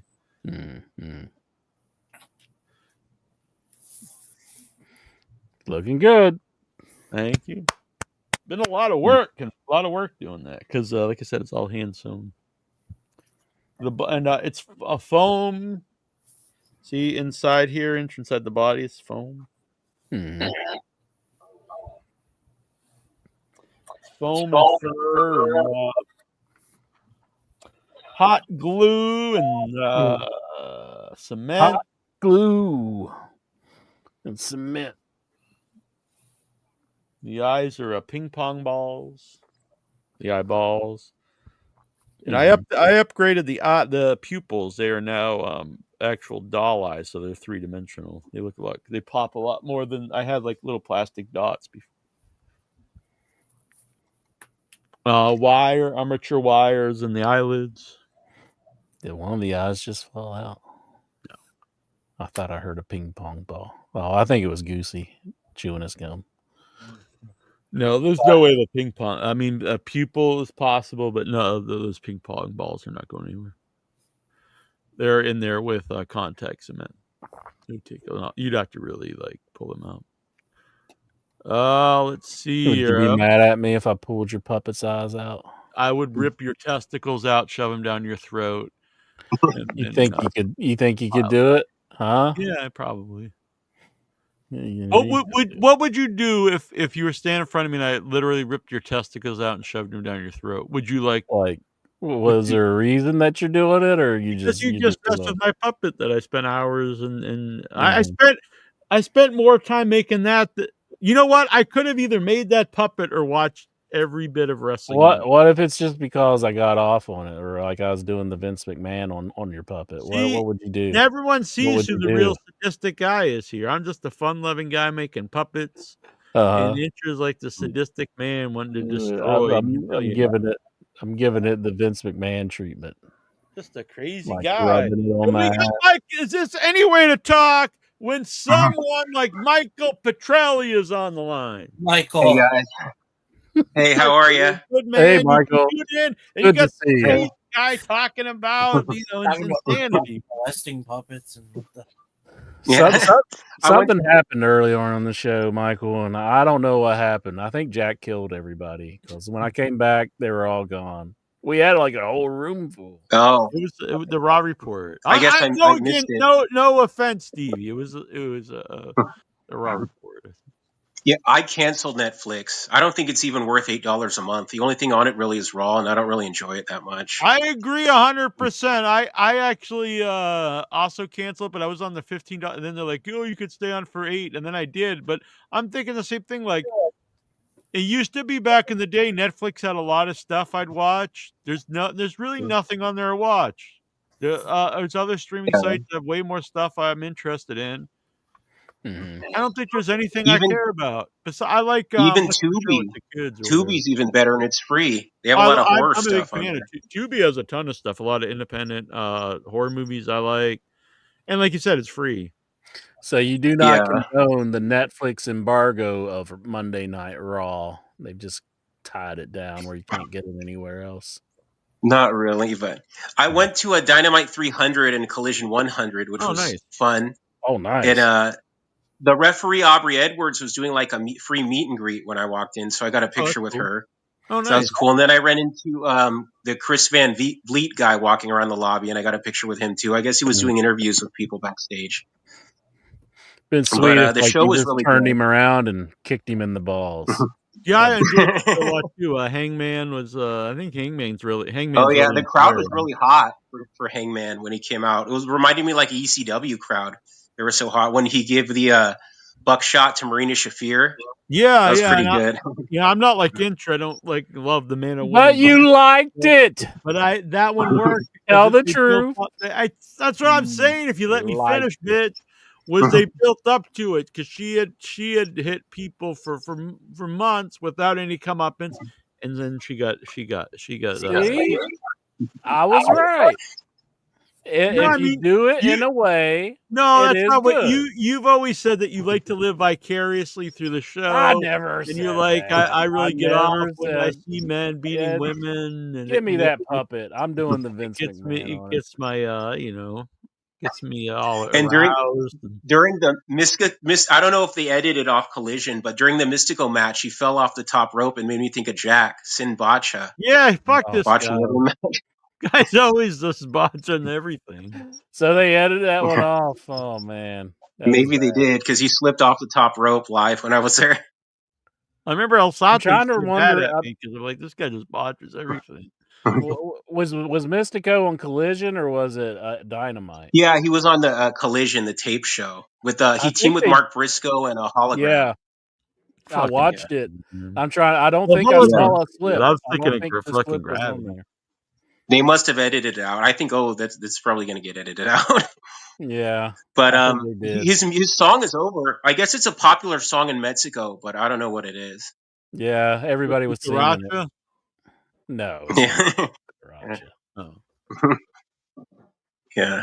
And Tony Khan came out. Tony Khan's really cool. He was hanging out, like taking agree. pictures with people and talking to people. Yeah, he's always very cool at the shows I've been to. I couldn't imagine Vince McMahon doing that. He's a fucking No, snob. no. He's like, I'm not going to waste my time talking to these marks. No, definitely not. Definitely No. not. Yeah. What happened? Has Mr. Iguana been on since? Because like that guy had like everyone in the world was like insane about him. And I don't think I haven't seen him. I don't know. Has AAA even had shows since the LA Forum show? I don't. But I would think that WWE itself would just have the guy on TV because like they were selling the shirts, and I think they're gonna start selling the iguana and stuff. They had the put him one on show. NXT or something. They had the one show, and they're like, okay, that was enough. Yeah, we can just bury this now. I was just so disappointed when I heard that they bought AAA. I said, "Oh, especially for wrestling fans in Mexico, that's such a blow." Yeah, I thought AAA was around since the 70s, but I guess not. I thought it was a lot older than it actually is. Yeah, I did too. They say CMLL is the oldest wrestling promotion that ever. Like it's like, yeah, I thought it was the other way around, but I was wrong. I like that Hechicero. I like him really well. Oh yeah, and Don Callis had a lot of heat. Him and Moxley got the biggest heel reaction. I like that Don Callis just walks out there and he just gets instant heat. That is rare. Yeah, he really gets a good reaction for being a heel. Like even more than MJF. Don Callis gets more heat than MJF. Biggest babyface reaction was Hangman too, I'd say. Yeah, he's just insanely over. But yeah, people absolutely hate Don Callis. I really think they should focus on like 2 or 3 guys instead of having like so many guys in the Don Callis family, and have them. Oh yeah, it comes like the NWO, with like too many guys. And have them on. It really should be Kyle Fletcher, I think, and Takeshita, and then maybe a tag team, and like they should be on every week. Because like, yeah, I'm glad. He's done good in AEW. I'm glad he's not in Oh, yeah. TNA. He left TNA to go to AEW. I was always a fan of his, even when he was Cyrus the Virus in ECW. Me too. Yeah. Yeah. I agree. Yeah. I always wished he would call the normal show and not just the pay-per-view. Like he was always on just the pay-per-view. So Yeah. I think he's a good commentator, a good heel manager. So I'm glad he's in AEW. Mm-hmm.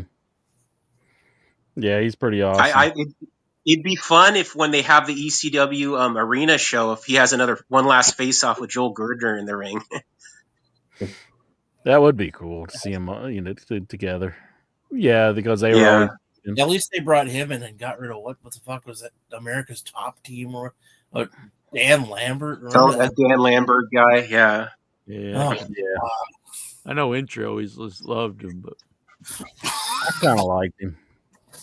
Intro's got a full back tattoo and a tattoo of Dan Lambert. He Yeah, was just off the show one day. They should have done a loser leaves AEW match with his team because they just disappeared. Mm-hmm.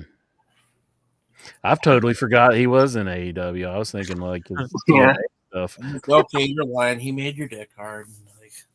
I remember him in TNA, and I remember him doing some good stuff in TNA. But like, Dan Lambert, it was Impact back then. Yeah, it was Impact Wrestling back then. Yeah. Yeah. Now you're just lying. I'm not lying. I'm telling the truth. You're always lying when you. I agree with you about SCU though. Intro, they need to get Southern California guys in the group. That's kind of dumb. They have like Dante Martin in there. Yeah, Dante Martin and Darius, and then they got Layla. Minnesota. Yeah, they're from Minnesota, and I think Layla's from New York. That makes no sense. I'm trying to look up Southern Californian wrestlers and see who they could put in. They must not have any. If they got nobody else to put with Scorpio Sky. Samoa Joe. No, Samoa Joe. He's from the same town as me, Huntington Beach. They could get Tito Ortiz. And... yeah. I don't think they need Tito. I didn't vote for him. He was like the mayor or something. Oh, John Morrison's from there. Oh, yeah, Johnny TV from LA. That'd be one hell of a tag team. Scorpio Sky, Samoa Joe, and yeah, Lisa Moretti. Of course, the Young Bucks, but they're not going to be in SCU. Yeah. Chris Masters. They can bring in Chris Masters. Hell yeah. I always like Chris Masters. I do too. Yeah, Chris Adonis. Another shot. Why not? I thought he was really improving, and then they let him go from WWE. We even they could bring in The Rock. The Rock? I don't think they're going to get The Rock. He won't even show up to WrestleMania. I know. There was like the whole last year's WrestleMania was all to like build to The Rock at the next WrestleMania, and he wasn't even on the show. Was he Such pissed a off, dick. or what? What's the deal? Is he mad know. at WWE or Probably, something? I don't know. He You still know what? hasn't showed up. That reminds me of something. People really give WWE a pass on something. If this was done in AEW, like you would never hear the end of it. And that's when these guys do these interviews, like The Rock and Cena and Cody, and just talk openly about the current like storyline they're doing. Like Cody did. Oh yeah, they break faces. Yeah, Cody did an interview just recently, and he's like, The Rock's really pushing me to turn heel, so I think we're seeing the end of my face run.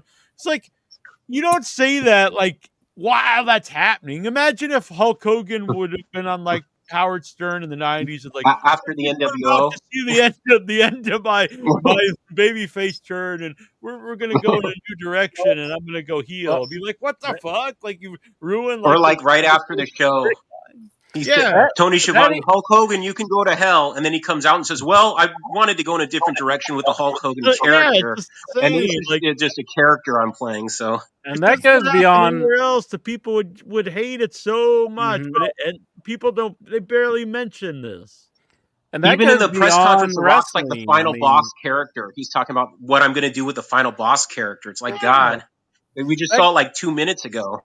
Like if you had somebody from like a television show start talking about the current storylines that they're while even it's going done. on. Like the guy who played Rick or something was being like, and then at the end of this season, my character is going to be taken off The Walking Dead, and then you won't know if he dies or not. You have to wait for the trilogy. That guy from from Talking Dead, that Chris Hardwick guy would come on. By the way, at the end of this season, Walter White, you're going to I'm not going to spoil Breaking Bad, but just spoil the ending of the show. Yeah. It's like, what the hell? Like, it's insane. And I mean, if that happened in AEW, like Jim Cornette, Oh my all God. these guys, they would like rip them apart to the end of eternity. Bischoff, everybody.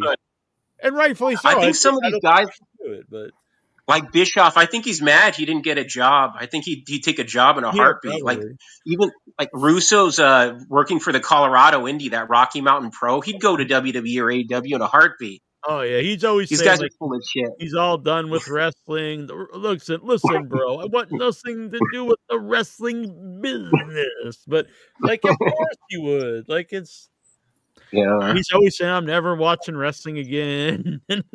I'm surprised they have a Conan on the WWE payroll. If we ever have an alien invasion in AAA, we know they hired Disco Inferno also. Yeah. Yeah, well, you knew something was up when he went from just like, I mean, he really just, he says keep it at 100, but it's far from keeping it 100. It's like, kiss the WWE ass, like, nonstop. And what if they change the He show? even called. What if they change the He show even to called. keeping it employed? He said Tony Khan was a dick on his podcast. I said, of all the people to say you're a dick, he seems like way too nice. He needs to be more of a dick. Yeah, that's what they always said. He was too nice. So then, like, yeah, it's when they get like so obviously like biased. Yeah, it's just like it's not really. Yeah, I don't like that. I mean, I can't say I blame him because he is employed by WWE. Yeah, I'm not saying he has to go up and trash WWE, but yeah, you it is can't kinda brag like, about keep it at 100 all the time. yeah, yeah. That's just the name of the show, so it kind of like hurts him that he's not like talking any crap about WWE. You know, he's Cornette, I can upset about how understand. they're using his AAA guys. You know, there's like Yeah. stuff like that. I did hear him say like a match wasn't good recently, but I think it was on a AAA show or something. So. Like, I can understand Cornette. I thought he was going to have a mental breakdown when I heard the Young Bucks and Kenny Omega had a new wrestling company that was going to be on TNT. I said, whoa.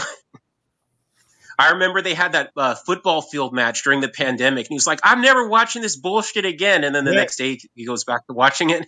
Yeah. Yeah, and he was never going to have anything to do with anybody involved in it, like even Ross for commentating it. Yeah. Why is he so he did pro a lot of WWE? dumbass stuff in his own promotion. Like Smoky Mountain had like wrestling Ninja Turtles and a wrestling Mummy. Yeah. And why would he be so pro WWE? It's not like they've been really good to him. I mean, no, it's very strange if you follow Jim Cornette for his whole career. Like I've followed Jim Cornette since like the 80s, and all his guys were, you know, like I think Bobby Eaton and Dennis Connery's the greatest tag team ever in the ring, honestly. But neither guy has a physique, had a physique at all. Like if those guys were on AEW today and they had no connection to Cornette, like they just came out and they looked like that, he would rip them apart. It's like, he would. Can't say Moxley looks like a plumber, but then be like, you know, Dennis Condrey's like this Adonis or something. He calls a Brody King Burger King. He says, "Oh, here comes Burger King, indie to the bone." It's like, come on. You know, and he managed like, you know, a Big Bubba who was like, you know, I love Big Bubba. I think he's one of the best big men ever. But like again, he's a big fat dude and stuff. Like everyone he had managed besides like Sweet Stan Lane was not known for like particularly great looking physique. And then and he was always anti WWE, like the Ultimate Warrior, these kind of guys who were just physiques. Yeah. Always like the opposite in a lot of ways. He's just like, you really got to push these guys that are like jacked, and it's very strange. And the other way too, like he didn't say anything when Adam Cole was on NXT, but when he goes to AEW, all of a sudden he's real too skinny. Like world champ, and now he's like he shouldn't even be in the business or something. Yeah. I wouldn't be surprised if he's on the payroll or something like that. I don't think so. He's just so biased. I think he has this real hatred for AEW. Like he has like he's been like that his whole life. Like if like the stuff with Russo, it's beyond like we disagree in wrestling. It's like a personal hatred for the man. Do you think he's ever had Yeah. like any therapy, like some like anger No. therapy? Do you No. think like could you No. imagine like that therapist what they would think if they had him walk through the door? They're just like, oh god. He'd use it as like an example to train other anger management therapists in training. Mm-hmm. This is like Patient zero, Jim Cornette.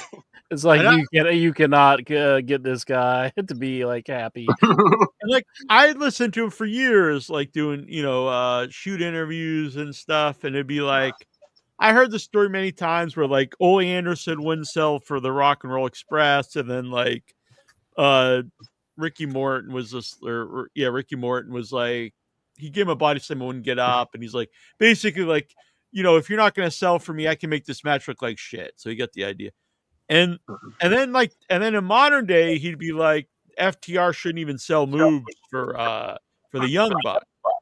And if you look at the size difference between like the Rock and Roll Express to like the Ivan or Nikita Koloff or the Road Warriors or even Ole Anderson, compared to the size difference between FTR and the Young Bucks, there's a way bigger size difference actually between the Rock and Roll Express and those guys.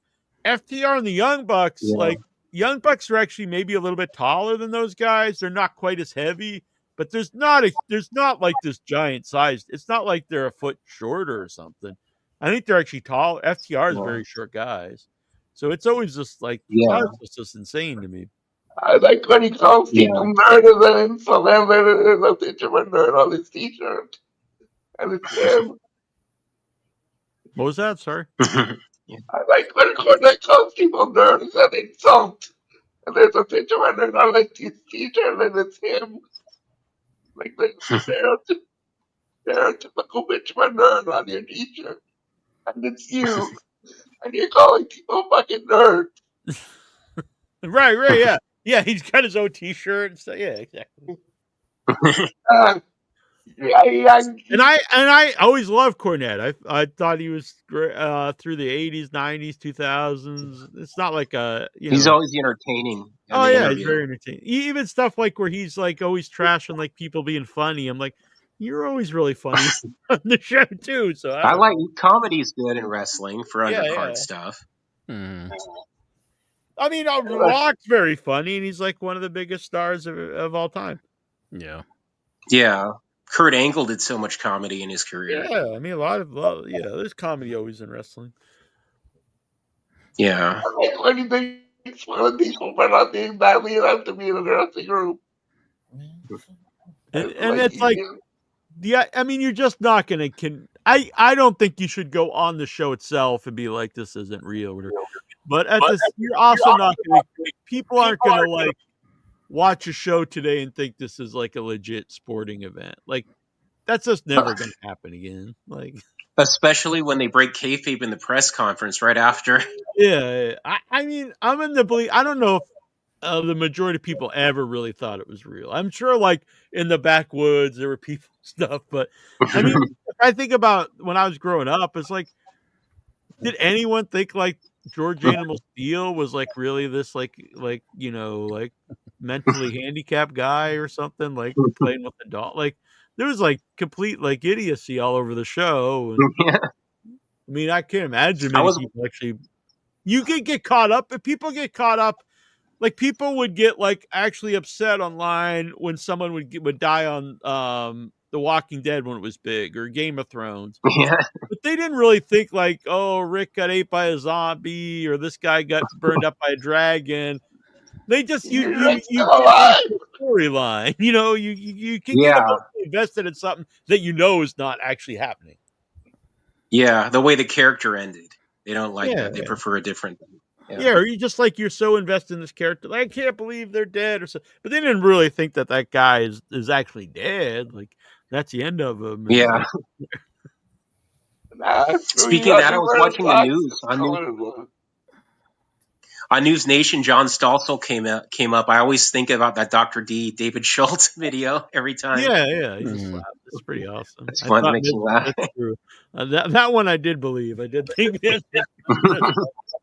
They said Scotty Too Hottie was one of those zombies.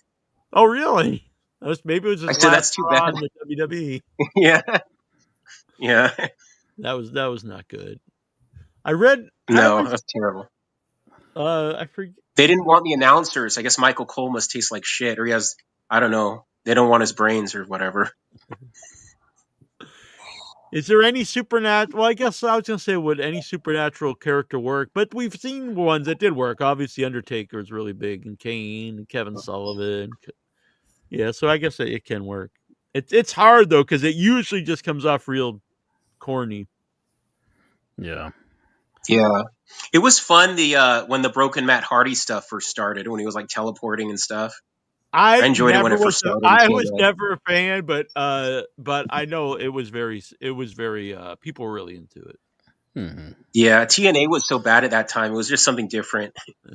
It was so batshit crazy. You just had to watch and see what they were doing. But yeah, I mean, I did watch that stuff because it had such a buzz. But intro on the show, I was never a fan of it. But people, I wasn't like pissed that it happened or nothing. But I just wasn't personally a fan of it.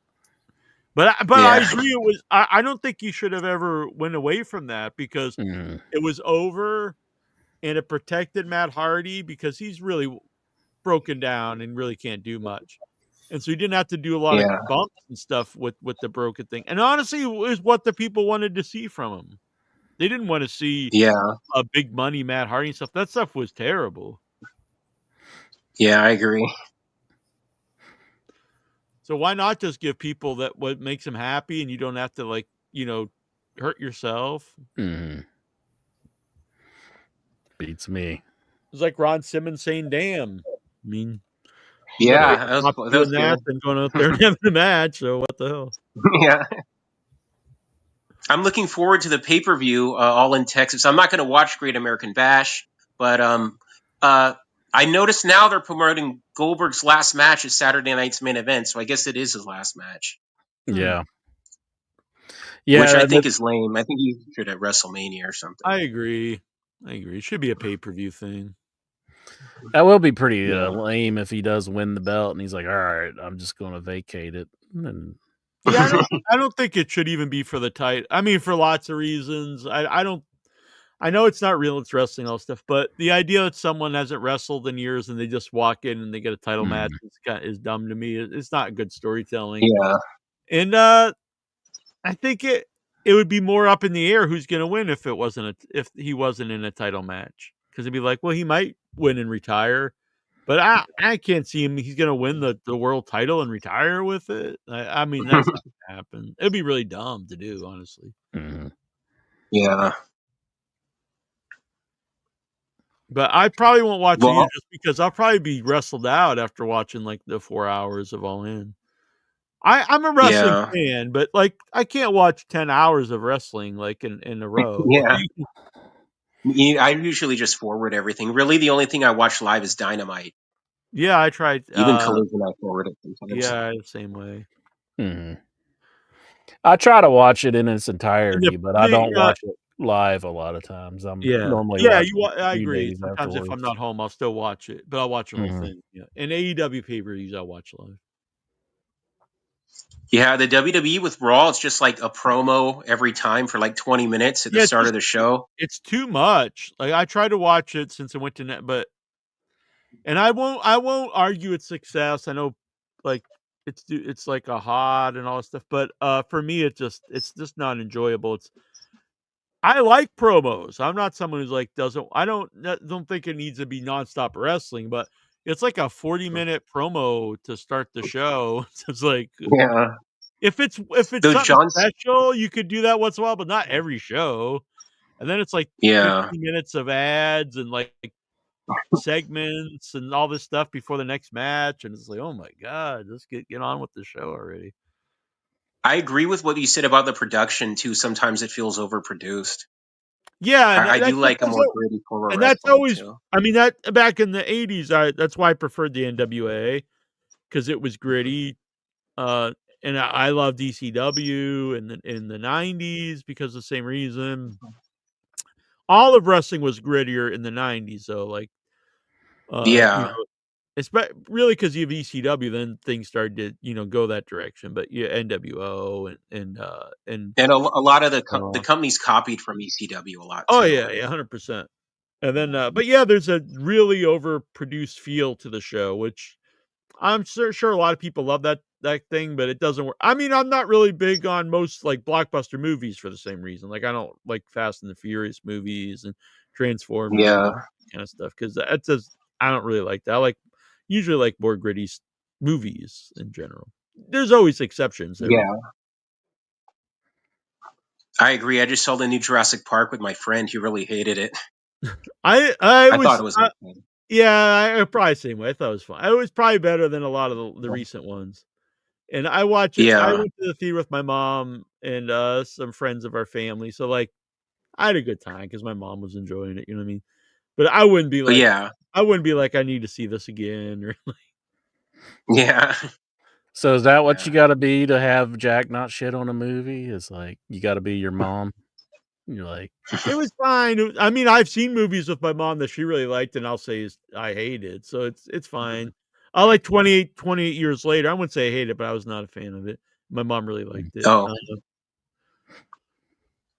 So she friend said, wanted to see how that. did you like the movie? And you just go, I hated it. No, Troy really hated it, and he loves 28 Days Later. It's one of his favorites. I know it's kind of blasphemy for a horror fan. I'm not really big on any of them. Any of those movies. Oh. I don't think I never saw the original. My favorite zombie movie is Return of the Living Dead. I like that one a lot. I'm a big fan of Return of the Living Dead. I'd say Dawn of the Dead is the best, the original Dawn of the Dead, but Return of the Living Dead's a really fun movie. Yeah. Dead Alive's a good one if you haven't seen it. Yeah, Dead Alive's great. Oh yeah, that's a good one. I've seen that, yeah. I tried to get Peter Jackson on Without Your Head back in the day, and I got a reply, and they were like, Peter Jackson's interested, because I was like, I want to talk about Dead Alive, and he's interested, but he's busy making King Kong. I was like, oh, okay. Busy making this $100 million. That's good. You got a reply. Yeah, that's nice of them to reply. Yeah, I was surprised I got any reply at all. But we had Timothy Ballman, the star of movie, and he said that Peter Jackson's always wanted to do a sequel, but he was like busy making, Lord of the Rings and like these giant. Which is funny to me. Like in heart, he's probably like, I really want to go make a new Dead Alive, but I got to go make these, $500 million movies. Yeah, that'd be cool. Hopefully, he makes a sequel. That'd be good. Yeah, that'd be awesome. I'd be down. I've had people on since then, a lot of people from New Zealand who's worked on like some of those movies, and they all say that like they joke that Peter Jackson like employs everyone in New Zealand because like if you work in movies at all, you work like in Peter Jackson's studio there where they make a lot of stuff. Which it's pretty cool though too. At the same time, like people make a living just because of that. Yeah, it's cool that he helps everybody out in his community. So yeah.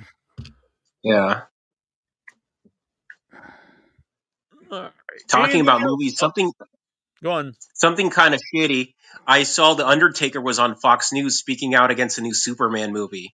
So that's kind of shitty. Undertaker's following like Hulk Hogan appearing on Fox News all the time. What's his problem with Superman? I saw I don't know. that James Gunn said like his version of the movie was about like an immigrant. Yeah, he was talking about that. And then I saw people really pissed on Facebook, and I'm like, well, you do realize that's always been what the Superman story's been about. The original comic book is the idea behind it. Is an immigrant coming to him, a literal alien coming to him and pursuing the American dream, and then standing up for what's right, the American way. That's always been like the actual theme of Superman. So this isn't some new take on Superman. They're actually going more back to what Superman's about, as opposed to like these last Snyder movies where he's real dark and brooding, and which really isn't what Superman's about. I hated those. Oh yeah, I didn't like those. Yeah. The Batman vs Superman movie. So that's probably what Undertaker's pissed about, but I don't know. Yeah. Why would he be mad at that? I don't know. I don't know. I They hate this. just somebody from Fox News said, "You want to come on TV and bash the new Superman movie? Okay, I don't have anything to do. He I'll be probably on." just thinks it's woke or something. Yeah. It was Sean Gunn apparently said that, but I saw the quote. I thought it was James Gunn. Yeah. I think it was James Gunn. But I think All in Texas is going to be good. I'm really looking forward to that. I think it's Yeah. going to be better than WrestleMania, I'll say. Yeah, I'm really excited for it. I'm pumped. At least it's not like a 2-day thing. Been really good. Sorry, Incher. At least it's not like a 2-day thing too. It's like you got to Yeah. watch wrestling for 4 hours for Yeah. 2 days. But You're lucky you didn't see the second night of WrestleMania, Jack, because I didn't like any matches on it at all. saw I it. agree with Meltzer.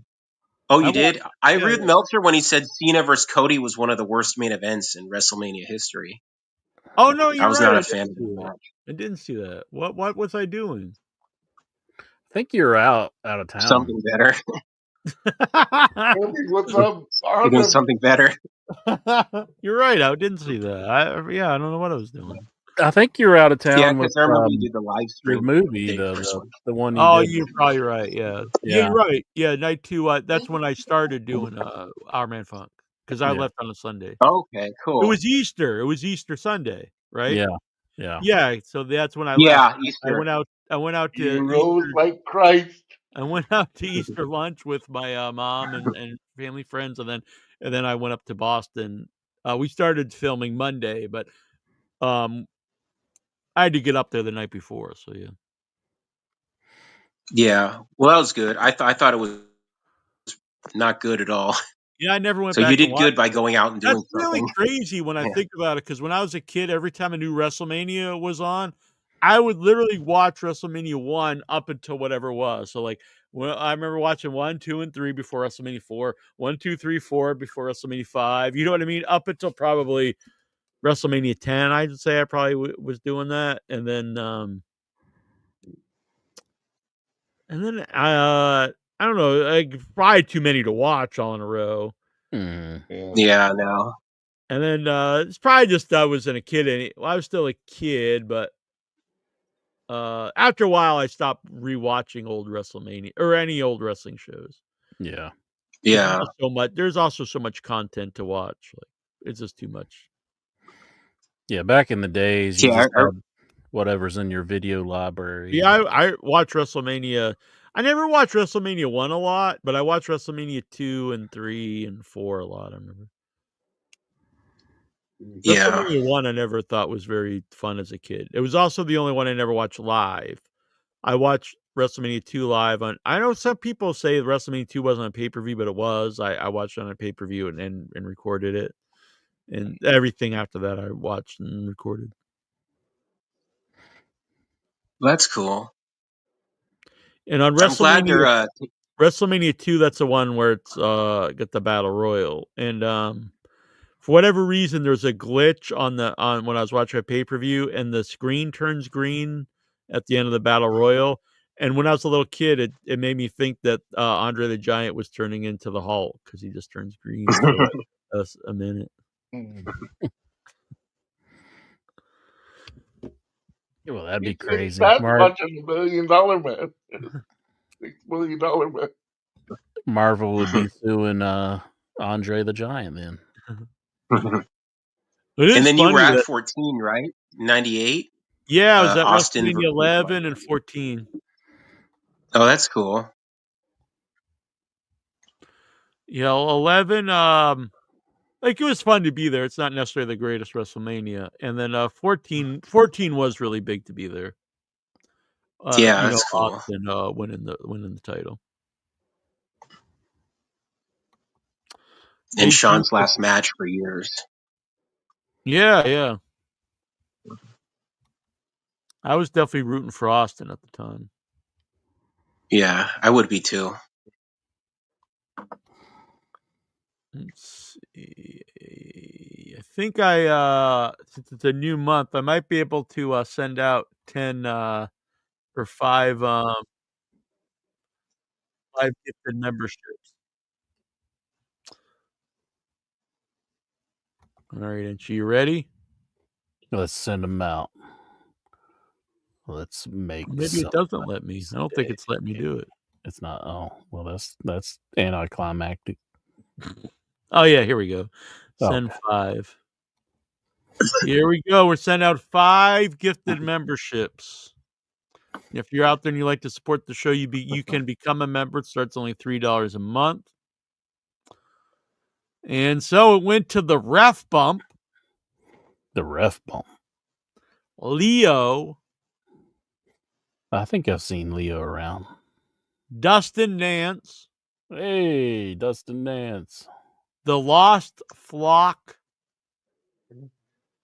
And the Babyface Gangsta. Ooh. Congratulations. Congratulations. Again. Is that for the chat room or for Facebook? YouTube. Okay, yeah. YouTube. Yeah, YouTube. Yeah. Okay, cool. So you have to turn on your gifted memberships, and it randomly sends out. From what I understand, it's people who watch a lot, give the thumbs up, share it, comment a lot. So I must have that turned off because I've never wanted a gifted membership. And yeah, I think I got a gifted membership to our own channel the other week. Yeah, I think I have it turned cool. off. Yeah, I get gifted memberships. I chat on the YouTube things as Nasty Neil. Mm-hmm. And that one gets a lot of gifted memberships because Without Your Head's a branded account. Yeah, so it can't receive gifted memberships. I don't really understand what the benefit of being a branded channel, because I can't get gifted memberships on it, and I can't give out these gifted memberships like I can on In Your Head. So I think there's no benefit, but a lot of like negatives to being a brand. Oh, that's weird. I don't think there's any upside to it. Yeah. All right, Inchman. Yes, sir. Anything you would like to say before we skip and hop off here into the sunset? Holding hands together. Nah, I don't think I have anything else that I can think of. Nothing too crazy in the news. Troy and I will be going out to lunch tomorrow. Oh, yeah? Where are you going? To Cape Cod Coffee. Now, you think that's just a coffee shop, but it's not. So most of them are a coffee shop, but there's one not too far from us. It's got pizza, it's got barbecue, it's got the work. So we go there, and we're gonna get. It's called the High on the Hog Pizza, and so it's pizza with sausage and bacon and ham and salami, and basically just like mountains of pork. I have an idea for this restaurant owner, so you got to track them down and tell them this, because they probably never heard this before. They should call it the Cape Cod Coffee Shop and more. Damn. And Jonathan Jackson adds in the chat room, he says, I got a question. Why do the most handsome men stick around? Boom, yeah! The most handsome men in the Headyverse. OIB, Thank you. Jones, Unite Supreme. It's dark where I am. And not to mention our boy, Thank you. Jonathan Jackson. Yeah, Jackson really gets inches rock hard. I was wondering what that was. You notice like all of these, like Jack says I get a lot of stuff gets me going, but you know. Yeah, you're just a horny man. But that's something to be. You don't want to be like Limp Dick Incher, like you're old man. Do you treat the new guy on Without Your Head like this? Do you AJ, yeah, 100%, yeah. Oh, I didn't. Huh. Not Tara so much. Yeah. But you got to be nice to the ladies, Incher. Mm-hmm. When's Jittery John going to be on again? I'm He's being a sure. bitch. I never said no. I You know. never. But what's the over under? We're going to have what's Stifles or what was her name? Stizzle. Stizzle. I hope she comes back. I liked her. She was cool. Do you think she'll return? I think so. Okay, good. She leave just normally, or like She just left. I don't know. I kind of think it was a combination of Dustin being nonstop talking and in the Raw report. Dustin's a good man, but he does have to pick his moments. Yeah. He Gotta can't pick his just not. Other people need to. Conversation is like you talk and then another person. It's back and forth. It's like, But we love you, Dustin. But yeah, I like Dustin a lot. Dustin's great. I consider him a friend. I mean, he's no Michael Petrelli, but I like Dustin. So here's Cape Cod coffee. You can buy Cape Cod coffee, the actual coffee. But for whatever reason, just one of them enter. And we found it by accident. We stopped to get coffee once. And we watched it like, damn, it smells good. And it's also a pizza place. And like they got loaded French fries, buffalo dip, meatballs and ricotta, pretzels, beer, cheese, nachos, wings, salads. You can get extra crispy wings. So here's the pizzas. Oh no, I didn't know they got tacos, fish, and I didn't even know they had fish and chips. Lobster mac. Yeah, lobster. That's a common thing here in True. Lobster mac and cheese. Really? It's weird. I mean, it's very common No, dish. thanks. Classic pizza. So we get cheese pizza, the creamy chicken pesto, wild mushroom. Here it is. I thought it was High on Hog, but it's called the Hungry Hog, Incher. The Hungry Hog. Freshly sliced jumbo pepperoni, thick cut bacon, sausage, capicola, salami, mozzarella, provolone, and house tomato sauce. Damn, I'm getting hungry. He's not hungry no more. He's dead, and they put him on the pizza. The sunny side, sunny side eggs. He does this to us when nothing's open. He's like, here, let me read down all this food, and we can't do anything about it. Unless you got a frozen pizza in the fridge. The freezer. A lobster grilled cheese, too, there. I just ate while I was sitting here, and you guys couldn't even see me. Your cheeseburger. Like you ate like John Cena. We couldn't see you. Yeah. Damn, I'm hungry now. I like a mushroom pizza too, Dave. But Troy is anti-mushroom. Did he get offended? Why did he leave so quickly? He's like, Incher's just too sexy. Oh, okay. I can understand. Well, I had to fight myself from leaving at that too. I mean, it's hard to deal with. Mm-hmm. Thank you, Luddite. Thank you. That's why Incher sometimes leaves in the middle of the show. I'm just too sexy for myself. Yeah. I'm like, actually, the garbage is due, so I went to get the garbage rounded up and take it out. So I was doing something real great. Now you just gotta hold your breath and deal with it. I mean, yeah. Then I came back and everybody was gone. Jack killed them all. I think. What would you do if you found out I did murder everyone that was on screen? I think I would just. I don't know. That would be a difficult situation. It's like somehow you murder them all. I did it for you, Incher. That being said, I gotta go. I'll see you next week, guys. All right, we'll be back next week. I'll be back. All right, enjoy all in Texas. We'll be back in 2 or 3 months, I think, but we'll be around. 3 months. All right. Have a good week, guys. You as See you later, Thanks. Michael. See you, Bye. Luddite. Thank you. See ya, Inch Man, Inch Daddy. See you laters. Andre the Giant. Andre was big. Yeah. It was not small. No.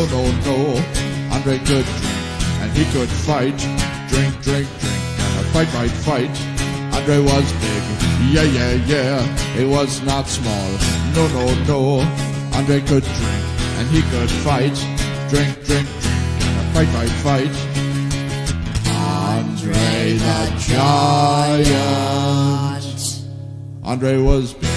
Yeah, yeah, yeah, it was not small. No, no, no.